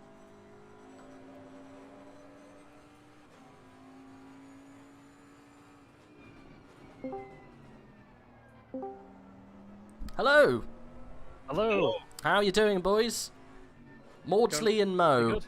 We recognised. That's right. I recognise those names. Whereabouts? What's the car number? Remind me. Is it the 117? 117 N7 Racing, yes. 117. You got Battenberg in there at the moment. Is that right? That's right. Yep. Yep. A bit like the cake, right? Exactly, yeah. Whereabouts is Mr. Battenberg from? Germany. Is he? Yep. I wouldn't have guessed. From Eastern or Middle Germany somewhere. It's a very German name, though, isn't it, Battenberg? Is it Rini? The name, first name, Rini Battenberg. Exactly. Perfect. N7 Racing. I haven't seen you boys in AOR before. Is this your first race? For me it is, and for Rene as well. Sam, I think, did already one endurance event. I did Okay. a 12-hour Nürburgring. Ah, okay. And what team are you with then? The Savannah Racing. Ah, GT4. I remember you. It was It was blue and it looked like the beer, right?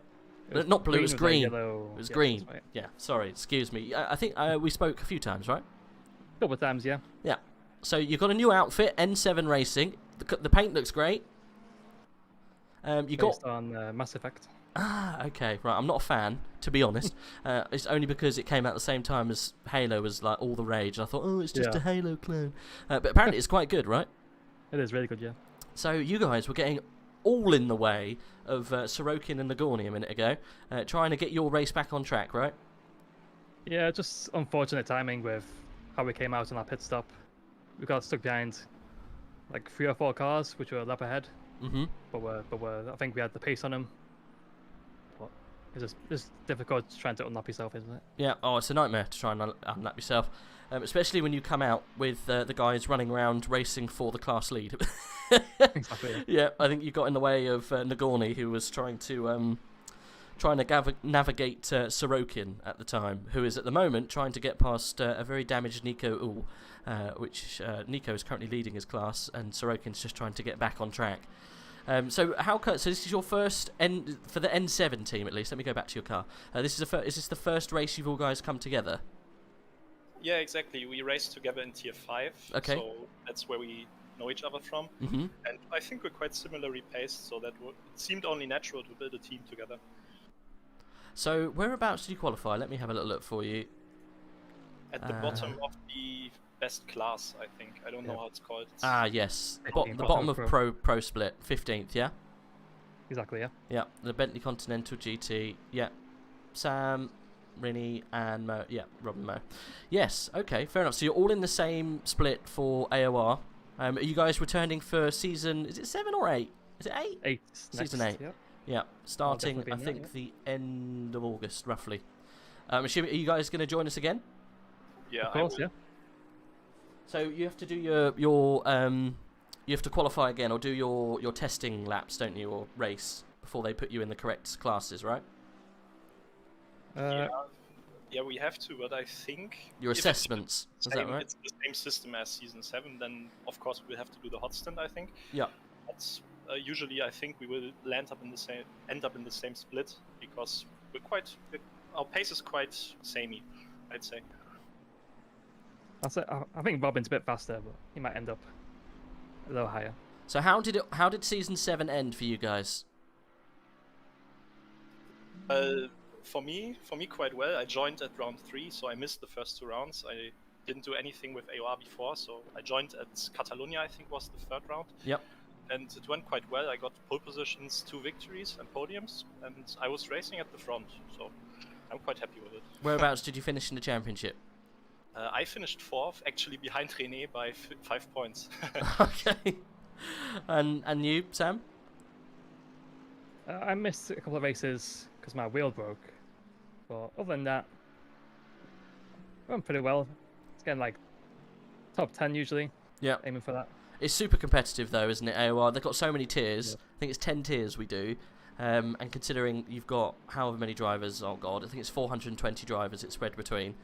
it means that the tiers that you get into are so close. You always have close racing, so it's always so hard to get to the front end of the grid. If you're if you're kind of right in the middle on pace of your tier, it's very, very tough to try and convert that into top 10, top 5, and even top 3 finishes.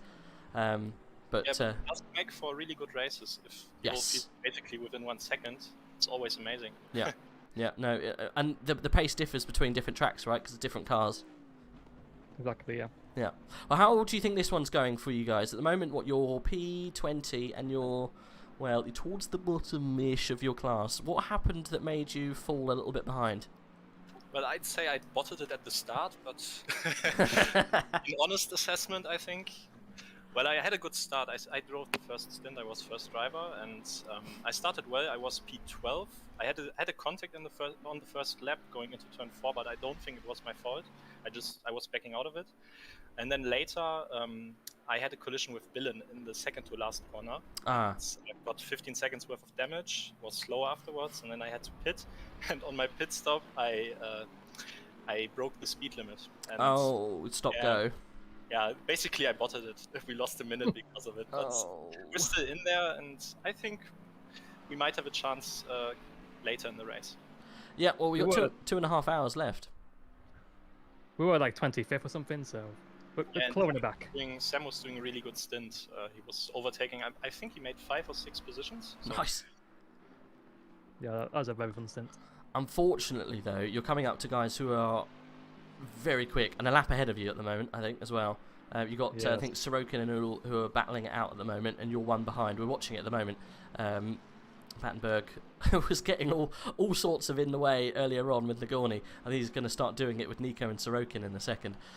So obviously, is this your first foray into Tier 1 though, right? Yeah, we were quite lucky with qualifying.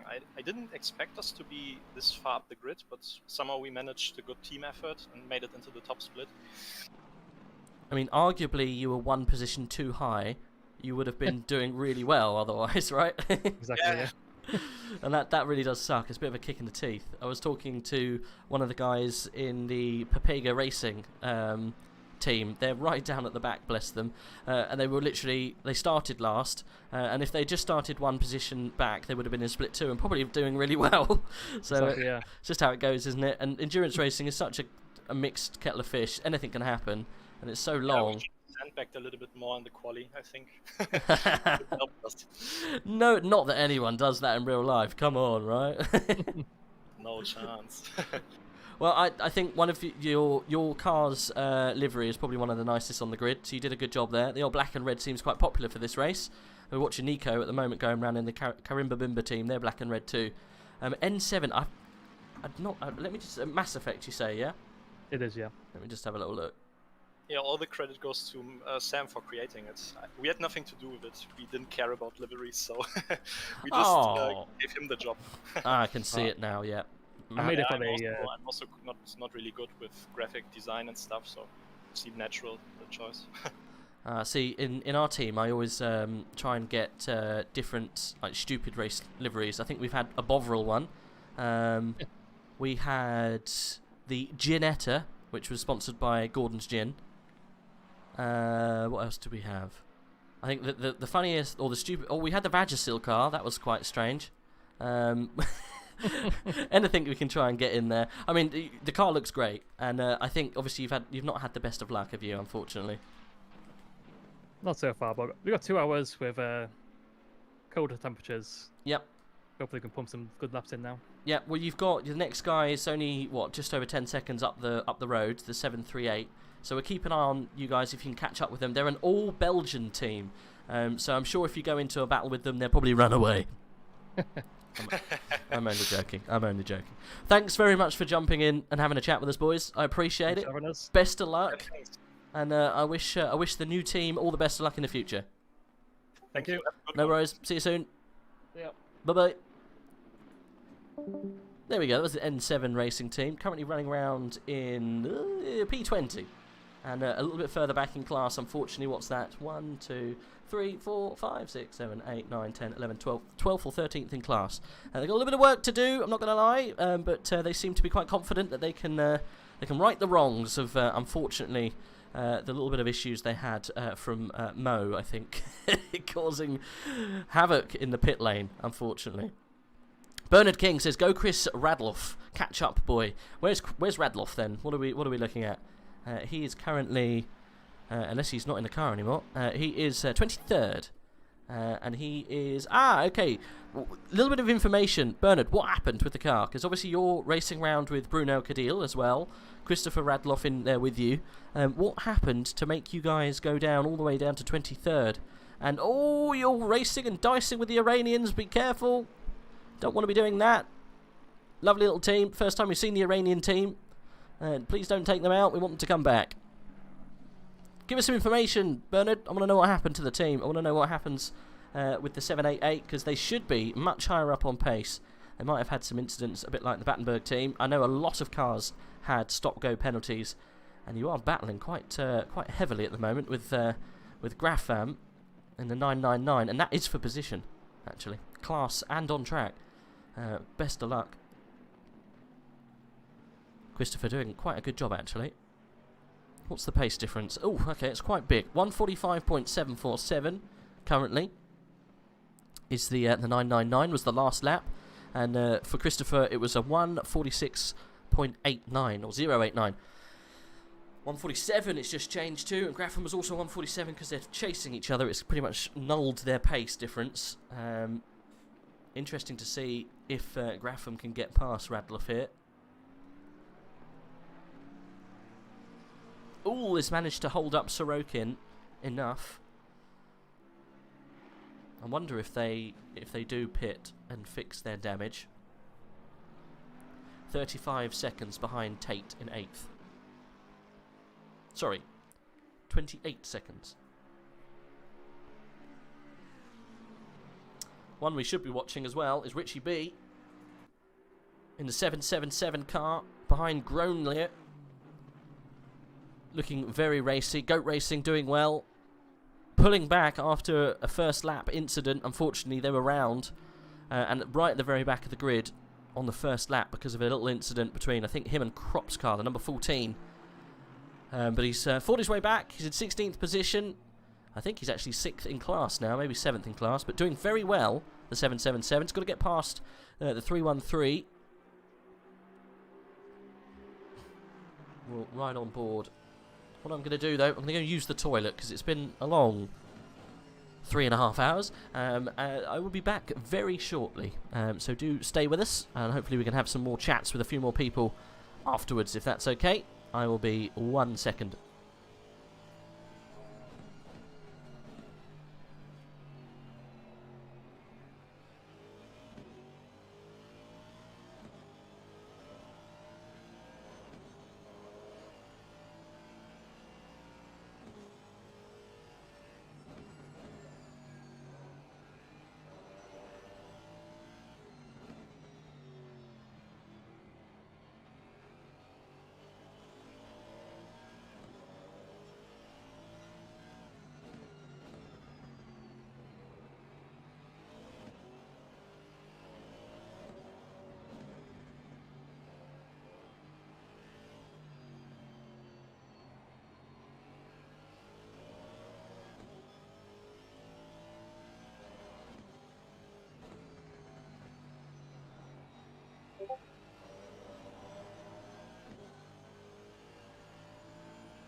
Okay, we're back.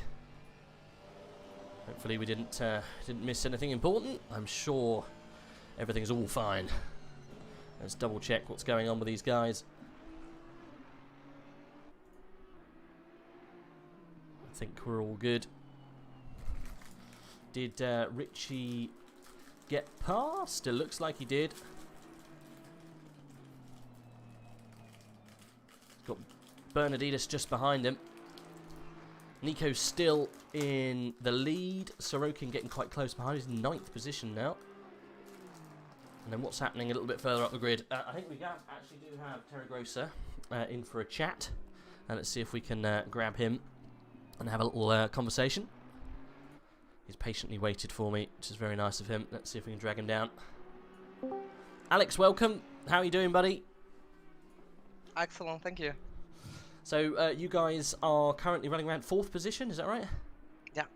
Yeah. So you guys, unfortunately, had a little tap with Smolyar on turn 1, lap 1, right? Yeah, but I actually didn't affect us. The start was amazing for us. But the thing is, we pretty know the top 3 was going to go on their way.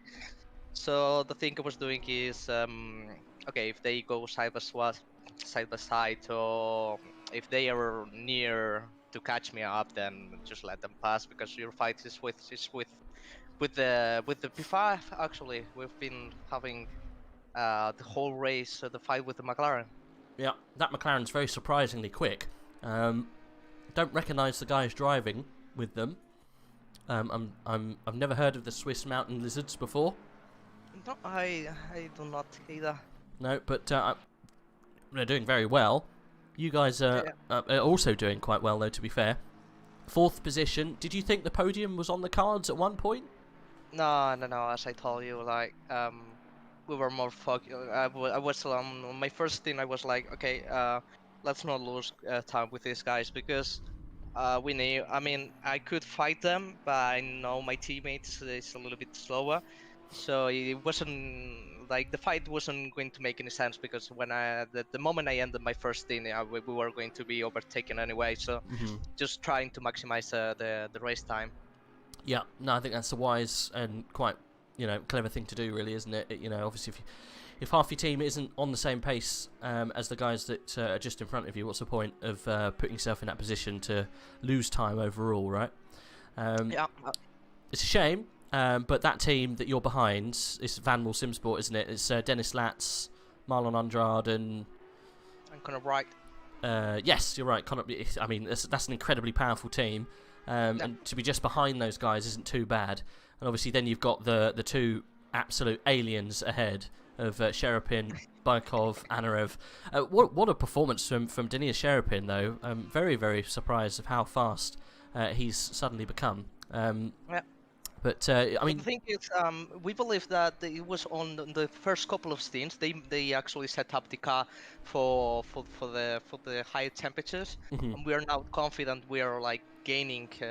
Well, probably not gaining, but we are recovering the time we were losing on the first stints, because we set up the car for the last stints more from the first stints. It was super rapid on the first stint. But now the car Alexander Smoliar is in an Anuvriv. I don't know. I don't know how to pronounce no, you that. got it. But they're catching P1, which is how it's going to be actually wonderful by the end of the race. Well, the gap looks like it's opened up a bit, to be fair. 17 seconds it is now between Anarev and Boykov. It was around 12 seconds most of the race. And this stint in particular, Anarev has dropped back quite a lot. Yeah, unfortunately, that Danila's and Mikhail's car has just come alive, and it's consistently fast. That's the problem. But to be fair, Anarev is roughly around the same pace. To be fair, Vasily's last lap was better than Baikov's. So, yeah, I mean, but hey, you guys are doing, like you say, you're maximising your race, aren't you? You're driving to your limitations, I guess, but still 4th place in Split 1 is very good. Yeah, we're happy with the results, to be honest. If it's finished like this, there's still 2 hours to go. I mean, anything can happen, and unfortunately, you do have the mountain lizards behind you. I can't see what the gap is. Let me just have a look. Well, Had blackout in town before the race, so Oh, my really? teammate was, my teammate, like we live in the same town. It was funny because I didn't been affected by the blackout, and it was starting the race, so I have to check up with someone I really like. I was coordinator. Crop is the nickname. Yeah, Crop. I can actually jump in the server without the needing of being the first driver, but the one who joins, then it takes the responsibility to, join. If everyone disconnects, then you have to join first because you were the one creating the car. Yeah. But I had to confirm it because it was like, okay, or I join, or we don't get to race today. Yeah, it was funny. Half of the town was without any light, and the other half was with light. Yeah, I mean, it's not the best thing to have at the beginning of a race, I'm not going to lie. Talking of light and no light, we are now going over to the dark side of this race. Do you think you guys are going to still be as competitive or a little bit faster in the night section? Yeah, we're going to be. Going to be as fast, if not faster. Probably faster. So, winning Run GP, tell us a little bit about that. It was actually, winning Run GP. Yeah, we started on Formula 3, driving together. Mm-hmm. Daniel and me on Assetto Corsa. Mm-hmm. I actually won the championship the last season, and it actually happened here in AOR. I actually hold the title in the forums, which is actually nice. And we didn't get to drive together. Now GT4, of course, because there's not many drivers, and even though it's competitive grid, he had the chance to enter into tier 1, but he's been staying in tier 3 for 2 seasons. Mm-hmm. I jumped from the last season from tier 2 to tier 1, so of course that's why I started saying that. Of course we were thinking about Maximus in the time, because we know that my teammates we tried to actually he's super happy with his performance because he's closer than me than ever he's been before. Yeah. But still we knew that he was a little bit slower, so yeah, just trying to maximize the time. I mean, Daniel's doing an amazing job. 146.3 was his last lap. The person behind him, 146.39. Pass behind him, 146.32. Car behind him, 146.7, 147, 147, 146.5. He is lapping round where he should be lapping. Dennis Latz is off and away with the fairy. He's doing 144s.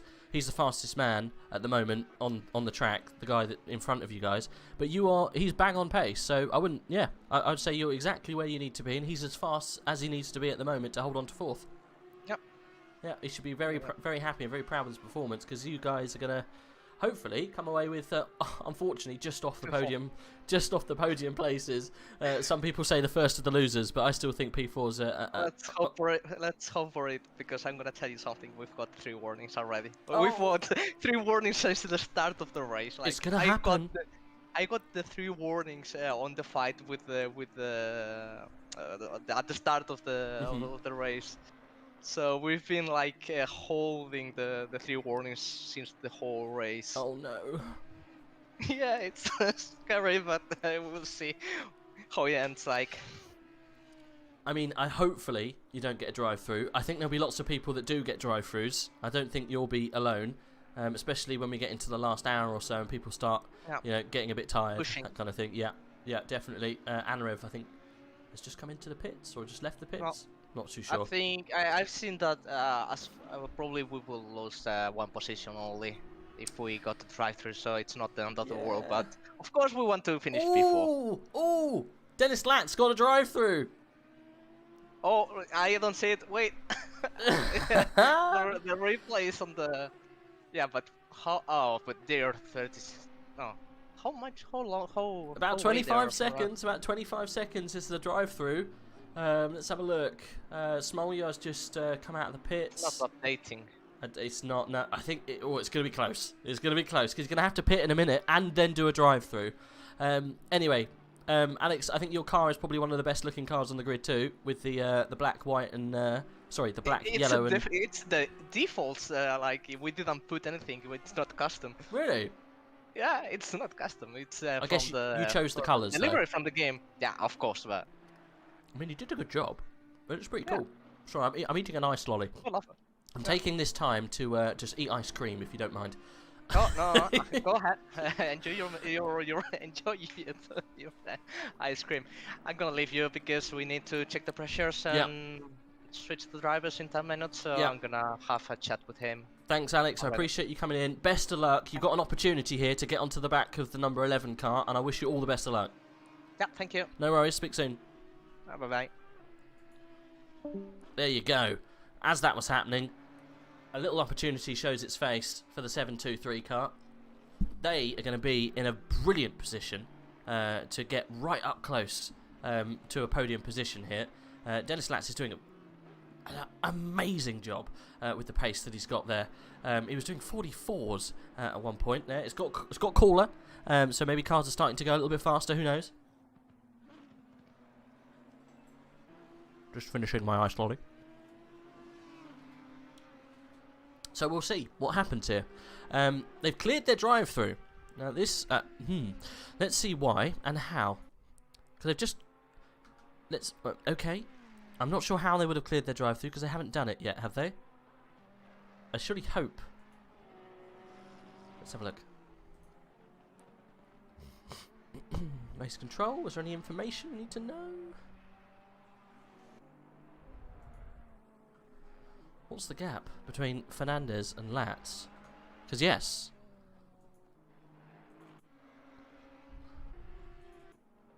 There's miles. What happened with that drive-through then? Okay. Well, not too sure what's going on there. Maybe they got the drive-through removed.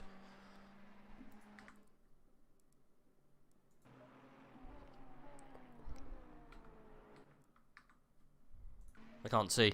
I wondered if they'd said something in chat about the drive-through or said anything about the drive-through being removed.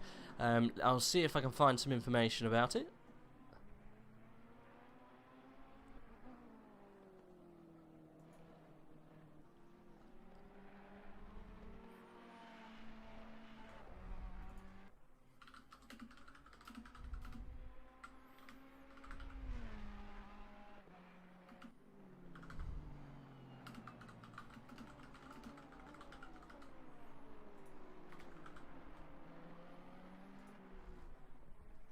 I have asked the powers that be if there's any information about the cleared drive-through for Dennis Latz and the Vandermeer Simsport team. Maybe he did it. I'm not too sure. I know Smolyor got through. Maybe he drove through and did his drive-through. I didn't quite see. We should have maybe been on board with him. 28 seconds is now the gap between Fernandez and Latz. Apparently, Dennis Latz is 5 seconds behind Smolyor, which I don't understand, but apparently it is that different. Okay, well, I know Smolnier's just pitted and Latz is going to have to pit in a minute, so that's probably why the gap is so small. Let's see what's going on a little bit further down the grid there. Nico then still leading his class, which is doing very well. Sorokin in 10th position just behind, and we got another car there. Who's that? Reed Aldred. Okay, I can't remember who was in that car earlier. They were pretty much where they were, to be honest. Anyone else who came in recently?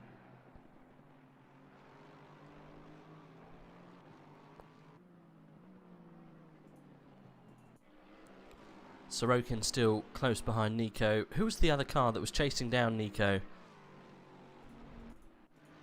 Oh, we clicked onto that one. That was Stephen Carey going for a spin off at around 8 or 9. Yeah, I think it's going into 9 or 10. There we go. Can't find the car that was chasing down. Was it 19th? No. We'll find it later. Kanembemba OP. Exactly. I'm happy that they're where they are. Doing very well. Look at their cool little front light on the number plate there. Nico running away at the moment. Doing very well. Let's see if we can get some information on that DT. If it got cleared.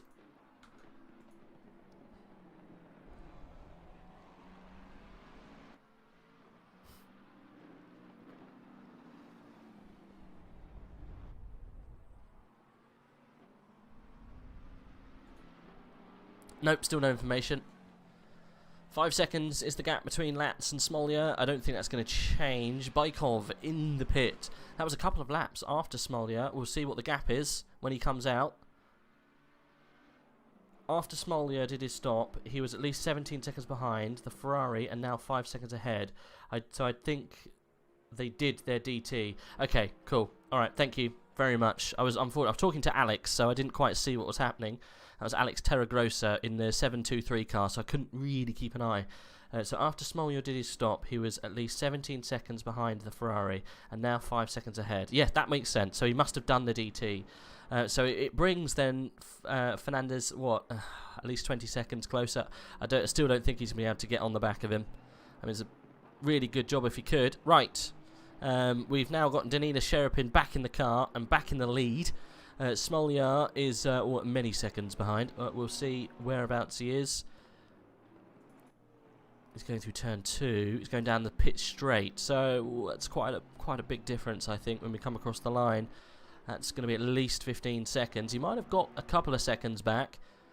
Bykov, it's not Bykov anymore. It's Sherapin getting held up there. That is by goodness, Nikita. Nikita. Borogrutz. Oh, we did it earlier. Damn, Nikita. Reed Aldred is also Karambimba. Is he? Okay.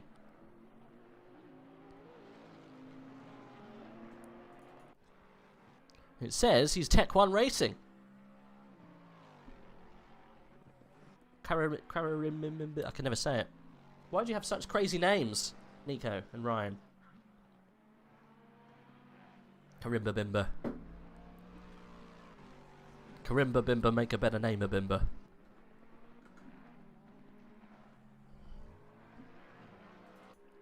This is the gap that we're looking at though at the moment. Sherapin and Smolja. It's not out of the question that this can change round. 15 seconds is the gap. Smolja should be reeling in Sherapin at the moment because obviously his tyres are a little bit warmer. 15.0. Sherapin coming across the line.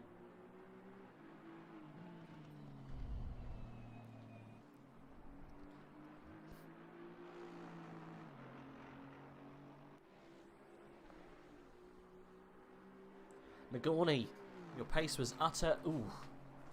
I don't think it was that bad. I think you did a good job. Whereabouts is the car now? Nagorny.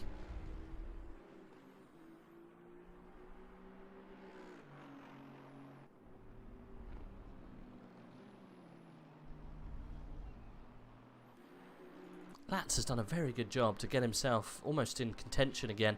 These guys were all the way back, about 30 seconds off the 873 at one point. Now they're 10 seconds away. The fight for second position is well and truly on. They almost lose control of the car through 2.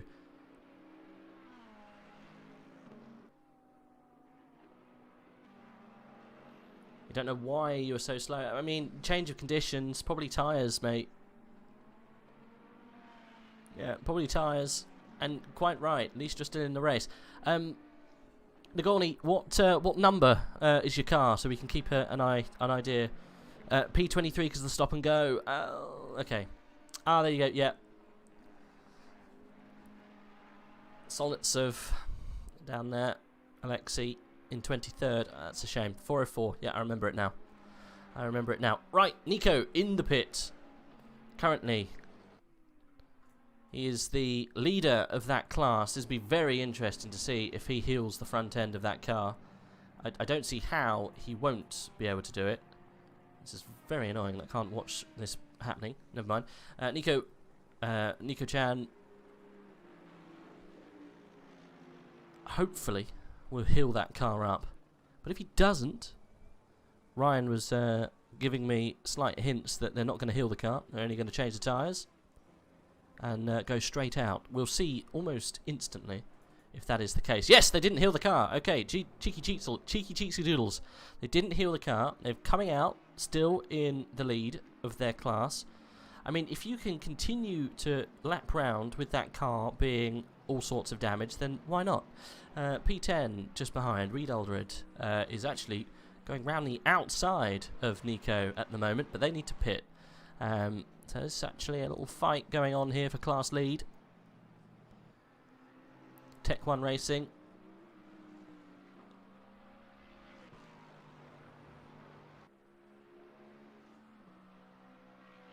Turns out we have 1 second of repairs. That is very annoying.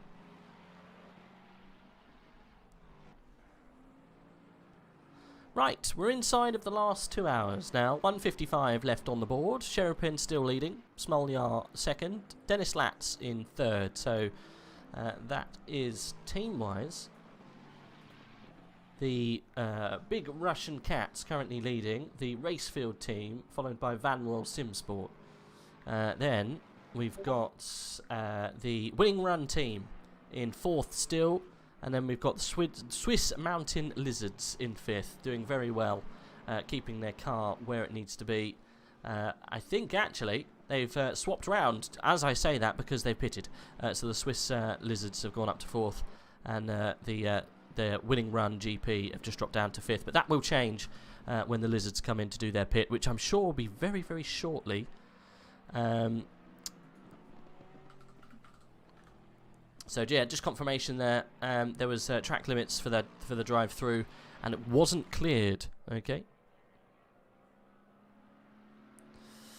Is A Smolyar in the car? Yes, he is. Yeah, it is the F3 driver. Yeah, currently P2. It is the same man. Yeah, Alexander Smolyar. He'll be racing round this track in the F3 car this coming Saturday and Sunday. So next week. He'll be at this very track in real life, racing around in the F3 car, following the F1 circus. So it is actually that guy. Yeah, doing a great job. Unfortunately, he's not able to catch up with Danila Sherapin, who's currently leading. And leading by some margin. He's actually caught up in a lot of traffic at this stage. It's actually going to cause him quite a bit of problems, lose him quite a bit of time. This is looking like a very, very good race for the 142. Danila Sherapin has had almost all of the luck. The CMR car doing so well, not been involved in any incidents, doesn't always seem to be in any traffic, just seems to just get the rub of the green, doing so well out in the lead. 18 seconds is now the gap, because Smolyar's got caught up in traffic again through this middle section, just absolutely kills his pace. They get into the 10-second kind of window and then just get eaten up by traffic, and unfortunately it's happening again. Such as the life of endurance racing, always stuck behind someone.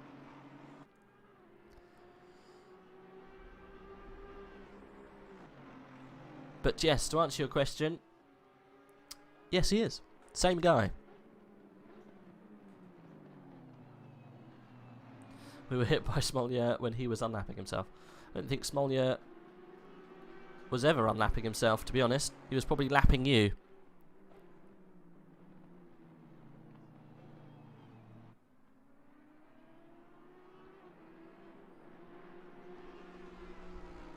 Right, so the 21 car, Crouch has got himself a 10-second time penalty. Let's see what that was for.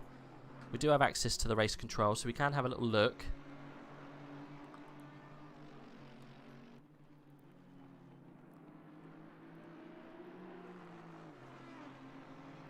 So he is the 21 car. So involving cars 21 and 738. 738 is in 12th position. Julian de Briclier. 10-second time penalty for 21 for causing a collision. So that's when that happened. Then we had 833 and 744. 5-second time penalty for dangerous driving, but that's server 2. So that's, yeah, that doesn't matter. Right. Well, it doesn't matter to us, at least. Server 1, the only incident that we had there, unfortunately, was Benjamin Kruter having a slight incident with the 738 car. It's okay. Don't worry. Unfortunately, that is endurance racing. It's ups and downs almost every lap. Okay, so literally, okay, is in the pits from 4th. Pretty fun. Second endurance race of my life. Well, mate, we'll see you back for the next one. Swiss Mountain Lizards are in the pit. See what they can do. They're in the pit at 4th place. I think they drop back to 5th, maybe 6th, because there goes, I think, Alex Terragrossa. Whereabouts is Alex? Yeah, he's through miles away, so he'll go past the 46. I would have thought. He's up into 5th position now. You can see it says 5th. It will change when they go through the next split timing screen. There you go. And he's Ruber. He's currently in that car, doing very well. Both these guys have been doing very well. The Swiss Mountain Lizards currently in 6th position. Got a little bit of work to do now to get onto the back of Terragrossa. But that Win Run team, we've got the faster driver in the car now, so we're going to see probably some very good laps from them to get onto the back of Dennis Latz, which it's probably quite tough, to be honest. The 778 car, I think, is out of position slightly. Not sure if they've pitted yet. Dennis Latz currently in the pit. I think Nikita is going to be in very soon. This team's been mighty impressive. First time we've seen them in AOR, and they've managed to do a really good job. 4th place on pace. Should be coming in the pit rather soon. Maybe not now, but in a couple of laps' time. We'll see them dive in. Currently 4th place at the moment, behind Terragrossa. Sorry, behind Latz, and then Terragrossa. Right, who's going to get in the number 11 car then? It's Marlon Andrade. He's back in the Vanmore Simsport team. The Ferrari then, off and away. A little bit of time to get onto the back of Smolja now. I think it is literally just hold on to 3rd position and don't lose it to the Win Run team behind. I don't think there's going to be any chance of that happening, but we'll see. See if we've got any more racy stuff going on any further behind. Looks like the battle for 8th, 9th, 10th, 11th, around that kind of area has all kind of simmered down now a little bit. However, we have a class race going on here between Rinzi Krozen and Reed Aldred. Oh, he's in. Okay. I take that back. Reed Aldred in the pit. And it looks like the Karimbimba Bimba team are doing quite well. And they are... I don't think they're under attack by anyone at this stage. That McLaren 620, 650, 620S. You don't normally see that car. We had a little chat with them, and they say the BOP kind of favoured them towards this car. It's not bopped at all. Doesn't have any kind of ballast or anything like that to hold it back. So it is in its natural form, and it's doing very well. It's winning its class at the moment. Currently P10. So it consists of Rinzi, Nico Chan, and Ryan McIntosh. Ryan, have you got your computer working yet? Is your internet up to scratch, or are you still screwed? At the moment, it's just Nico and Rinzi doing the business.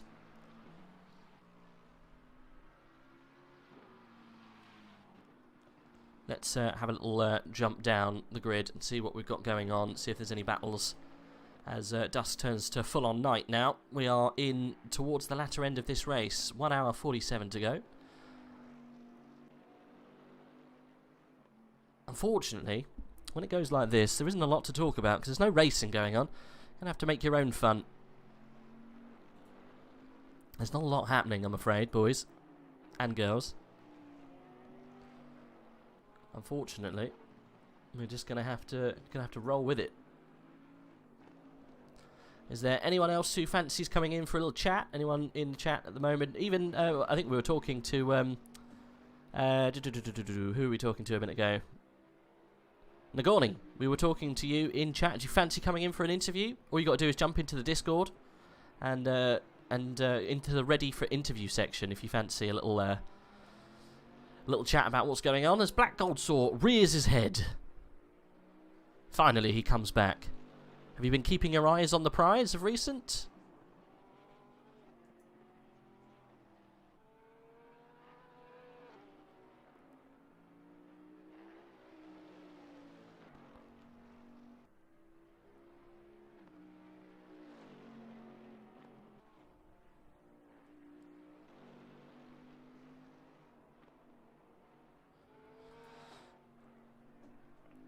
Yeah, it's quite hot. Not gonna lie. 32 degrees, both track and ambient temperature. Can you imagine trying to sleep in 32 degrees? Not too sure that they've got that kind of spot on, to be quite honest.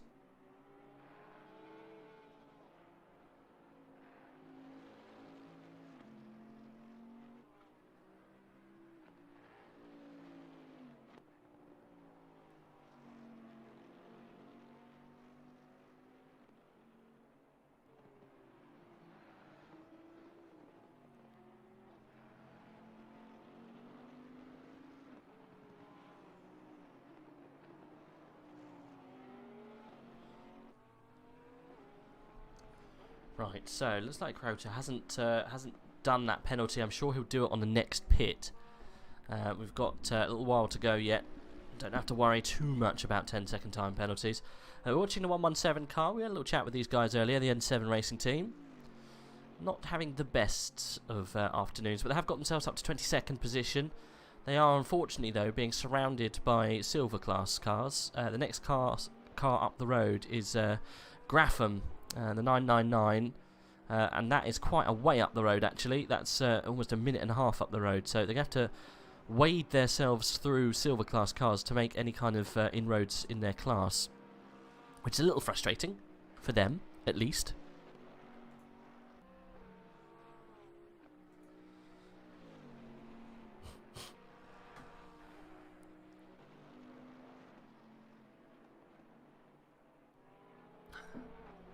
You're playing some Battlefield 4 pre-hype for BF 2042. Yeah, I'm not entirely sold on it just yet, to be honest. I know a lot of my friends have been saying, "Oh, it looks really good." I'm a bit unsure.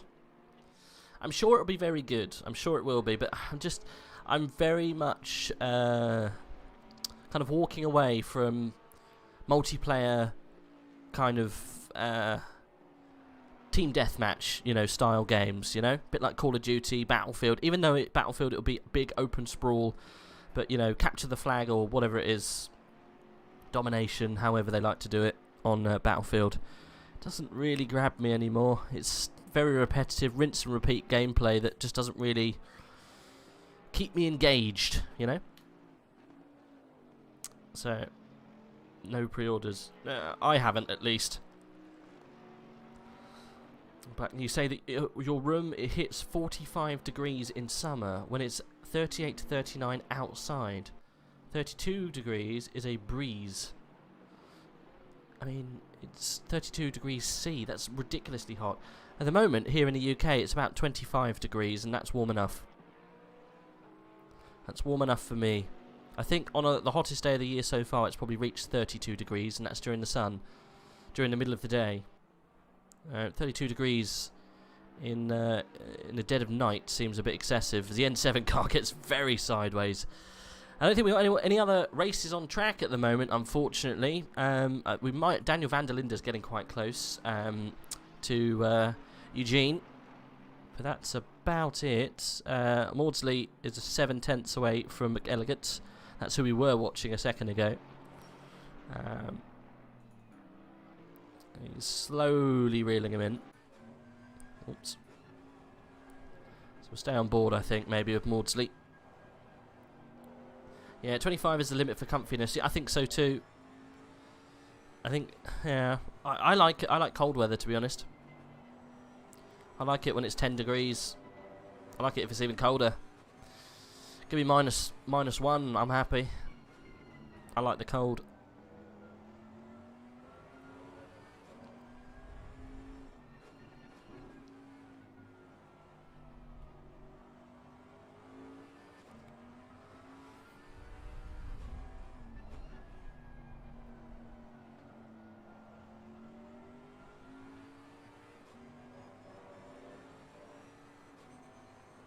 Maudsley then slowly chasing down McElligott in the 96.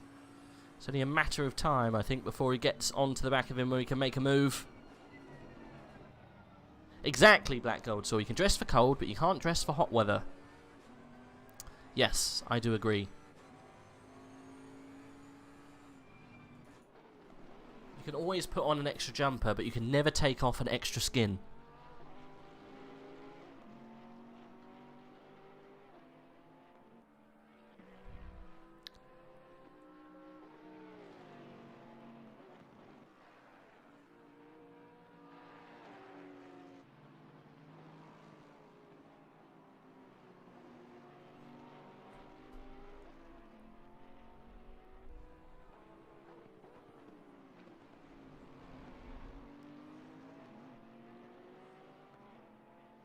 Where's Fizzy? So Fizzy's finished for the afternoon. Unfortunately, he had some other stuff to do. He could only join me for half the race, or a little bit over half the race. He did let me know, unfortunately, that he couldn't do it all. So he's got a few things to do this afternoon. So it's absolutely fine to have Fizzy for a little bit. It was a pleasure to have Fizzy in the comms box with me. I haven't ever worked with him before. We shared Tier 1 and Tier 2 together, not last season, but the season before. His tier was also always very, very popular with the watchers and the listeners. So I know how good a job that Fizzy does and how popular he is. So it's always a pleasure to work with someone like him. He's very good at his job, incredibly knowledgeable about the game and the league. So yeah, it's good to finally work with him. But no, he won't be joining us, I don't think, anymore. He might pop in later, I don't know, it depends if he's back. He had a few things to do. I think he said he just moved house, so we need to get some things sorted out, which is more than fine. He joined us for 4 hours, I think, of this race, so I think he's due a little break, which is absolutely fine.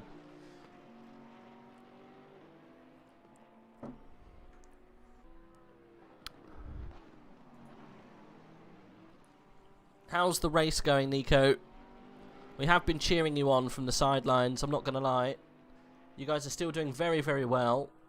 In 10th position, still leading the class. Trafficker, he's a little bit further behind, isn't he? I think you're all good, to be honest. You've got a nice gap. A really nice gap. Takanashi is quite a way behind, I think. I think you're sitting pretty.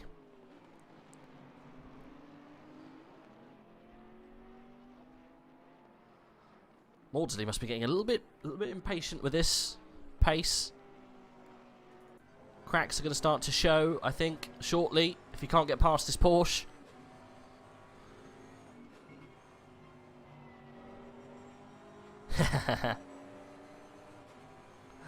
Black Gold Saw's in hot demand.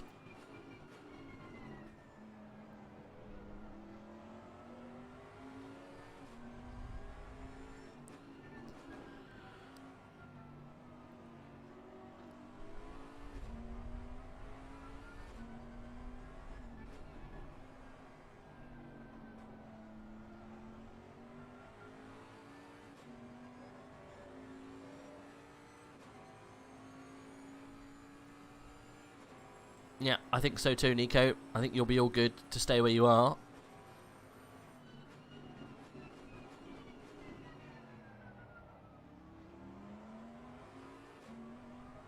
To get a 650S, though, into the top 10, very good.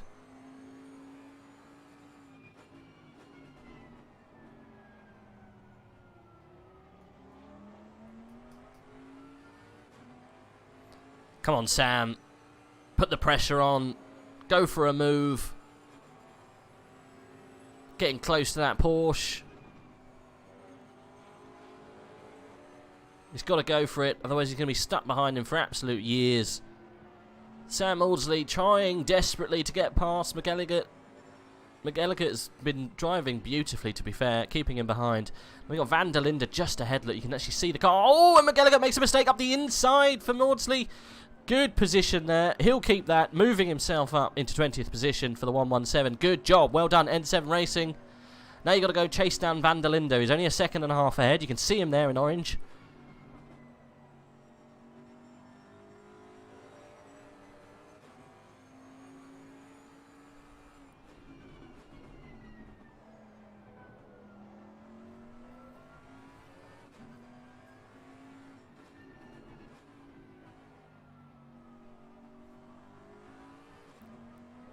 Great stuff. Up to 20th position. A little bit more work that needs to be done to get himself onto the back of Van der Linde. We will keep an eye on what happens with Van der Linde. Do you think McElligott's going to come back? Sean's got it in him.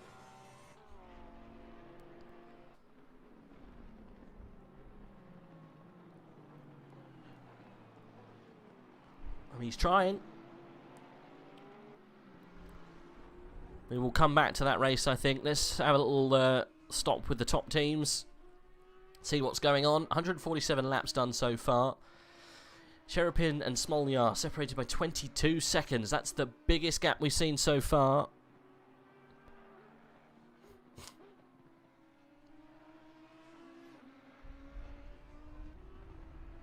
So, yeah. Unfortunately, the gap continues to grow between these two guys. Danina Sherapin is running away. The pace he's shown is just spectacular, to be honest. Last lap was a 1:44.6. Best was a 1:44 dead. Compare that then to Smoljar, 1:45.3. And his best is a 1:44.3, so 3/10 slower so far.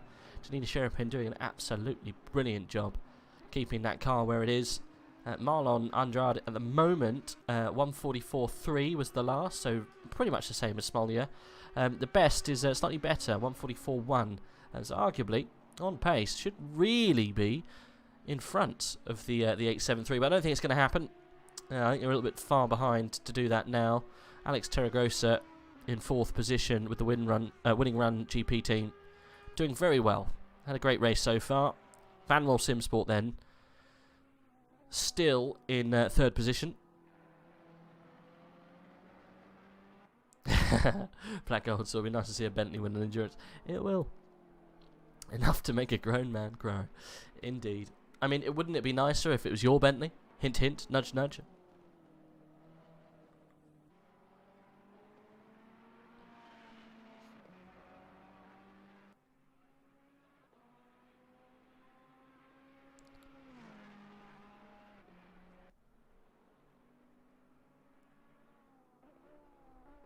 I think the gap, unfortunately, between 1st, 2nd and 3rd is so big now that we're not going to see a change. What we might see a change, though, is with this man, Takanashi, coming up to the back of Traffica, who's actually done very well to get himself back to 11th position. Down in last at one point, Traffica, in the 717. Really not had a very good afternoon, but Rika Takanashi is looking to get into 11th position. Let's go on board with Rika.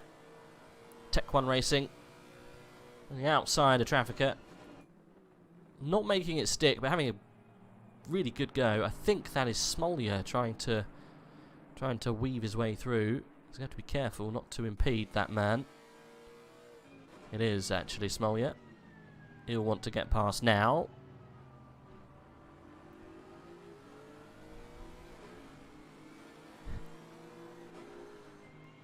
And he does do that. Get out of the way very quickly. Good stuff from Rika Takanashi, getting well out of the way for Smoljar. When's it going to happen? Up ahead.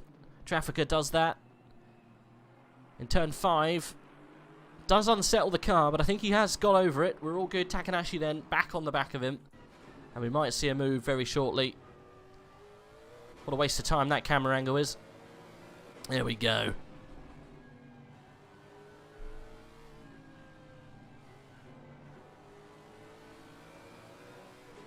That gap between the 1:17 of Sam Maudsley and Sean McElliger is still half a second.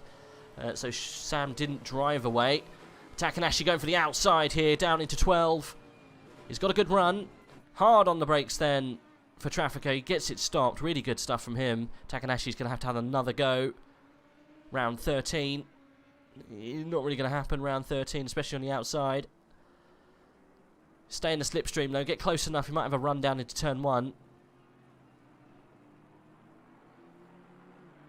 Some dude called Rage F1 ordered me to not to use a Bentley, so... I mean, you can't always be in the Bentley, mate. Got to give the Bentleys someone else to have a go. Here we go then. Takanashi up the inside. Flips back to the outside. Was a little bit of defence from Traffica. It was quite a harsh defence, but it was dealt with somewhat fairly. Up the inside. Takanashi gets Traffica caught out on the outside of the corner there. And he gets the job done. Flashing the lights to say sorry for some reason. I don't know why. I don't think there was any contact. Takanashi then up into 11th position. Done it on track. We got a drive through for the 778. Strelnikov not having a good afternoon. That is, oh no, it's the team that I like, the 778 that have been doing so well.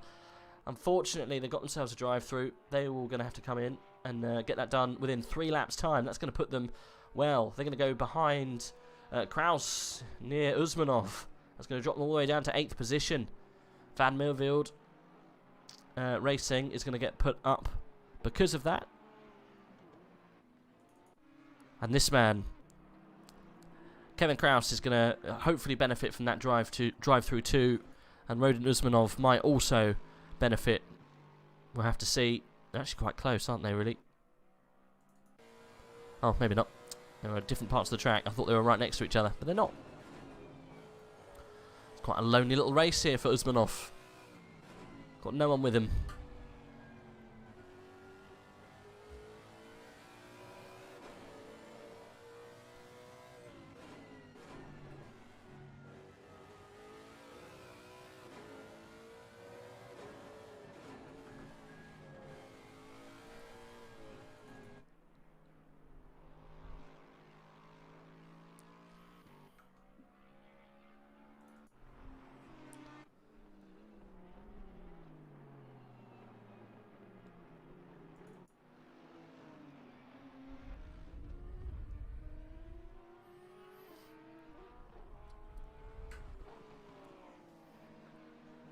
Right, so maybe have a little bit of a threat here for Nico's team.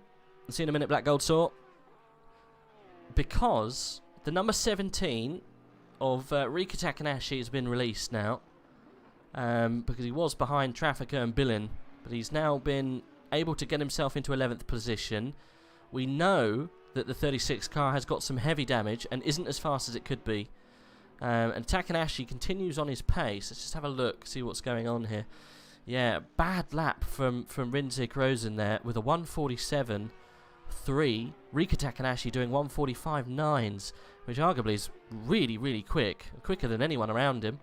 Well, Walter Billen did a 145 last time around as well. So, a couple of cars switching it on. But if he continues on that pace, Takanashi could start eking into that gap that Crozen has managed to attain, but we'll see how big that is. Let's have a quick look, see if we can find out where they are on track. That's going through turn 4, is it not? I think it is. Where's Takanashi? He's going through the last corner. Oh, it's quite a gap actually. I mean, it is doable, but it's probably about 30-40 seconds. Let's have a look. It's quite a gap actually. We will keep an eye on that gap, but I think it's probably going to be quite big. Right, let's go. Sinolta is getting close to Benjamin Kruter, who has a 10-second time penalty shortly to do. We have got half an hour, I think, until the next pits, or the last pit stop, because it will be the last hour we're going to enter into. Might have a few splash and dashes from some people. The 444 then going to be taking on the 21 car, the Audi. Not had a best race. The 21 car spinning on about lap 7. And that was the start of the pain for the GPX Racing team. Sorry, not for GPX Racing team. For the 21 car, which is Scuderia Smithy. There you go. Ooh, Sinolta much quicker on the brakes there. Martin almost going in the back there of Benjamin, but manages just to escape that one. There's no damage. We're all good. Carry on.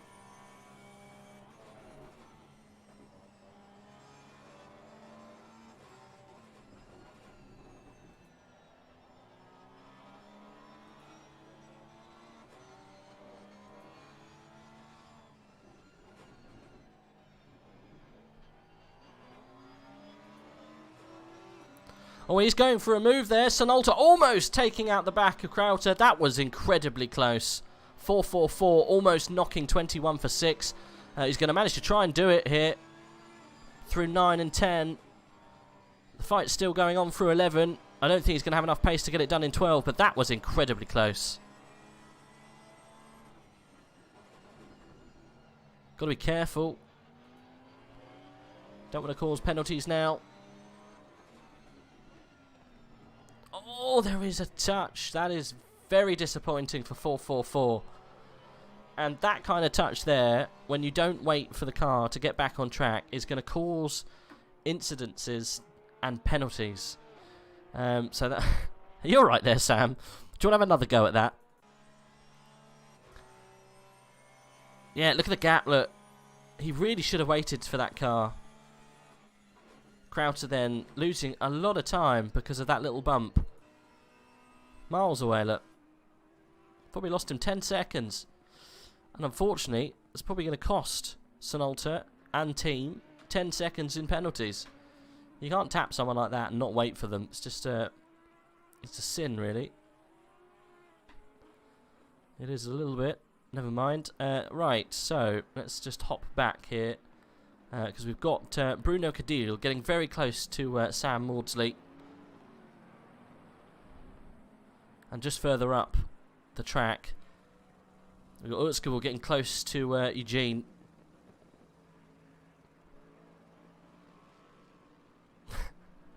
I don't think anyone had an idea what was going on there, to be honest, bud. Right, let's go on board with Bruno. See what Bruno can do. He's been off the pace. Well, the team at least has been off the pace this afternoon. We know how fast Bruno Cadil is. He should really be up there kicking it with the top boys, but unfortunately he's just not had the rub of the green this endurance race. He seems to be always on the back foot. He's right at the very back of the pro split teams, and he's fighting now for 19th position that Maudsley got so very confidently off the back of McElligott.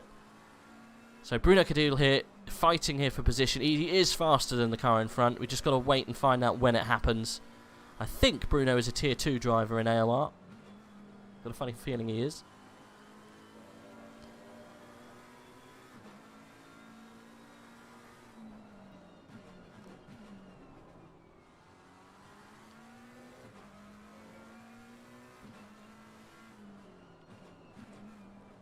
Karimba Bimba are doing okay, I wouldn't worry. They're still P10. They got quite a while back to Takanashi. I'm sure Takanashi's not going to have it in the tank to catch up. He's got they got 30 seconds, I think, onto Takanashi. We'll keep an eye on that gap, though, just so everyone knows what's happening with Ryan McIntosh, Nico, and Crozen's team, the 36.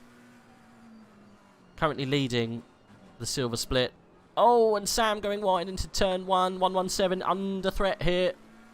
Bruno, you don't want to show him the open door, and you have done. He's going to go round the outside into turn 2. Bruno sticking it on the brakes. I don't think he's going to have enough. But coming on the cutback.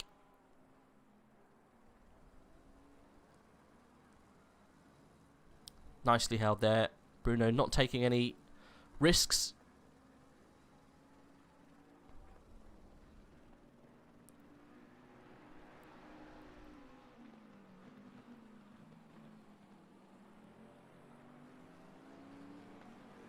Manages to hold on, fight another day. Not going to see a move yet, but it's coming.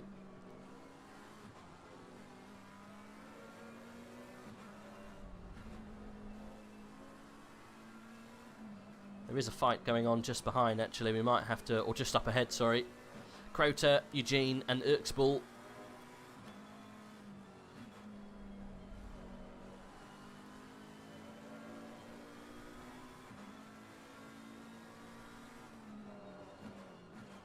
Round the outside into 12. That's somewhat strange. I haven't seen outside do it, but Bruno seems to make it work.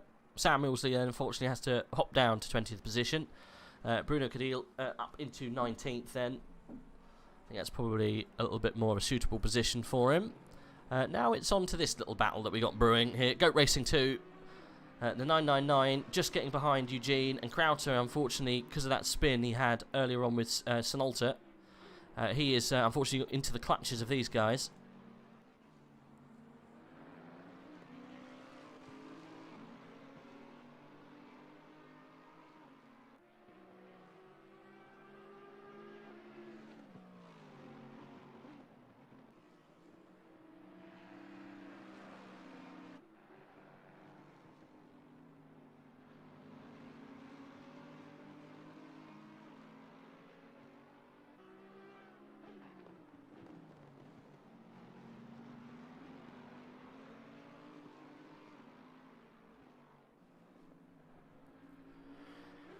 Right, we are counting down this second to last hour now. We've got 20 minutes or so before we see another host of pits.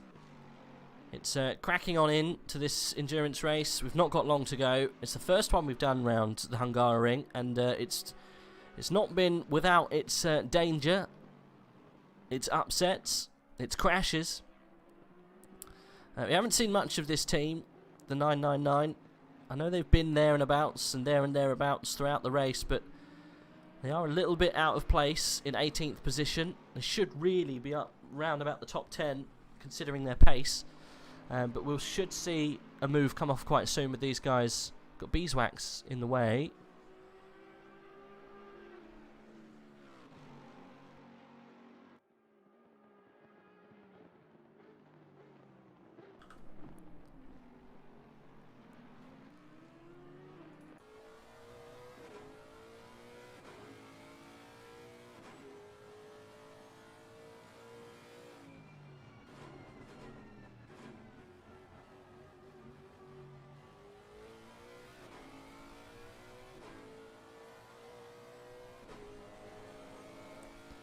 Just drifting off the pace slightly here, losing that little pack. You don't want to lose them too much, otherwise you'll struggle to get back. But as we've seen this whole race, it's so hard to overtake around this track. It's so tight and hard to follow. Just makes the job much harder to stay with the guy in front. And then to make that move, it's almost impossible. Got to wait for a mistake, really. Wait for someone to trip up, do something they shouldn't do. As you can see just ahead, you've got Eugene and Crowther going toe-to-toe. It's a Beeswax Racing team and the Scuderia Smithy going at it at the moment for P16.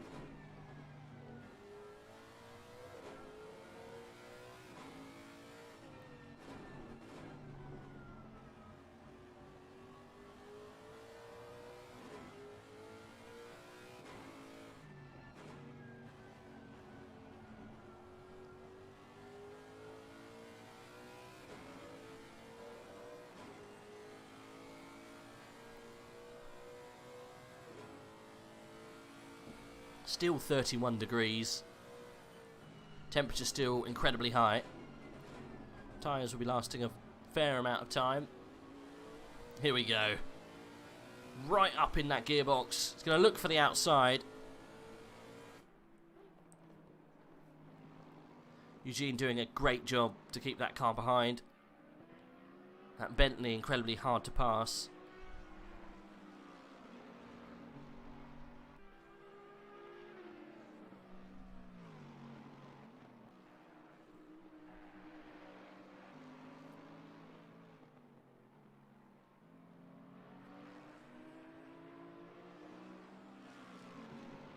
The problem is, like I say, because it's so hard to overtake, you seem to get these processions where it's just neck and neck until you see some sort of action going on, where there's a change in position. Where it comes, when it happens, it's all a bit risky. There are places where you can overtake successfully without causing incidents, but sometimes to get your car in that position to make that move work, it takes a lot of luck, speed, consistency. And I think here, Urswell's just taking his time for the Goat Racing team, trying to work out where these guys are having problems. Oh, that's not going to help him. Eugene having to brake mid-corner because Crowther getting a little bit out of shape. Going deep into turn 14, losing the rear end, catching it slightly. He'll get a good run. But Urswell's going to be reeling him in down the straight here. He's off the track completely. We're going to see a move, I think, into turn 1. Neck and neck. To the outside goes the 999. Hard on the brakes. Beeswax has got the inside. It's the 333 versus the 999. The 999 is going to have to wait a little longer to get the move done. Goat Racing then on a charge.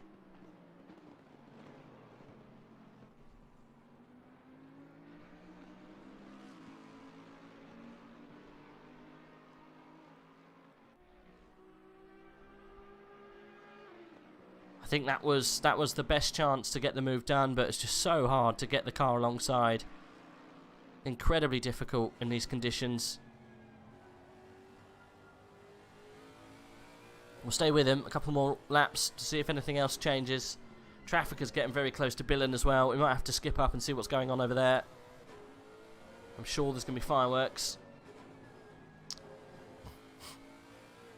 I said I'll always keep an idea on what that gap is with Takanashi and Crozen. It seems to be still quite a large gap. P1 in class, I think, is still being held by the 36. And will continue to be held for a little while, to be honest. We'll keep an eye on that gap when it comes up.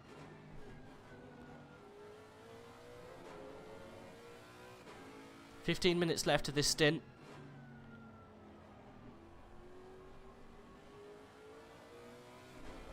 All three of these cars just as quick as each other. That 333 losing it in turn 14 every time, not getting a good middle part of that corner. And this is going to open it up here again.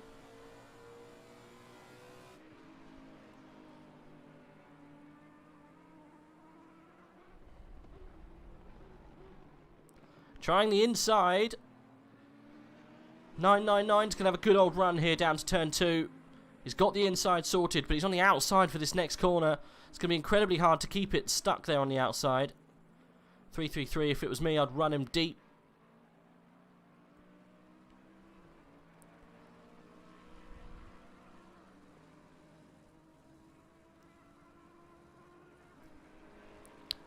He's got a point, Black Gold Saw. He's got a point.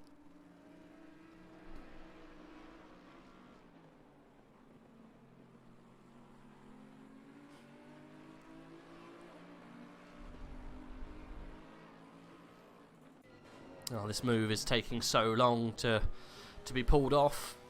It must be really hard work for the 999 to keep the pace with these guys constantly and consistently. Without the tyres going, without your patience going. Someone's going to make a mistake soon. Technically, they've already jumped Crowter, whatever his name is, because he's got a 10-second time penalty. He's not really fighting him. The 333 and the 999 are fighting each other, really. 21 car is probably going to dip off when he takes his penalty, and that's exactly what you want. It happened already before. 333 having to brake mid-corner, allowing Urzbal to really get up the inside of the car. What are we going to see down into turn 1? We'll switch to Helicam. I think he's a little bit too far off again. It's so hard to keep the pace and keep close, especially down this back straight. I don't think it's enough to go for a move. Hard on the brakes again. 333 trying it on the inside, but not quite making it. Good defense as well.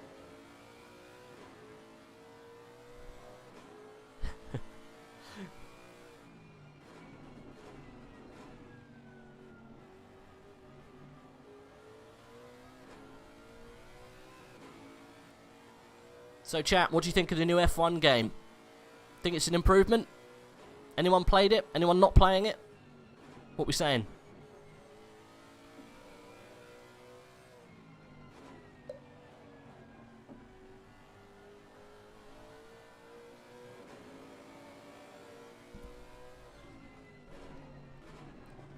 Name a better looking car. What, than the Bentley? Every single car in the game.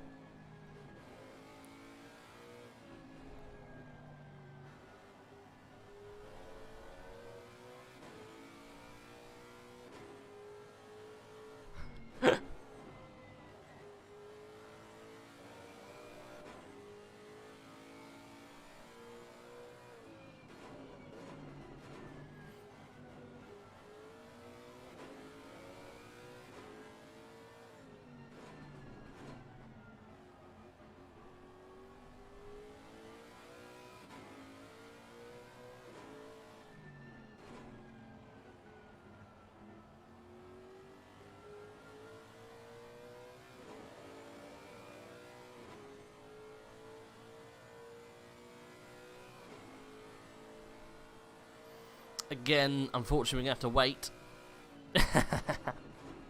Unfortunately, we're going to have to wait a little bit longer until we see some action between these guys. They're racing toe-to-toe. All of them making little mistakes here and there. Oh! Crowder going heavily defensive. Eugene looking for a space up the inside. He's not going to get it done, but we're going to have a better run through 3.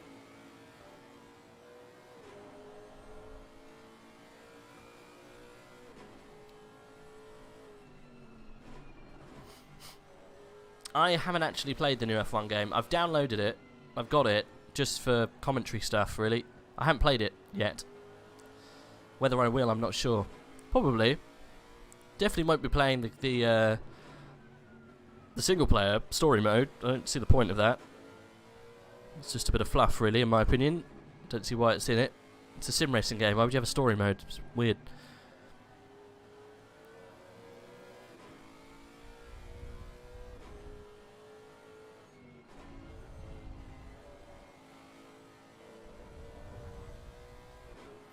Backmarker getting well out of the way for this little battle that's going on here. Eugene getting very close to the 21 car. We've stayed with this group for so long now. I don't really want to move because it's been pretty spicy. Pirate detected.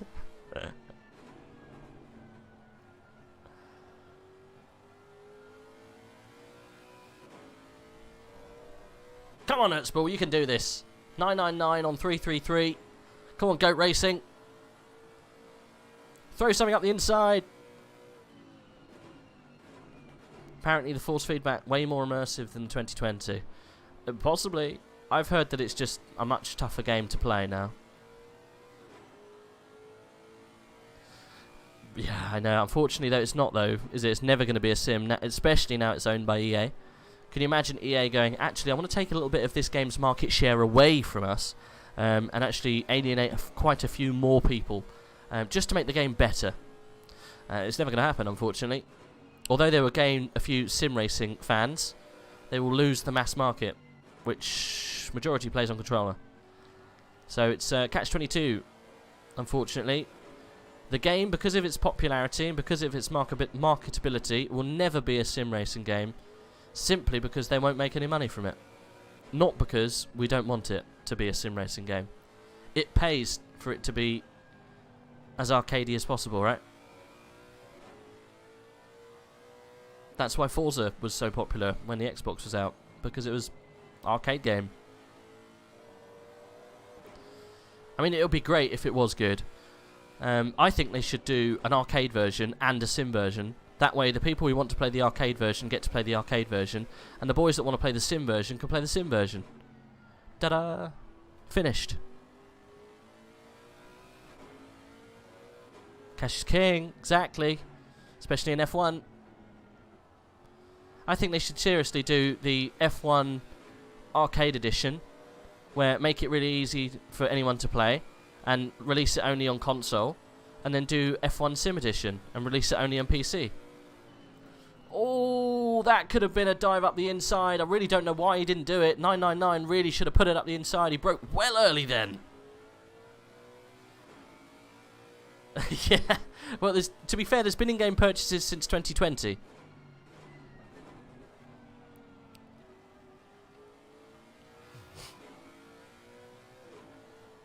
The thing that baffles me is that they move towards a more sim-focused game, right? And offer it to a proper sim racing community, especially the virtual Formula 1 stuff. Kind of. Grid Autosport was probably the best one they've done recently, but still that was a bit iffy. Anyway, what I was going to say, they market that game towards an esports environment, right? And do the proper virtual F1, the real stuff, you know? Where you've got all of the F1 teams with their own esports teams. You know, you've got Williams, Red Bull, Mercedes, I'm sure there's McLaren, all of them have esports teams. Yet, the game that they play is probably the most arcadey version of an esports game, right? So it's very, very strange, the fact that they are going towards an esports community, but aren't putting the effort into making it an esports quality sim racing experience. It's like e-arcade, right? Esports arcade sim. Don't really get it. I just hope it gets better. Unfortunately, I don't think it will do. Just because of the reasons I said before. Never mind. Ertzbull's dropped back a little bit now. Eugene is getting close, though. Going for the inside move. We'll stick with him, I think, for a second. Almost going into the back of Crowder there. 21 car. Doing a great job defending it. Beeswax Racing. That's a popular name. See a lot of Beeswax. Unfortunately, struggling to get past this Audi at this stage.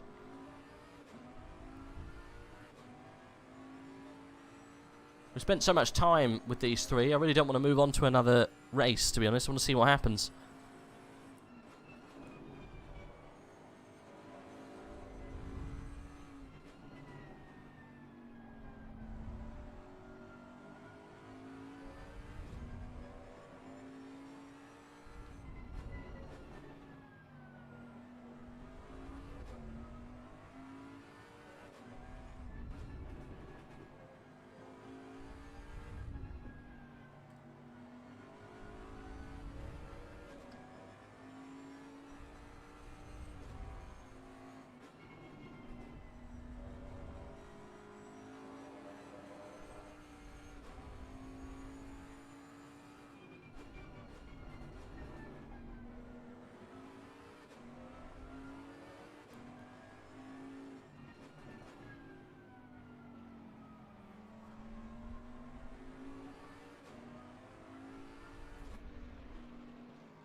I was just going quiet, really, just to let you guys enjoy that little battle that was trying to ensue. I'll have a look for you, Black Gold Sort.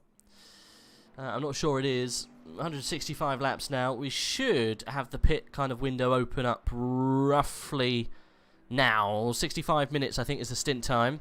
So they're inside of that now. So anyone coming across the line technically could pit, but they would have to fill their car quite a lot. And I don't think people are on that kind of thinking at the moment. Let's have a look. Smolyar, we were at 22 seconds about 10 laps ago. I think that gap's probably going to be higher now. I'm going to say 30 roughly, probably, maybe 28, something like that. He's in the pit. Well, that is decisive as you like. Bang on the pit stint time. Smolyar pulls it in, and we'll get Vasily Anarev in the car now. 27 seconds, so it's growing. Yeah, I think so. Growing. Smolyar has done he's done a great job, to be fair. With the materials he's given around this track, with that car, I think with the competitors he's facing, I think second position is the best that they can hope for. Their best laps currently 3/10 off, I think, the fastest of Danila Sherapin. They have done 1:44 dead, pretty much, and Smolyar's team have done 1:44.3. Marlon Andrade in a Vanmore Simsport team arguably should really be ahead if they got a better drive at the beginning. They are currently, their best lap is a 1:44.1, so very close to Danila Sherapin. Just, I guess, consistency is slightly off. You can see a little bit of, I think that's actually dirt actually on the front of that car. Anarev then in the car for the final stint. Second position, I think, is probably all they can hope for today. Let's see when Danila decides to pull the car in, because at the moment, from this point onwards, they'll only be losing time, unfortunately. Now, whilst we were watching for quite a while in the 999, Bruno Cadili had actually joined the battle and is sat on the back of the bumper of AOR's coordinator, admin, Irzgabal. Those who know him. Very active and helpful in the community. He's currently sitting 17th with the Goat Racing team, doing a very good job actually, bang on pace with those around him. And Bruno Cadil is joined the fray. Unfortunately, these guys are so close, matched on pace, they just can't get past each other. Eugene Krauter, Irzgabal and Bruno Cadili are so close together, there's nothing really that can separate them. And I think this is probably going to go on for a while, this little battle. Whether Bruno has got the stones to put up the inside of one of these guys, I think if Bruno shows the 999 his nose into the inside of a corner, he will yield. I don't think he'll run him deep, but let's see if anyone's going to do it. 65-minute stint timer. Imagine an extra lap. Oof. Oh, I know, right? Pulling it close for for Smolyar. If there is an extra lap, they would be very much in the poop. Okay, so there you go. Irzgabal pulling it in. 999 take the pit. They do it now. It's the best time to do it, in my opinion. Get it done quick. Fill the car up so it can do the maximum amount of laps and get the car back out and get that stint redone. That is going to be a good shout for the 999. That will probably put him in front of the 21 car and the 33. and this one of Bruno. Bruno's so good on the brakes, look. Almost taking the back of the 33 for a ride. Sorry, the 333. We'll stay with these guys because this is quite a little scrap going on. They're all going to come in at some point. I would like to see actually what happens with Danila Sherapin, whether he comes into the pit and when. Still out on a lap. Just started again, actually, another lap. So not coming out just yet. Not coming in, sorry, just yet. Hour to go. Not long.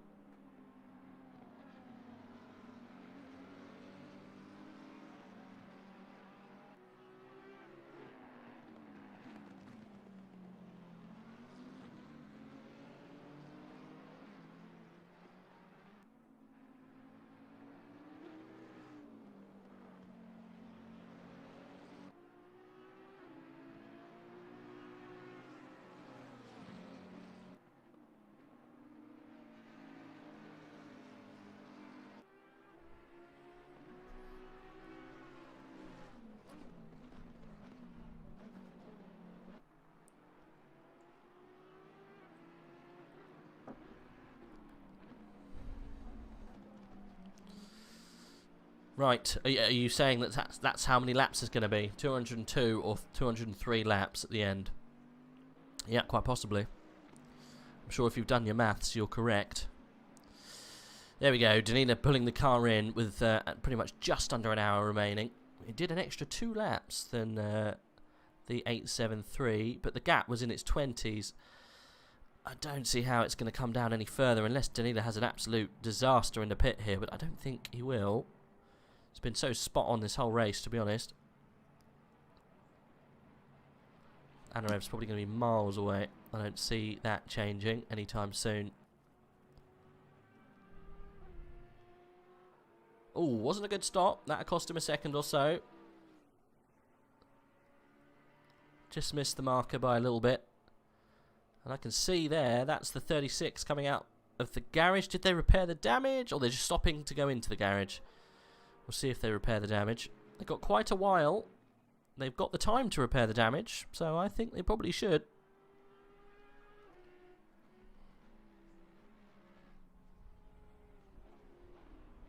Let's see what happens here. Where is Vasily Anarev?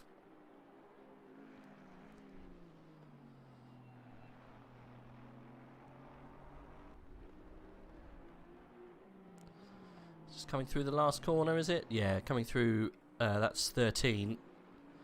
Danila's probably out now. Yep, there you go, off they go. Such a big gap, unfortunately.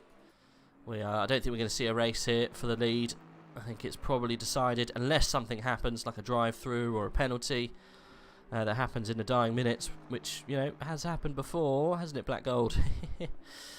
It's happened before.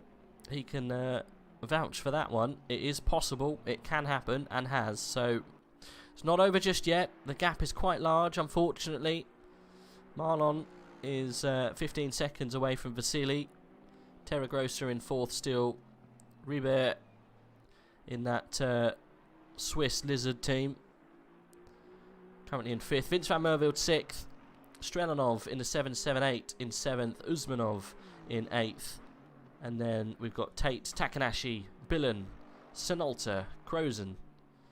We've got Cadil, Eugene, Trafficker, McElliott. And then we're going outside the top 20 there with Azami, Grunlier, and Grafam, sorry. It's over when it's over, exactly. It's not over yet. Until then, keep pushing. Yes, you definitely should. I mean, they're still within inside a lap of each other. So anything can happen. Someone could put a foot wrong. Yeah, it's going well. We're getting on through it. We're less than an hour to go now. 24 seconds is the gap. It's come down from 27 to 24. So there isn't any reason to say that Mikhail Baikov couldn't make a mistake and Vasily Anarev could reel him in. Worse things have happened. We shall see what kind of times that Mikhail can do. Vasily's doing great times here already. I think he's into the 44s at the moment. What's he going to come across the line in? A 44.5. It's 2/10 off the best of the whole team is able to do. So Vasily Anarev bang on pace, straight out of the box. It's exactly what you want from him. Mikhail Baikov, we'll see in a lap's time or so when those tyres are up to pace. I think a DT is 26 seconds here. You never know. Baikov might be on 3 warnings. You never know. Can you imagine if that was to happen?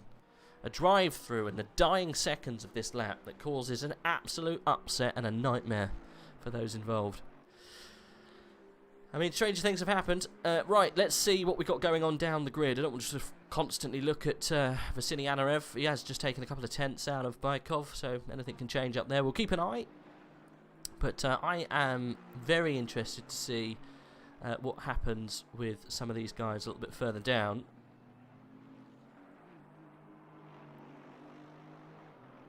Got people coming in the pits pretty much every other lap. Okay, let's stay on board with Bilin. Currently being lapped by Baikov.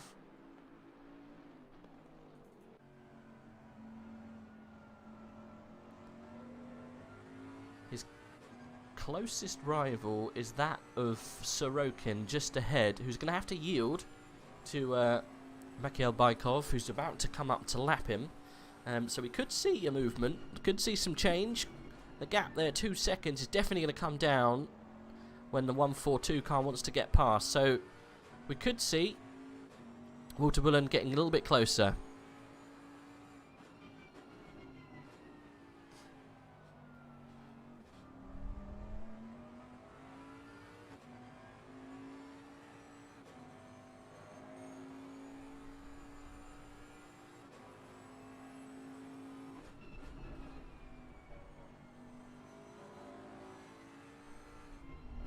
Oh, and there you go.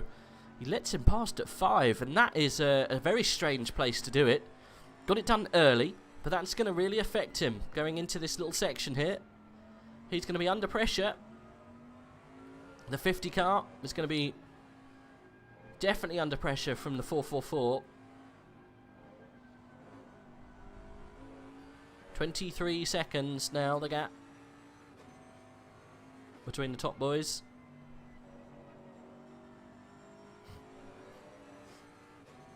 Just think it was 7 seconds halfway through this race. Now it's in the 20s.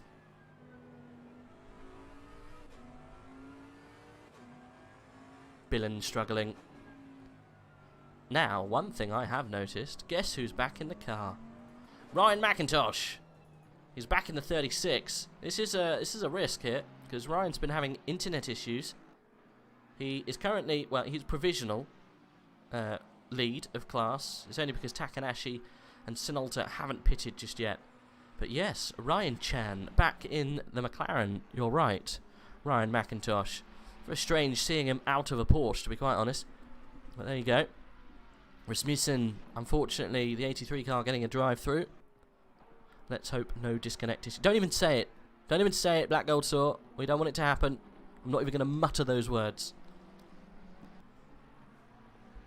Not even going to mention it.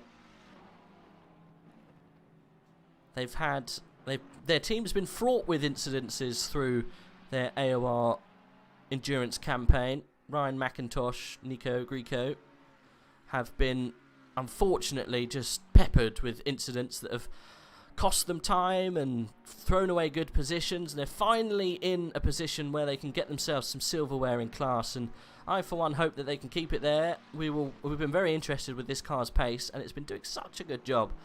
So I'll be very interested to see if it can hold on. I'm not even going to mutter the words that Black Gold Sword just said in chat about some sort of problem that they may encounter. I'm not even going to go there.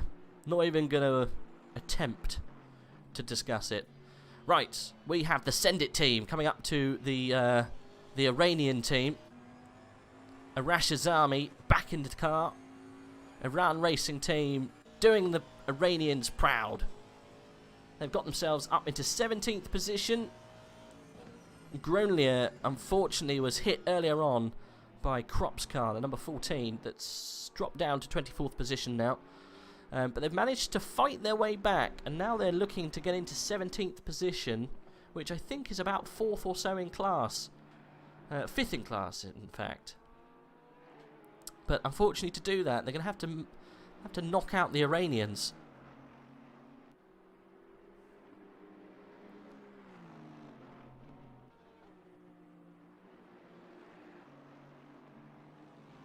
Spectator curse is non-existent. Commentator's curse is. Exactly, and that's why I do not discuss the problem that may exist, or may occur at some point in time. I won't even say it. I won't even mutter it. I won't even discuss it at all. We want Nico Grieco and Ryan McIntosh and I forget the other guy. Reza? We don't want anything to happen to that little 36. We want him to keep running round and running good, running fast. We won't say any more because otherwise we will curse it. Don't even suggest it, Nico. Just don't even suggest it. The 738 car, De Breclia, the Belgian team, unfortunately got a drive-through in the pit. That's a bit annoying to get one as they get to the pit. Maybe they're doing it now, I'm not too sure. Never mind. Right, so this little team there, Alan Grolier is, what car number is it? The 313. Let's just see if we can get some information about the 313, because we're about to overtake the Iranians, and you've got to make sure that you're in a good position to do that. Right, 313. Best of luck. Where are we? 313. Oh, Jesus. Race Canutius. I can't even say it. Okay, well, there you go. Alain Grenier, Rico Grenier. I think that's a brother team. Father and son team, possibly? Grenier, both of them. Maybe get some information about that team. What is it? 313. Let's have a look.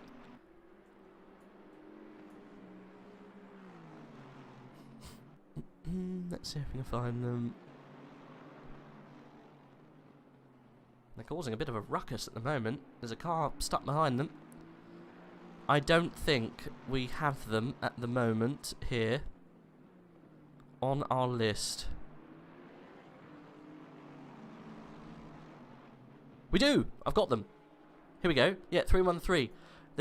They're a brother and brother team. Okay, here we go. Brother and brother. Aston Martin. They always like the Aston Martin. Go-to car. Okay. Reinstalled my computer. That was the problems they faced. Goes up the inside of the Iranians. Okay, there you go. Got it done.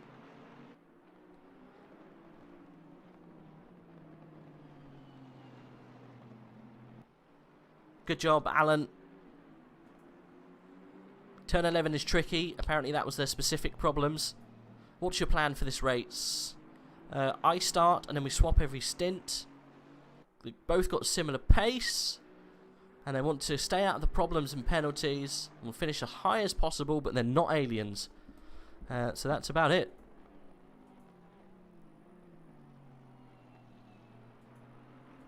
Apparently the topics they'd like to be discussed during the race. That was never discussed. It all ends there.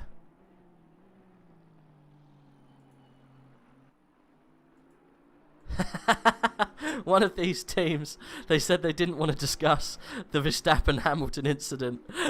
I think that was Goat Racing 1. Oh, that's very funny. That is really funny. Let's put a smile on my face.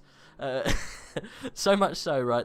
The Hamilton-Verstappen incident, my Discord server, I actually had to issue all of the users the warning of if it was discussed any further, a 24-hour ban, because it got too much.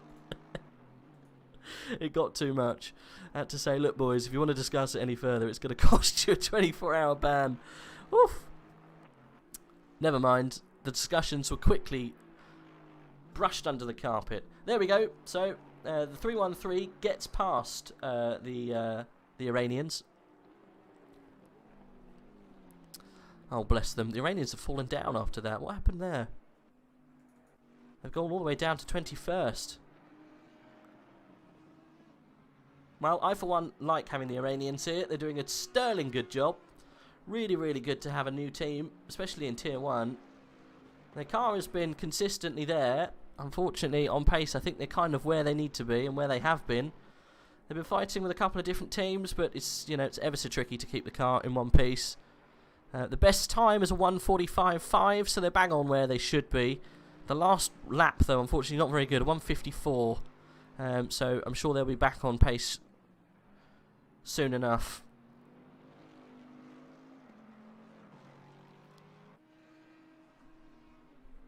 I do have a Discord. I shall. Black Gold Saw, don't you worry.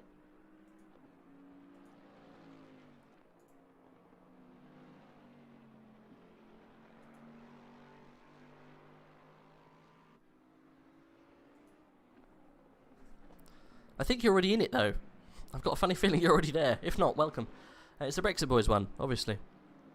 Not racing this race, the Brexit Boys. I think we decided to do the Spa 24 on iRacing instead. It's a little bit more, I guess, it's one of the special events, isn't it? So I think gave the vote to the boys, and they've always wanted to do the Spa 24, and you know, why not? Opportunity presents itself. You don't turn it down. So they've decided to do that instead of this. Obviously, this is a 6-hour race, and we have done. Normally, we race them both, but unfortunately, it caused problems last time. We didn't want to go through that again. So Alan G in the Send It team getting close to S Carry in the 444. We will keep our eyes on this little battle. What's going on with the top time? I want to see what's in between Vasily Anarev and Mikhail Baikov. What do you think? What do you think's going on? 24 seconds. Right. It's close. Right, let's hop on board with this young man. Ryan McIntosh. Karimba Bimba Motorsports. Currently leading the class. And looks like trying to get on the back of Bruno. Ooh, kick of oversteer. Through 11. He's got to catch up with Bruno if he can. Doesn't need to, of course. Just for the sheer lulz.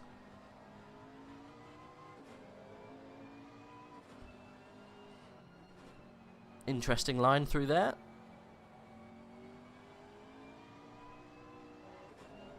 I think it's just generally is an interesting car. Struggling to keep with the pace of the other McLaren, I think. Bruno back into the top 10. Doing a really good job, to be fair. He was right down outside the top 20 at one point, and he's managed to claw his way back inside the top 10. I'm not surprised. He's a quick boy.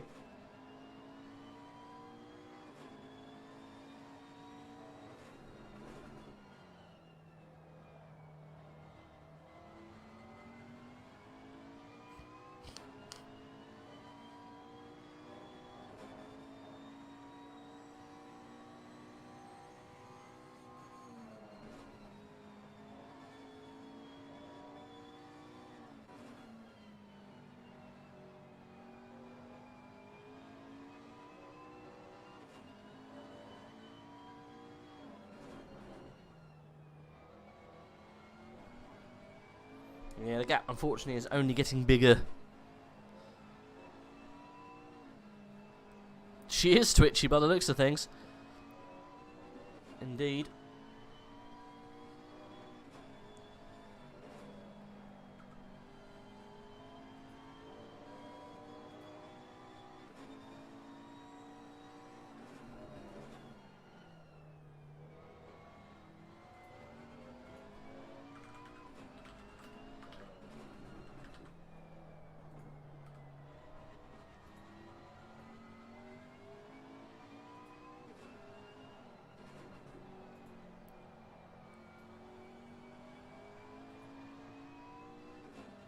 Yeah, doesn't look like he's making inroads at the moment. Let's jump down, because I think we got Grafam and Carey getting very close. These guys have been battling for quite a while now. On and off track. Lol. Rin's coming in saying, I can confirm. Yes, she does look very twitchy, but she's doing well. She's a good ship. 1.8 behind Cadil. I don't think you're going to catch up with Bruno, to be honest. Bruno looks like he's on another level at the moment.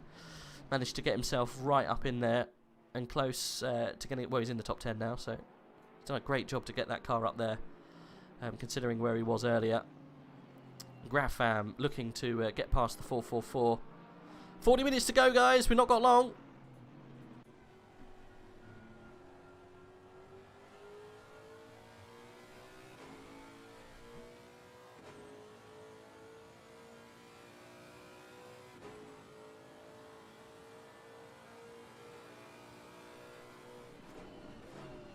Oh, looked for a move up the inside. It just definitely wasn't there. Almost avoiding action, so he didn't take out Carey there. That was quite close. Grafam thinking better off it. This is Goat Racing 2, isn't it? 999. 999 and 444 have been battling for a while. The 333 was part of that little battle a little while ago, but he seems to have dropped off. Oh, that was close! Carey getting all sorts of crazy through turn 3, and Grafam just taking that position away from him. Up to 15th position. Good stuff from him. Carey getting himself a 10-second time penalty. So has Mo. Not too sure what that's for. Should we have a little look? So what's that? The 117 and the 444 getting penalties. Should we have a little look in the racing incidents? Let's see.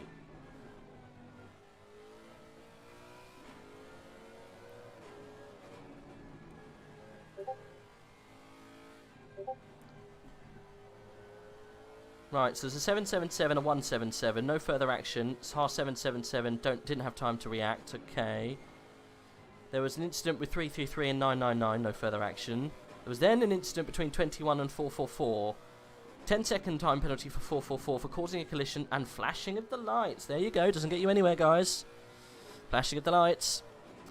Then we had 777 and 117 again. 10-second time penalty. Penalty for car 117 for causing causing a collision. So that's what happened there. So Carey gets one for a little bang bish bosh, and so does 117. Mr. Mo, unfortunately, getting themselves a bit of a penalty. So N7 Racing have been getting very close to Crowter for a while. These guys have been fighting tooth and nail for ages. 999 was also fighting with these guys earlier on, so was 333. But they have dropped off the pace somewhat. But still, Crowter is... well, he's been in the car for absolutely ages. It must be a two-man team. And for whatever reason, he's decided to do double stints at the end. And that is... it takes a lot out of you. Especially in the night time. So Robin Moe has got a little bit of work to do to catch up with the 21. Has been very consistent, the 21 car, not making mistakes. He served a 10-second penalty earlier on. That's probably why 999 has flown away.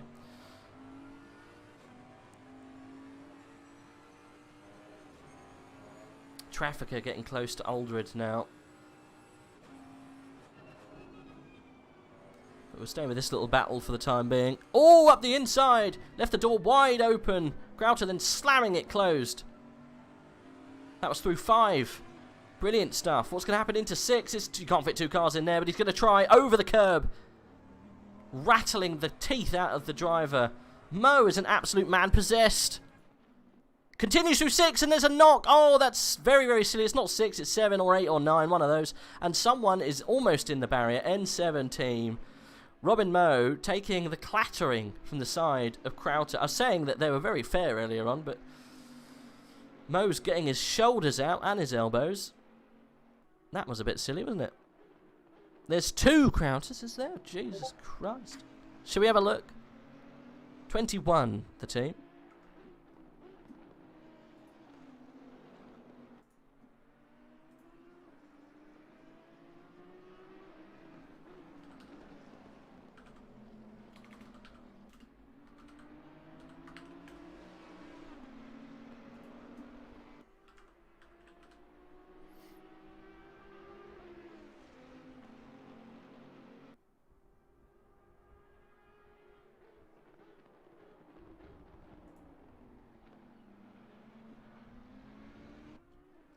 See if we can find out a bit of information about the 21 team. Do we have it here? What they call 21. Scuderia Smithy. It consists of Axel, Benjamin, and Jan. Okay, there's 2. Jay Cruter and B Cruiter. Okay, so we've got the J in the house right now.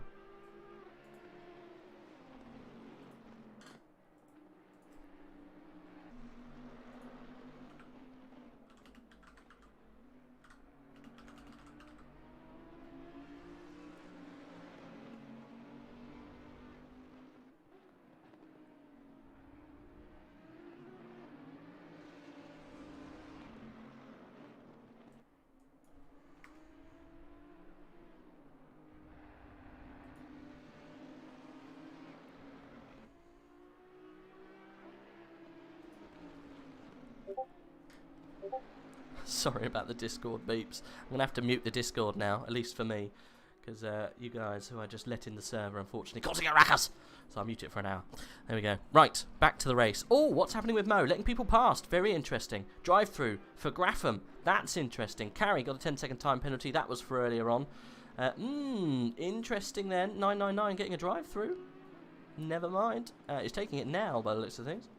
Or at least has had it taken off. No idea. Can't keep up with these drive-throughs at the moment. Where is he? Let's see if we can get him on the old screeny screen.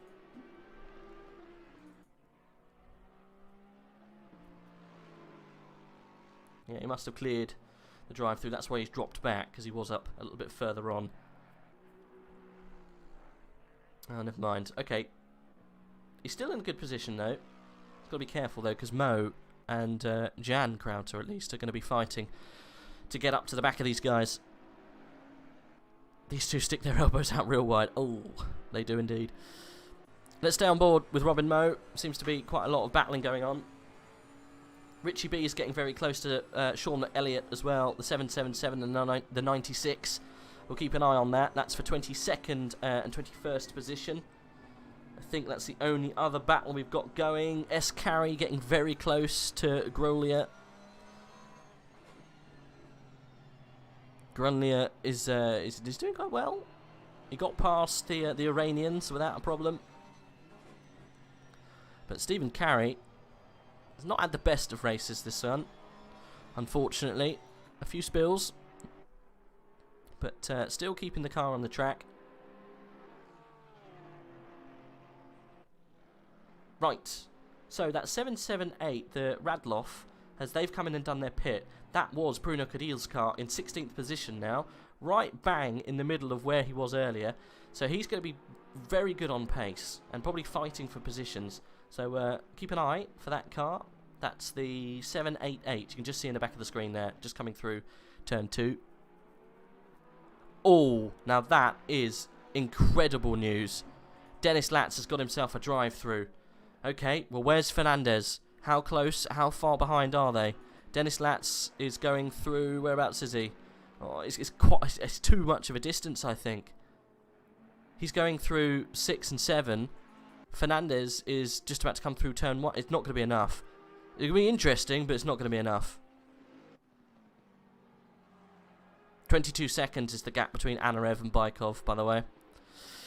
It's gone down, but I'm not sure it's going to go down any further. We will keep an eye. See if we see anything going on with those guys later on. Where were we getting engrossed in, though? There was a battle going on somewhere. I think it was 19th, and there's also one going on for 15th. So let's go down to P19 with Robin Mo. We're joining him on board. The Crowter and Mo battle continues, and it gets much, much more heavy and thick. Elbows have been popped out already. Oh, we're going for a move into 8 and 9. Oh my goodness, okay. Backed out of it. I think that was clever. Can't really overtake an 8.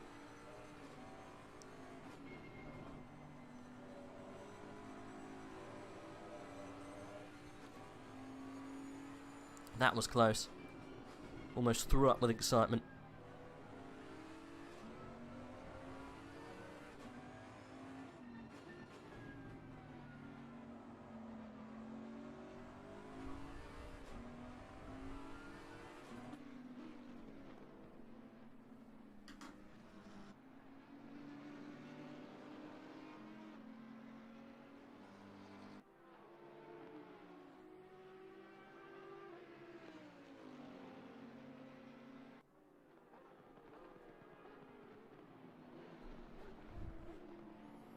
So, although Robin Moe's got himself a penalty that's going to be added to his race time, he still wants to get past the 21 car. Still wants to make inroads. I guess, though, if it was me and I was the 21 car, I wouldn't really bother about defending too hard, excuse me. Because you know the guy who's trying to overtake you's got a 10-second penalty anyway, so you're going to keep your position, whatever the weather. And, also, he's not even in your class. The 21 car was running around in the silver class. He's 5th in class in silver. Whereas the 117 is pro class and well off pace. Or out of place, sorry, not off pace. I don't see the risk versus reward here, but never mind. Carey getting very close to Grolnier again. The gap 3/10.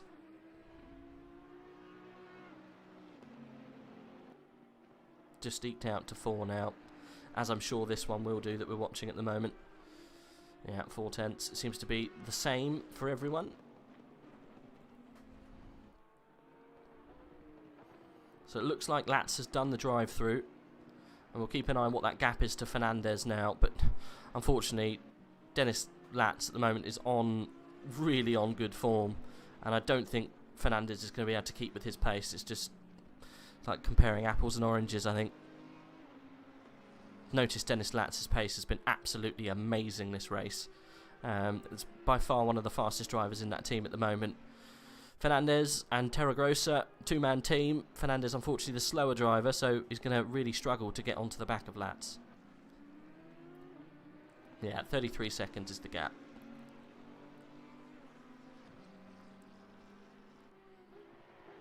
This little dice that we're watching at the moment, very important for these guys. Unfortunately, it's not for much of a position, but it's still fun to watch all the same. Richie B getting very close as well to the back of Sean. Actually going round the outside of Sean McElliott. Is he going to get it done? He is, yep, that's a position into into turn 2. Finishes the move, and that promotes him up into 21st. Right, Radloff in 16th, also getting very close. Lots of people getting closer towards the end of this. Yeah, this is the Bruno Cadili team. Jensen Team Rocket. Somewhat off pace or out of place. Not off pace, but definitely out of place. Should be much higher than where they are. 2/10 away from S. Carey. I don't think he will be able to keep him behind for much long, to be honest. Probably see a move down into turn 1. Just stick it on the brakes, up the inside.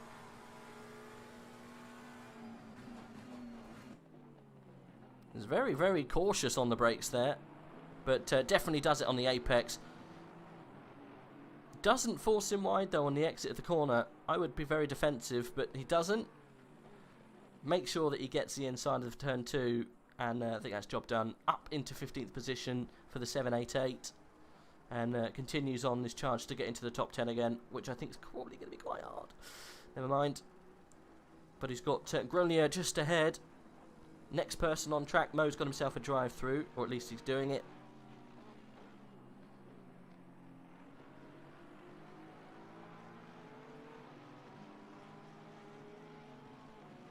Yeah, on a charge to get back through the field, the 788. It's had an absolutely up and down race, this little McLaren.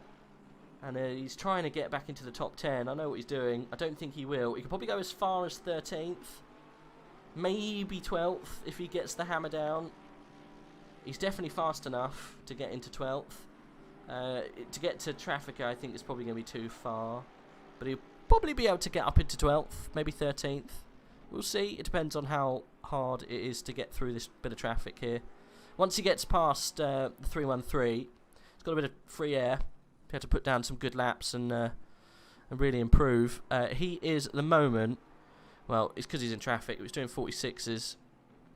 He's got low 45s under his belt though, so should be able to definitely go a bit faster. Let's just go on board quickly. Probably do exactly the same as what he did to Carey. Up the inside into turn 1.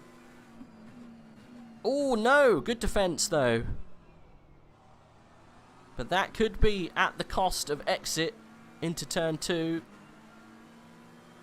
Radloff taking it easy.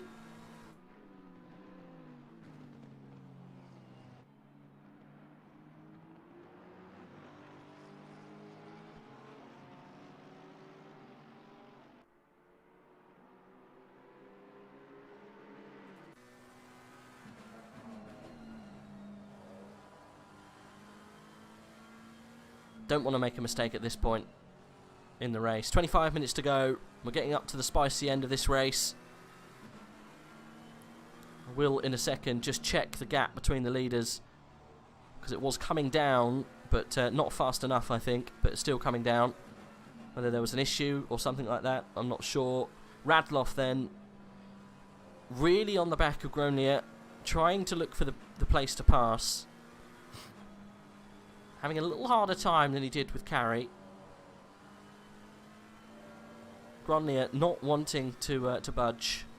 Again, it's not for the position in class. I don't see why they do it. I know it changes the overall position, but if you're racing against a pro and you're silver split, I don't see the point of putting up much of a defence, really. In my opinion, he's already got third in class. Your race really is against Carey. Why would you put yourself in a position where you could lose that? He's got into the pit, I think. Gronier? Yes, he has. Okay, so he's actually, unfortunately, just lost his podium in class. And that, because of that 10-second penalty, will probably go to Jan Krauter. Possibly. We'll see. We've got to see how it works out towards the end, because he's 20 seconds behind. Who knows at this stage? Right. On the charge continues for Radloff, up into 14th position.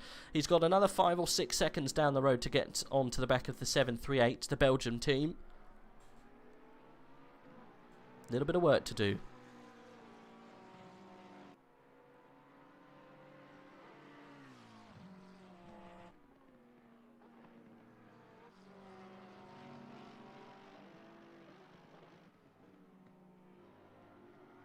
Right, just before we get to the end of this race, and obviously I don't want to miss anything at the end, I haven't had a drink for a little while, so need to keep yourself hydrated when you're shouting about racing. So if you don't mind, boys, I'm literally just going to go grab a drink. I'll keep you guys with Radloff at the moment, because he's got a little bit of a gap he needs to make up. And let's just see what that gap is before I go. If it's somewhat unattainable, I'll move us on to a different driver. Richie B look like he's getting very close to Eugene. Maybe we'll watch that for a second, just while I go and get a drink. Richie B, there he is. On the back of Eugene. The Beeswax team. Goats versus Bees. Who's going to win? Right, back in a second, boys. I won't be long.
Okay, we are back in action.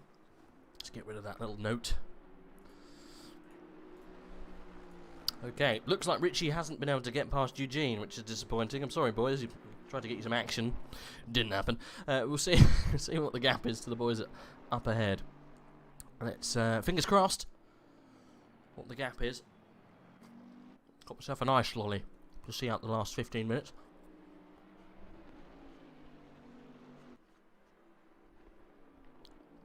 Got about 10 laps to go, roughly, I think. Oh, it's a big gap. Seeing as we're going through turn 2 and 3, and it's still 1 lap behind. We are looking at... Oh, where is it coming up? Anarev. Oh, God, it's bigger than we thought. Bykov is doing an incredible job. Whether Anarev had some sort of issue, possibly?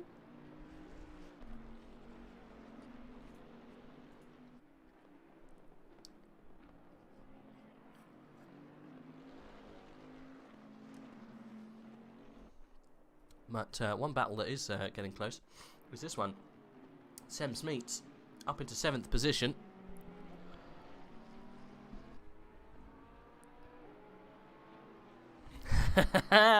Niels, how you doing, buddy? Haven't been able to watch all day, but just had to go and get some rage, fill my eardrums.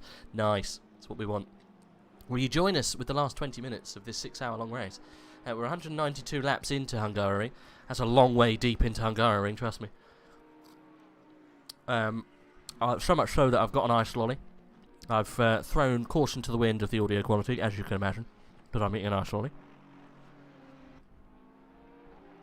And yeah, we're watching some top tier endurance racing. Sem Smeets trying to get onto the back of Strelnikov. That's a hard name to say if you're chewing some chewing gum.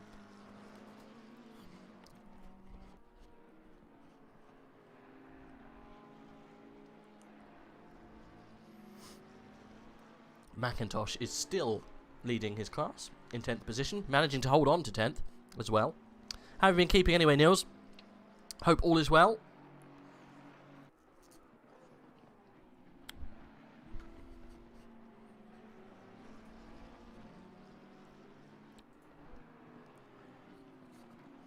Are you going to be joining us for the Season 8, I hope? Hope to see you on track soon.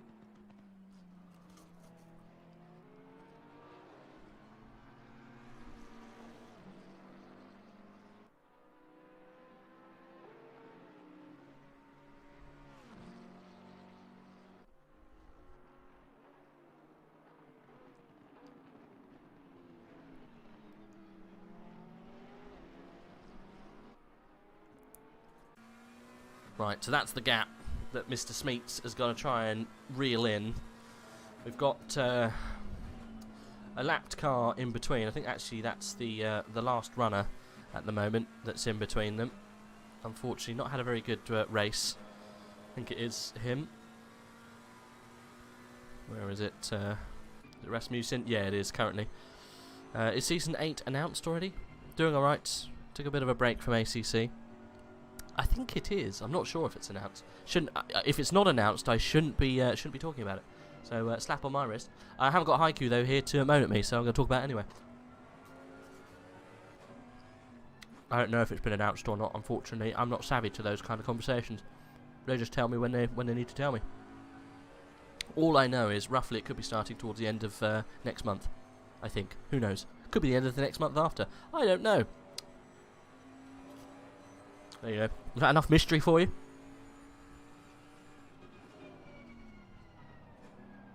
That little conversation there was enough mystery for anyone.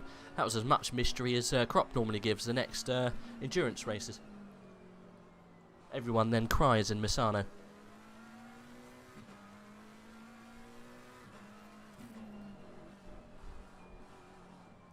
This is a rather nice ice lolly, I must say. It's the second one of the day.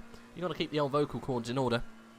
Sem Smeets is getting close. He's flashing. He's flashing the guy in front away.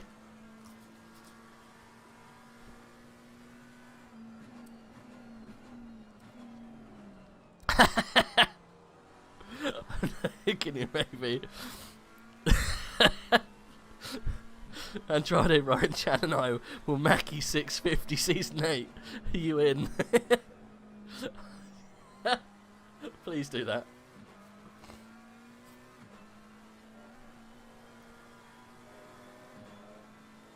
Big Prenter joins the fold. How you doing? I'm assuming that's Kieran Prendergast. Welcome. I saw your tweet the other day about your real racing session. I hope it went well. I hope you're doing well.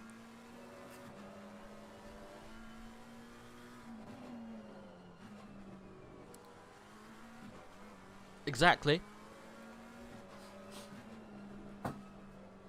Maybe Lexus News or Porsche News.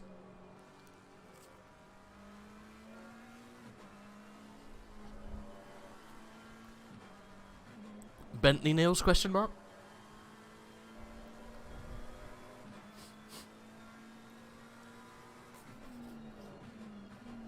"12 minutes to go, guys."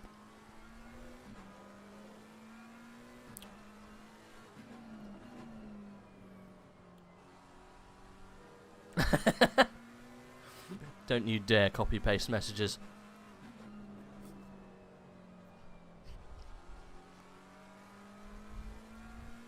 Do apologise for my lack of conversation right now. How about Honda News? Yes. You know, Nico-chan is on the right wavelength.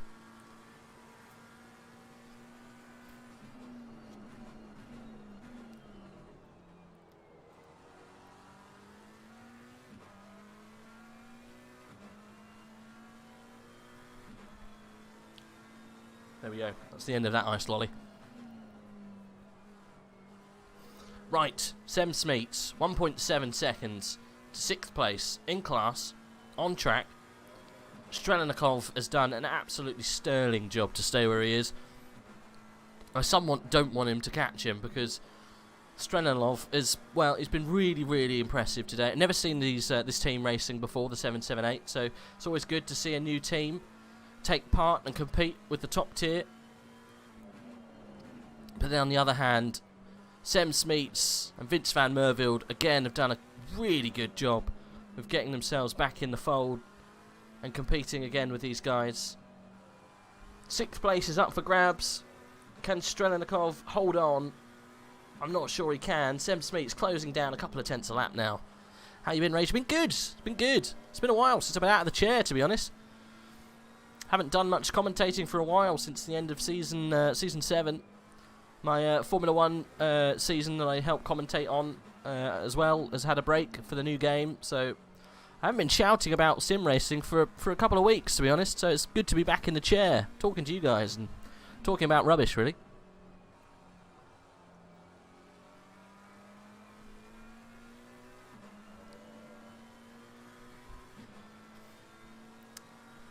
.4 seconds. We're watching Sem Smeets close down on Strelnikov for P6. We've got 10 minutes to go. Bayakov and Anarev, unfortunately, are just too far away to be an interesting fight. It's plus 20 seconds. We're not going to see much there now.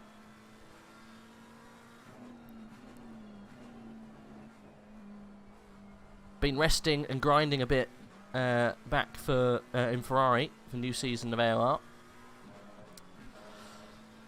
Nico, how's the stream been? It's been good fun. We've been watching you.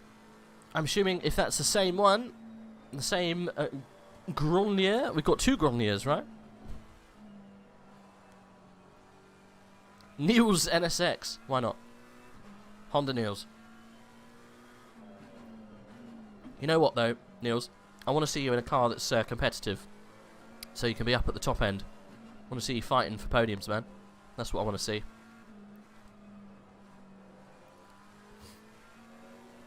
He can simp for McLaren all he likes, as long as he's in the top 10. You and your brother, I thought so. We've got lots of brother pairings.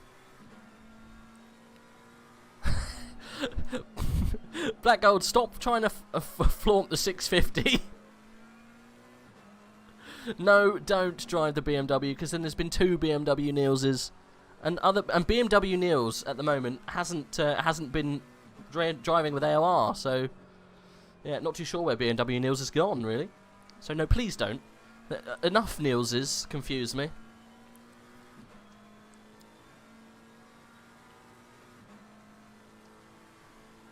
Marlon's in for the 650. Oh, God. Can you imagine a Tier 1 650 class? I reckon we should just do a general 650 league.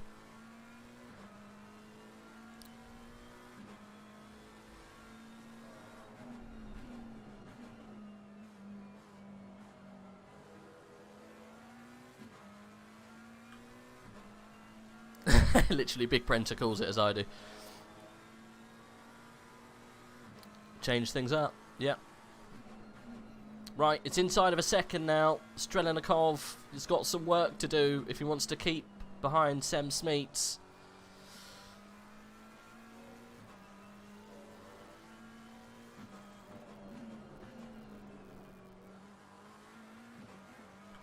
I know Smeets was racing all over the back. I think it was Nico earlier on in the 36 McLaren. And Nico was doing a really good job keeping him behind, but Smeets was all over him for a while. Not too sure of the defending capability of Strelenikov, but he's in P6, so he's probably got it on him. Got it under his belt. There's a fight going on down in 20 and 21st, but this one is hotting up. I really want to see if Smeets can get this one done. 1.2 seconds, it's opened up slightly. Let's just jump down and see what happens between 20th and 21st. Robin Moe, again in the battle with Sean McElligott. What a name.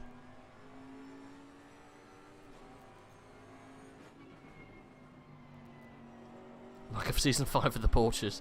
Yeah, that was tough actually. What was that? That was was it season 5? I'm pretty sure season 6 was also like that, with quite a few Porsches. They all roll into one at the end. Oh, there's a touch! Sean hits the side of Moe, and that's caused a ruckus.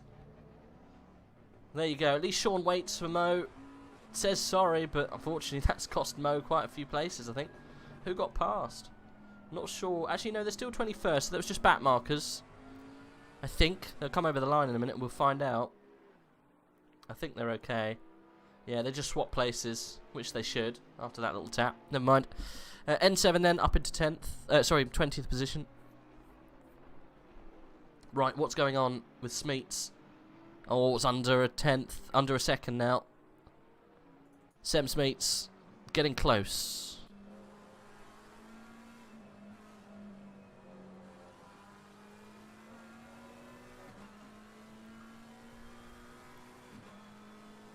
Five minutes remaining here, guys.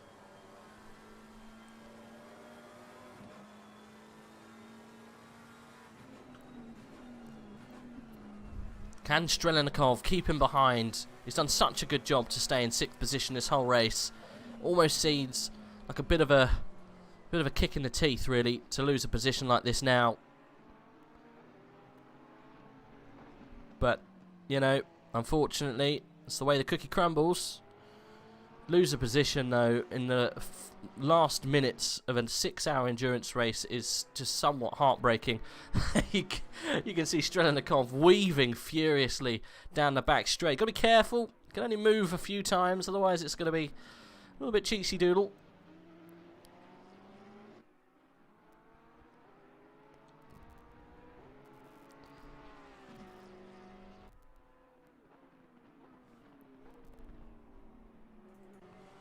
It's getting close, but it's one thing to catch this this car. It's another thing to pass. Oh, Strelenikov with a bit of opposite lock through 3. Smeets looking to the inside to 4. That's not going to happen. Getting right up close to the back. Going to try it around the outside of 5. That's brave. Get the drive on the outside. You can pick up some grip. If you push it hard, he's not going to be able to do it. Run down into 6. I think he's probably not going to have a chance into 6 and 7. It's just too much. Oh, there we go. Strelenikov goes wide in 7. Smeets also does it too. They're going side by side into 8. And I think Smeets is going to get him into 9. What a move. Strelenikov losing out there in the last dying minutes of this race. That's a bit of a slap in the wrist, that one. But gets it done. Would you stop talking about 650Ss, right? I won't tell you once. I won't tell you twice. Smeets then up into 6th position. That's a shame. Where's Carl Tate? He's a little bit further back. Not going to lose any more positions, I don't think. The 778, but he's lost out there to Sem Smeets. Good stuff for the Merfield Racing team. They've got themselves up into a better position because of that.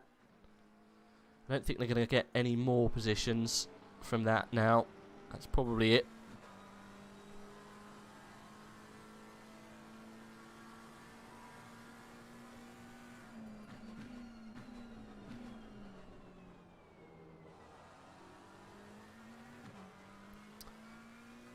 It was an impressive move, to be fair, but they both threw caution to the wind through 6 and 7. Both made mistakes. One on the exit of 7, one on the entrance, and unfortunately paid the price. Sem Smeets getting 2 all sorts of wrong, and this is going to give Dennis a good chance maybe to come back.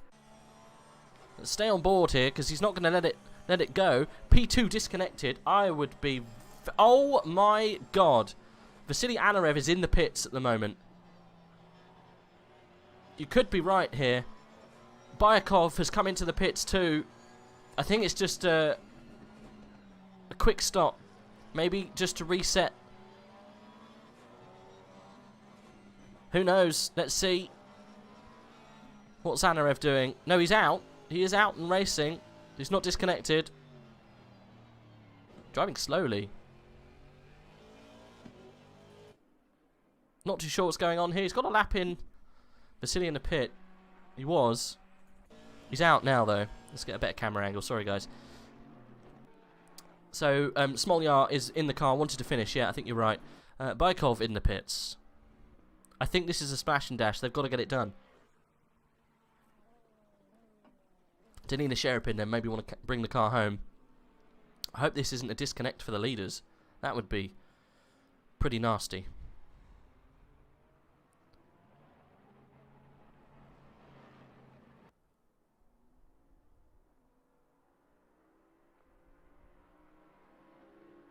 They come out just in front of the Smeets issue.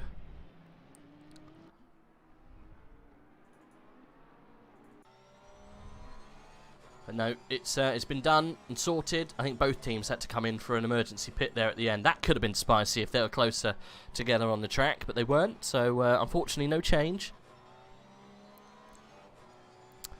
P1, P2. He's still where he is, unfortunately. I think we're going to go for 202 laps here. Might even be the end of the race, actually. Danila Sherapin, I think, is probably coming to the end. P1 wants fastest lap as well. Can you imagine? It's not going to happen, though. They're not going to get round in time. This is going to be the last lap, then, at least for Danila Sherapin and everyone behind. So Sem Smeets back is going to be the final lap here, as well as Danila. Smolya, Lats, Fernandez, I think that's okay, and is going to go again, whereas Smeets is not. Oh, Strelnikov gets himself a drive-through right at the very end. That is going to be a 30-second penalty because he's not going to be able to do it. That is huge for him. He's got. Ooh, you've got to keep the car going, otherwise K Tate is going to take you because that's 30 seconds to the race time. Strelnikov, if you can hear me, keep the car going. Do not come into the pits. That would be a disaster. But how well these guys have done. Danila Sherapin and Bayakov, Mikhail Bayakov, coming across the line, winning the 6 hours of Hungaroring. What an absolute masterclass these guys have done. This is another endurance race win for Danila, another AOR win for Danila Sherapin, and probably the first one for Bayakov. What a race it was today. And just going back here, Ryan McIntosh and the Karambimba racing team getting the win in class as well. Let's have a look on board with Alexander Smolya still racing round. He's going to come across the line in second position. Not where he wanted to finish today, but still can't take that away from him. It's still a very good points finish. He's right up there. And then moving back, we've got Dennis Latz in the Vanwall Simsport team. He's going to come across the line. Mighty impressive on pace today was Dennis. Deserved a much more, to be honest. Considering the pace of Smolya and Vasily Anarev, I think if it was just all Dennis Latz's racing this afternoon, I'm not sure 2 and 3 would be the correct way round. I think it might be switched because they've done a very good job. So Smolya and co come across the line in second position. Dennis Latz then rounding the last corner. He's going to come across the line in third and claim the final spot on the podium in a Ferrari of all cars. And a Bentley wins. Well done, Black Gold Saw. So, second position then in the silver class. That was brought forward by... let's just get them on the old screen. Whereabouts are they? They are in 14th position. It's these guys in the Tech 1 Racing team. Second position in class for them. Very, very well done. And then third position in class is S-Carry & Co. And that is here. They have done very well in that Porsche because they were in the barrier at one point, getting themselves third in class. Well done, everyone who made the podium this afternoon. I think it claps all round, really. But Danila Sherapin and Mikhail Bayakov have done it's just an absolutely insane job. They were leagues away from everyone else. They beat Alexander Smolya and Vasily Anarev completely. They wiped the floor with them, some would say. Dennis Latz and co. Also, Marlon Andrade and Connor Wright did a cracking job to come through in third. I feel they might have been robbed there of second position, really, but didn't quite get the start of the race together. But never mind. Well, I think we should have a little chat with some people. But before we do, just in case, I'd like to thank everyone in the chat for joining us. Nico, Black Gold Saw, Niels for coming in there at the end. I know Ryan was in here at one point. Big Prenter came through at the end too. Lots of people who interacted in the stream. It always makes it fun. I know Marlon was in here at points. I know everyone in the race normally comes in and says hello. Also, big thank you to Fizzy for joining me for 4 hours in the booth, which always keeps me sane to have someone else with me for as long as possible. And again, thank you for everyone who puts on these races, all of the coordinators that take their time and effort to put on these races for everyone, not just in this race but also in the split too. Thank you very much for putting this one on, and what a fun race it was. But before we go, I think we should just see if we can have a chat to any of the race winners. If anyone is watching who did finish on the podium in either Pro or the Silver Split, please do come and jump in to Ready for Interview, because we would like to have a little chat, if that's okay, just before we end the stream. I know it has been a long one and it is getting late, so I'm not going to drag it on too long. So we just talked to a couple of people. That would be fab. I will put it in here too. Anyone? Let's see.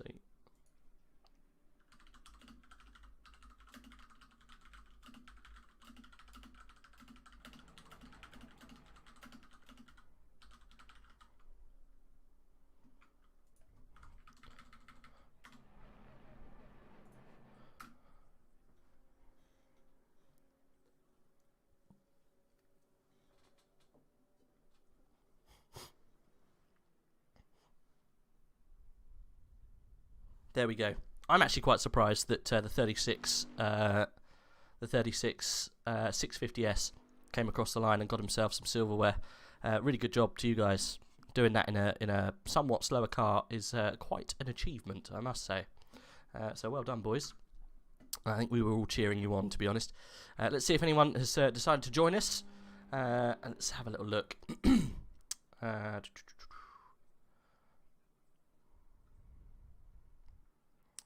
We did have a couple of boys in there, but they weren't the podium finishers.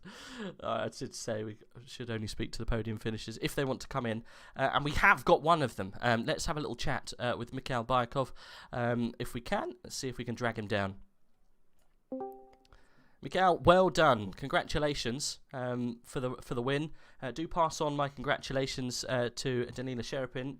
Absolute masterclass from both of you guys. Very, very well done. How did it go for you guys? Obviously, it looked so easy, but I'm sure it wasn't. It wasn't easy for me, but my teammate was the best at this track, and I think we chose right car, and it was very fast here. I mean, you guys absolutely ran away. The pace was just incredible. After the first, I would say, 6 or 7 laps, you'd already pulled out almost 10 seconds. No, it was 13 laps. You were at 10 seconds, I think. Which, to be fair, that's like 8/10 a lap. It's absolutely incredible considering the class of field in this race. The guys who finished second, you're racing actual real racers, real drivers. Who race in actual IRL racing leagues, which is incredible. And also, the guys who finished in third position, very strong team of esports drivers. Dennis Latz, I think it was Marlon, and Connor Wright. You kept those guys at bay too. So it wasn't all as easy as it looks by the looks of things. Let's get Danilo in. I think he's waiting for a little chat. I was just saying to Mikhail how brilliant your team managed to cope with the pace there. It looked easy, but I'm sure it wasn't. Danila, are you there? It wasn't easy because I have bad time on old tires. Mm-hmm. But at the end of the race, our opponent take the drive through, and after that, it was of course easy. So, did you have a drive-through? Did you say? No. Oh, when you pitted, it became easier, yeah. Yeah. It was for the best lap, but we calculated bad. Yeah, I noticed you came in and pitted right at the very end. I'm assuming just to make sure that you got all your pits in place, so you didn't get a penalty at the end. But yeah, amazing job, guys. You were the class of the field. You did such a good job to keep everyone behind you. Is Danila there? You there, my friend? Not sure if you can hear us. Well, guys, I'll let you go because we've got Alex in the chat ready to have a little conversation with us. But congratulations, both of you guys. Absolutely amazing job. And the second win, I think, for Danila in endurance and also in AOR. And is it your first for you, Mikhail? Is that the first win you've had with AOR? Yeah, it's my first win at AOR. Well, hopefully it's the start of many. Congratulations, as I said before, but I'm going to have a little chat with Alex, if that's okay, guys. Thank you. No problem at all. Thanks for jumping in. I appreciate it.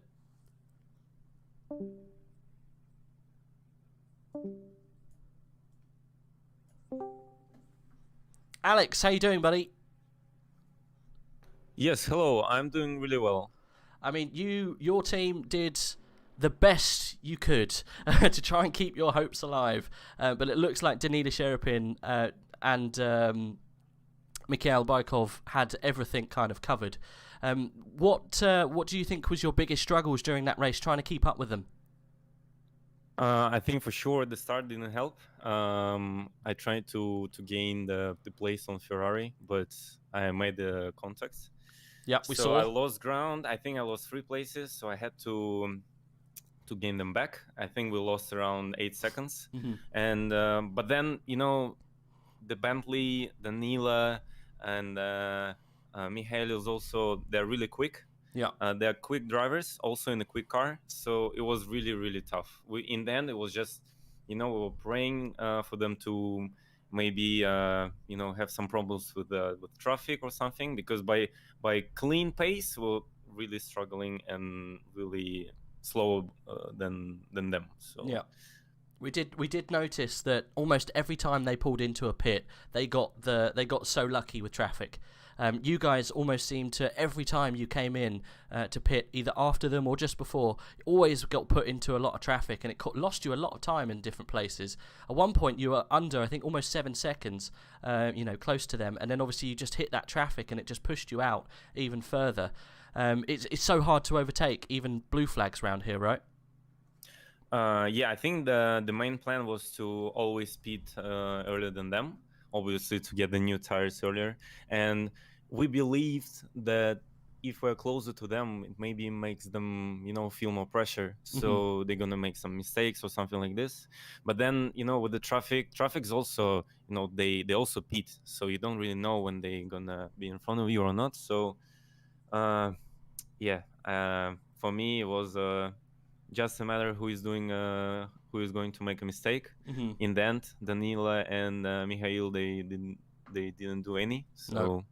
Yeah, it was a good job by them. Yeah, incredible drive. I don't think I've seen a problematic free drive like that ever before in an AOR endurance race. It almost seemed too easy.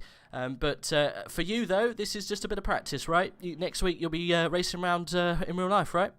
Yes, exactly. We did some, I think I did around 80 or 90 laps in this race. So yeah, by this point I already, you know the track really well, know the corners, can really maybe drive being blind, I would say. Yeah, well, a couple of weeks ago you got a win, didn't you, in the LDF3? I seem to see.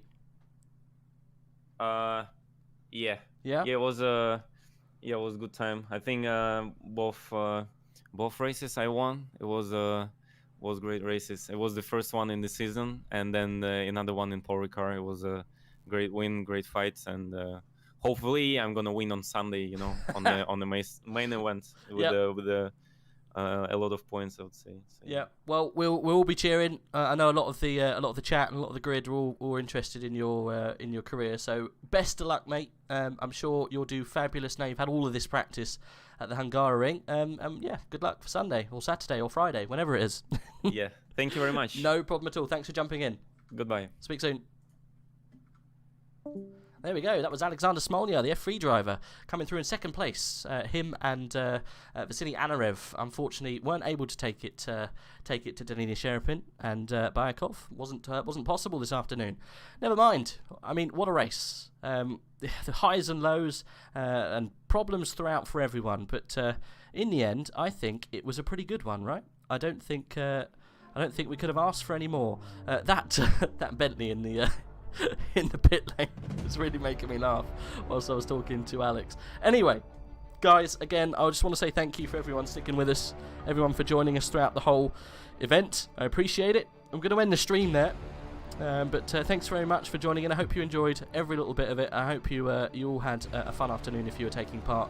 Thanks to everyone who came in to have a little chat, everyone in the chat as well, and everyone who came in for interviews. I appreciate it. We will see you again soon. I've got no idea when. I know at least Season 8, I think it is starting in the next couple of months, so keep your eyes peeled on the Discord for more information about that, and also keep your eyes peeled for more information about endurance events. You can find that again in the Discord. I'm going to end it here, guys. I've been talking for 6 hours and a bit more, so I'm going to leave you to have fun and a lovely evening. Have a good weekend, and yeah, we'll see you soon.